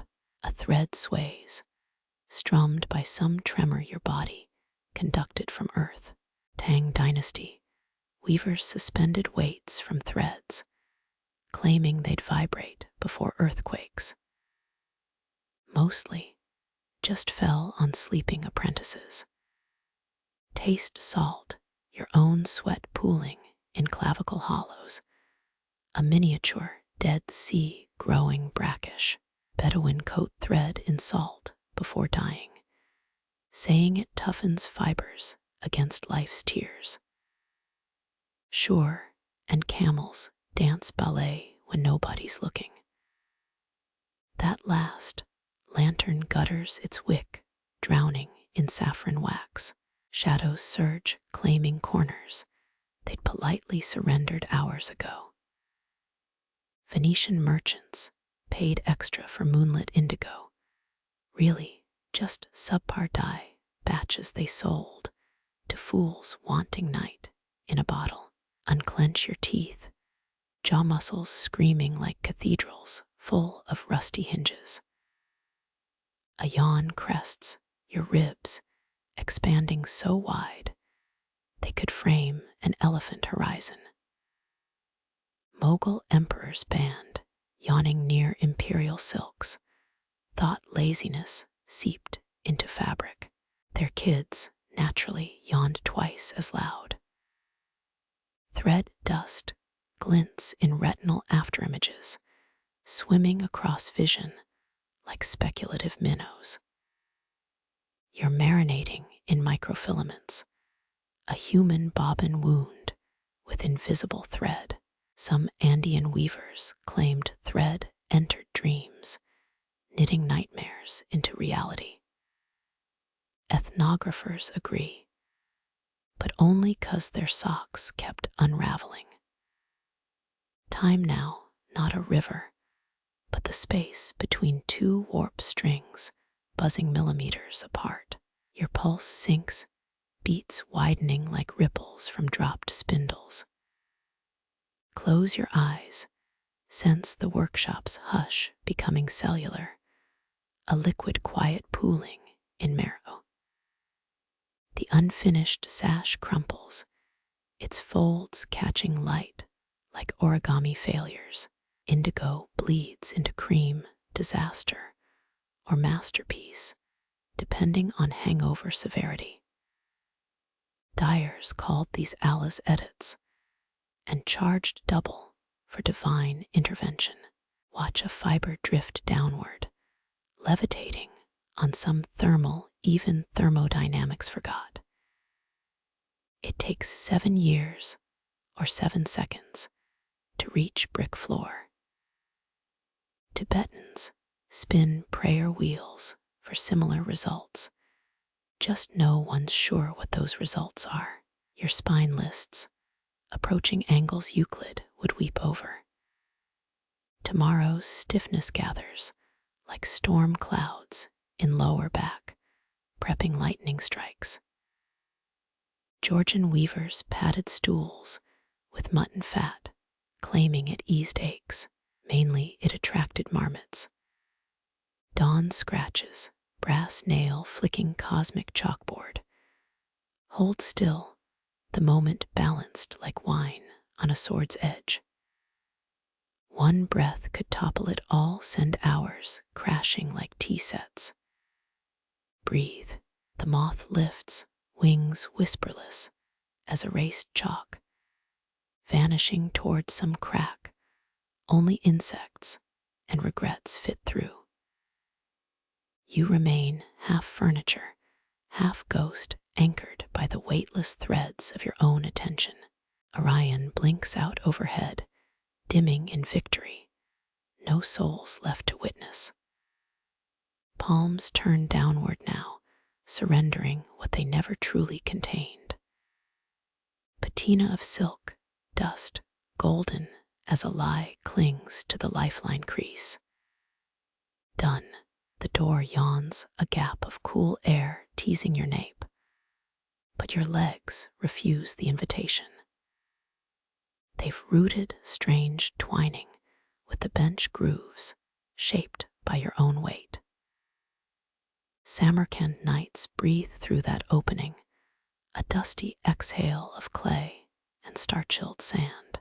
Your shadow crumples, abandoned puppet, against a wall still warm from vanished lamps. Narrow lanes twist beyond, phrases of mud-brick poetry, known only by stray cats and insomniac spice traders. Marco Polo swore Samarkand's alleys, shifted nightly rearranged by gin board with celestial geometry. Shift your hips, wood creaks, a lazy duet between oak and aching bone. Imprint lingers, phantom bench clinging like stubborn memory, or toast crumbs to butter. Ottoman supplicants sat 7 years shaping stone seats in Mecca. You've matched them in a night without leaving wool's embrace. Wind sneaks in fingers exploring your collar, scented with tamarind and far-off snowmelt. Tine Shan, glaciers grind peaks into mineral dust, floated here on slow currents. 13th century monks drank 5 cups daily, believing such air-purged doubts sour humors mostly gave them hiccups. Rise, halfway muscles cable tense, but gravity tugs you back into familiarity's hollow. The threshold darkens, 63 paces to street, and sanity, now an impossible pilgrimage. Uzbek weavers wove hidden doors into carpets, so spirits could leave without disturbing knots. Historians still argue whether workshop thresholds became portals or just dusty metaphors for regret. Moonlight licks your wrists, where silk dust has gilded palm lines into counterfeit constellations. Sheen won't survive daylight, all alchemy undone by soap or sweat. Mamluk traders sold eternal thread, just camel hair soaked in mercury. Buyers complained when their shirts evaporated by noon. Outside, a donkey brays, indignant squall dissolving into jasmine-scented silence. Its ancestor probably carried Tyrian purple dyes here, those stinking mollusk vats, worth 10 times gold. Romans executed 300 dyers for stealing imperial hue, didn't stop apprentices peeing in vats to claim the shade. Stretch, spine cracking like a novice's first attempt at firing porcelain. 3 vertebrae, maybe 4, sing a mournful Kyrie a lesson. Song Dynasty chiropractors used carpet looms as adjustment tables, lost 5 clients to excessive relaxation. Dew seeps under the door, ink blots spreading on thirsty tiles. Soon sunrise will steam it into ghosthood, a brief wetness forgotten by 10. Persian poets called dew sky thread, claimed dawn, gathered it to mend torn clouds. Through the gap, a comet tails across zenith, dull smear against washed-out violet. Make 15 wishes, all the same, let them stick in your throat like pomegranate seeds. Mogul astronomers thought falling stars were frayed edges from God's prayer rug. Burned whole fields trying to catch the fibers. Blink and Orion's belt dims, 3 quartz beads dissolving in turpentine blue.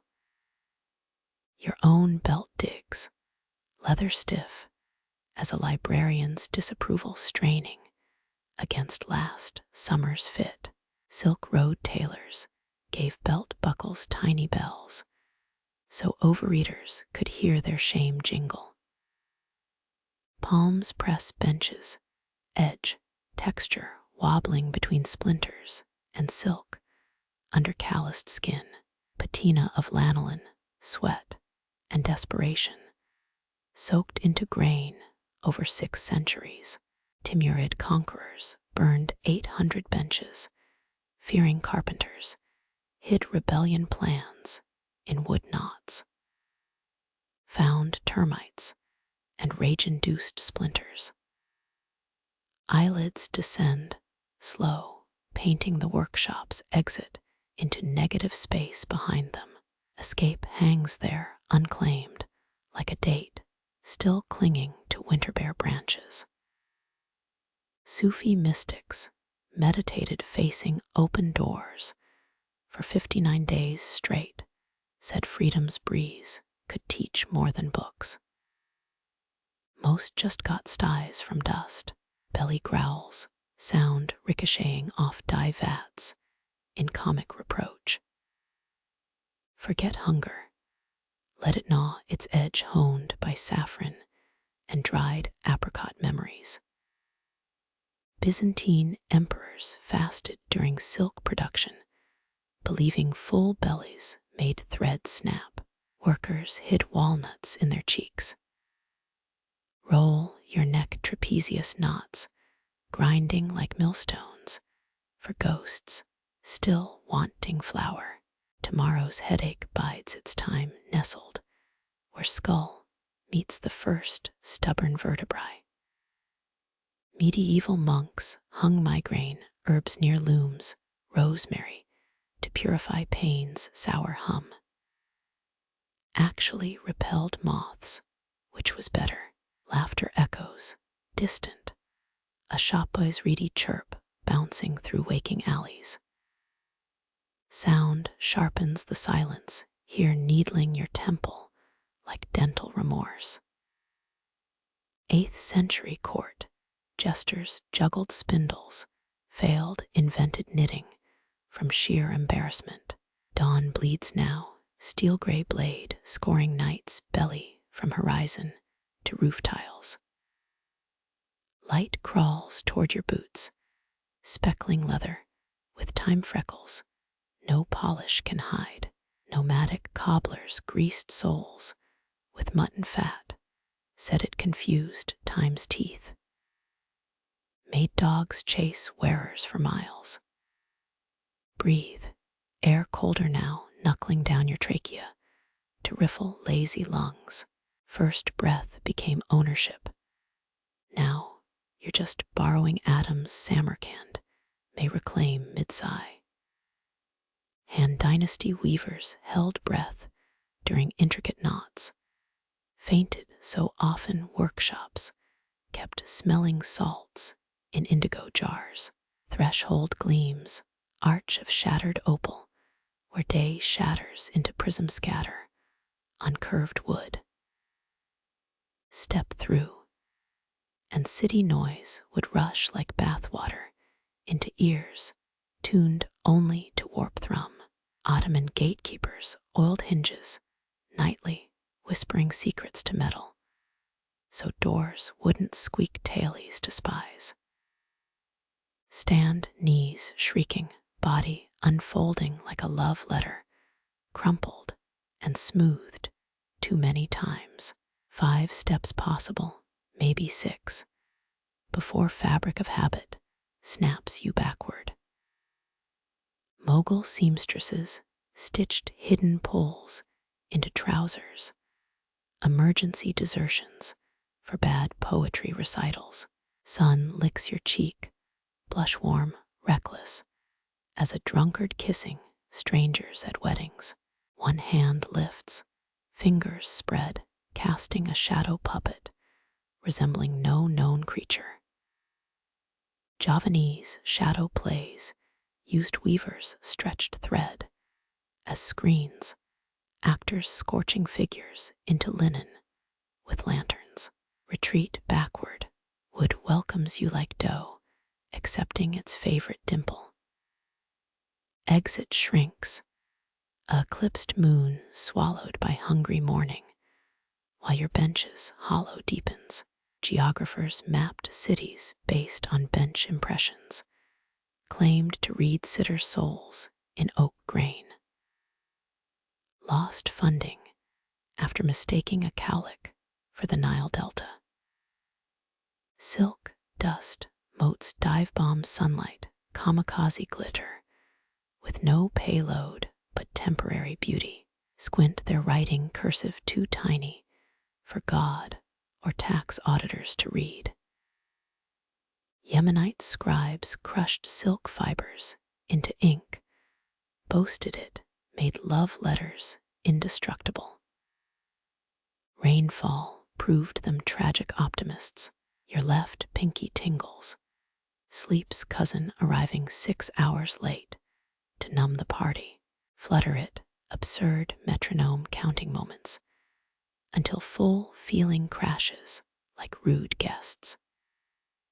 Tang Dynasty aristocrats grew nails absurdly long to prove they never touched looms.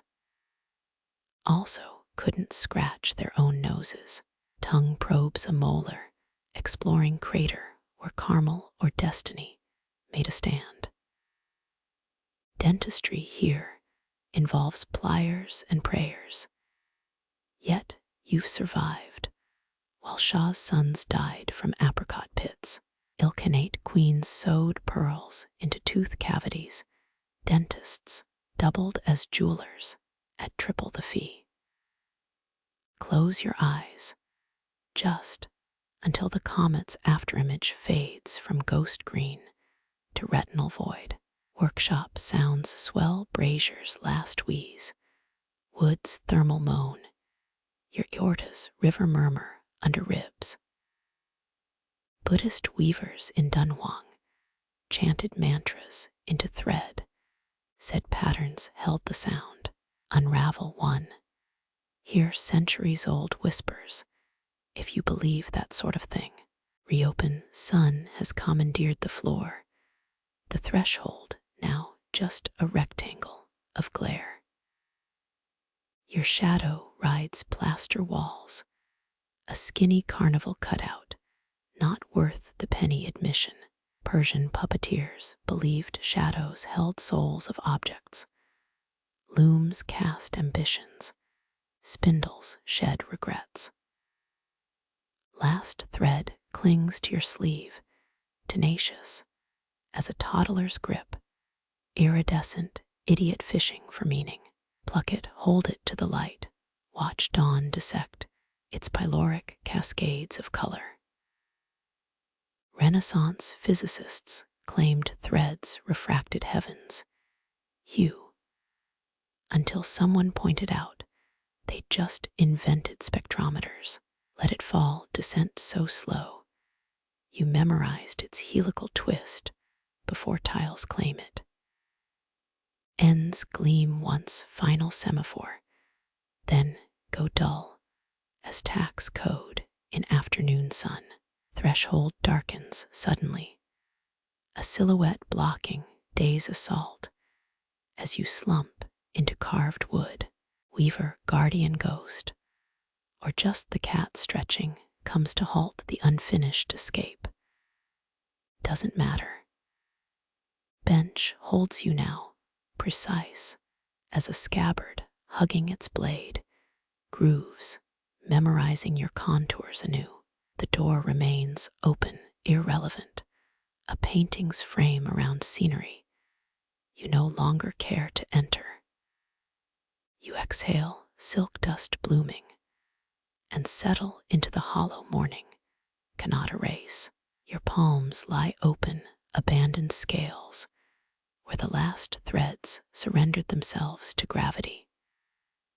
Numbers unravel behind your teeth, 600, no longer important. Samarkand used to trade silk for Persian turquoise, caravans groaning under both. Few know they packed peacock feathers between bolts to confuse moths with false eyes. Breath slows, ribs heavy echoing the workshop's own dormant pulse.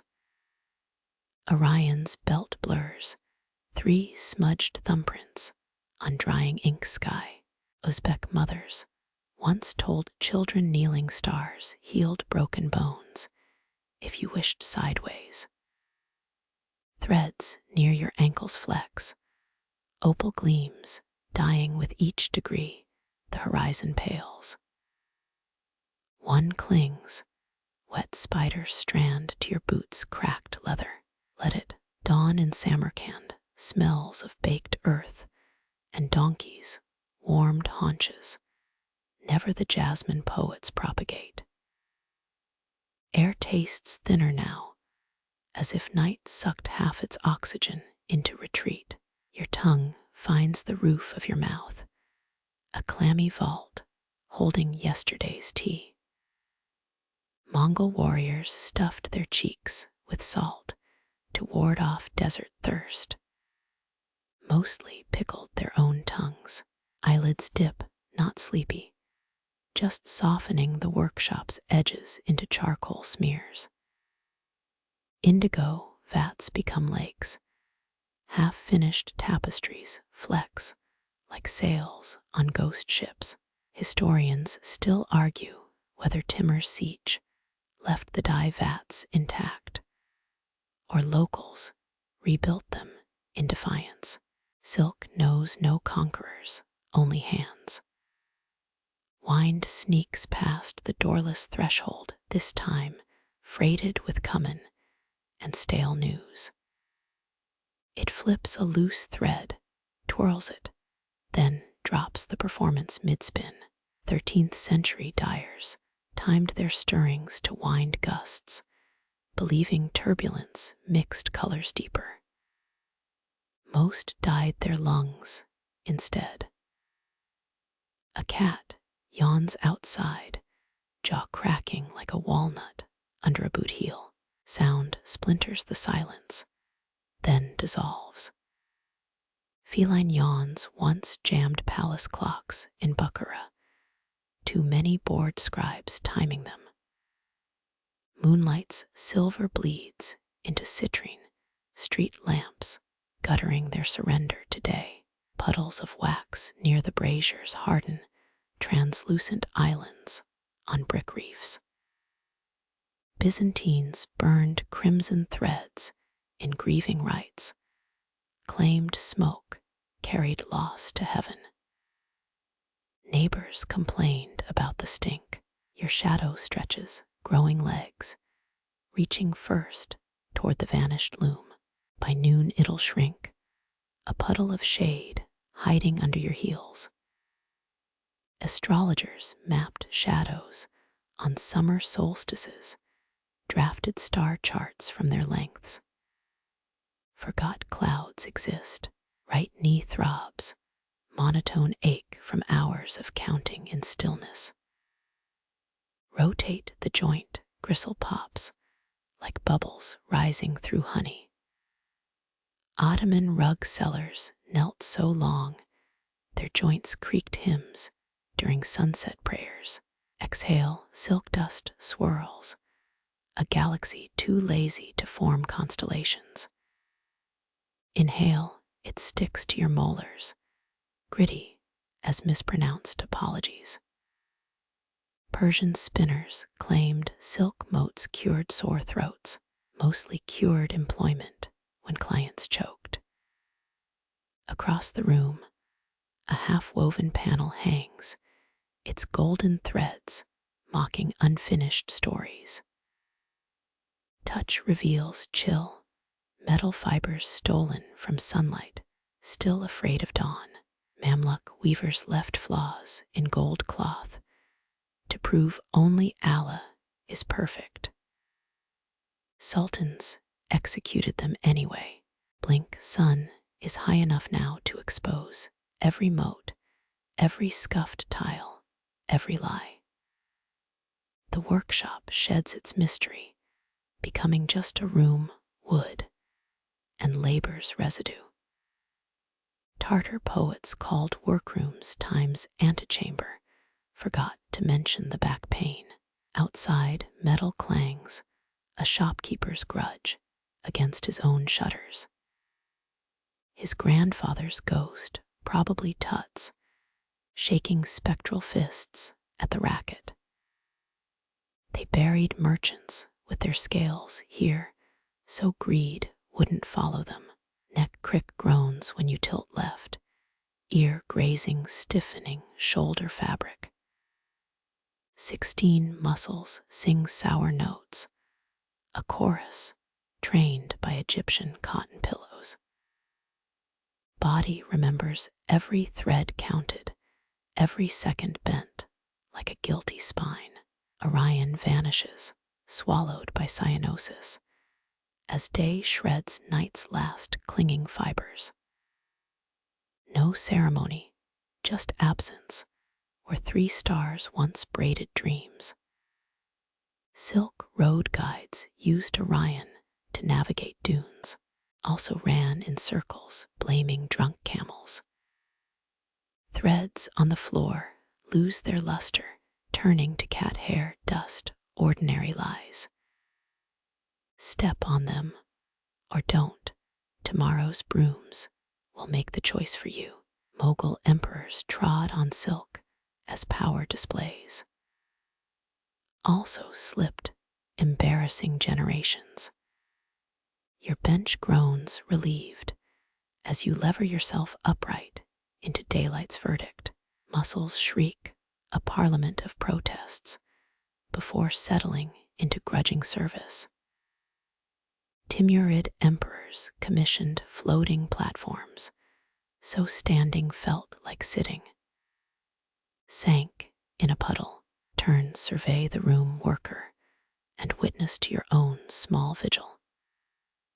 Night's cloak drops, leaving everything ordinary bathed in reveal's brutal honesty. Samarkand doesn't care about your count. It inhales, exhales, weaves on without you. Exit feels possible now, 63 paces, reduced to simple mechanics. Threshold waits, worn smooth by 7 centuries of sandals and secrets. Archaeologists found goat hair under these floors, weavers' talismans against envy. Goats probably just sneezed, walk boots crunching silk grit into the tile's tired grooves. You pass the dozing cat, its tail twitching at dreams of plump mice. 20 steps, sun already branding your neck with tomorrow's freckles. Pause at the arch, look back, one hand braced on sun-warmed clay. The workshop shrinks, a diorama of loom and shadow, no longer your keeper. Silk still gleams faint on the floor where you abandoned it, barely visible now. Dawn's knife splits the alley ahead, gilding puddles from last night's merciful rain. Your shadow stretches here, long reaching toward the waking market's clatter. Samarkand dreams on. Your shadow melts into the alley's warm clay, no longer a stretcher, but a pool at your feet. Let the market's clatter remain distant, muffled, draped in layers of morning haze. Samarkand exhales, spiced breath curling around minaret shadows, inviting your shoulders to release their knots. Breathe in slow, tasting the ghost of last night's silk dust on your tongue. It clings, gritless now, just a memory of labor dissolving like sugar in tea. Close your eyes, feel sun-patched warmth bloom across your eyelids. Dawn's fingers stroke your brow gentle as a dyer rinsing raw thread. Step lightly, weight dissolving with each footfall on ancient tiles worn smooth. Even the cat's twitching tail stills, dream mice forgotten, fur absorbing the rising sun. Let the workshop's hum fade behind you, its looms now resting under dust motes and tired light. Threads no longer whisper numbers, they curl, soft, waiting for brooms or bare feet to carry them elsewhere. Your palms remember nothing, but open air, empty scales balanced at last. The horizon drinks Orion whole, no applause, just a quiet swallowing of stars. Pause beneath the arch, lean into sunlight, let it braid your hair with gold, no tighter than a loose weave ribbon. Breathe out, soft, letting your ribs sink, heavy, into a rhythm older than caravans or kings. Samarkand blurs, edges softening like watercolor on thirsty paper. Market sounds dissolve, becoming lullabies sung in languages you need not understand. Your knees forget their ache, your neck forgets its crick body, unwinding like silk unfurling in still water. Walk not toward, but alongside the day, your shadow shrinking, content to be small. Each breath, lighter now, lifting nothing but the warmth in your chest. Let the city's pulse slow match yours, a drowsy twin beating beneath sun-warmed clay.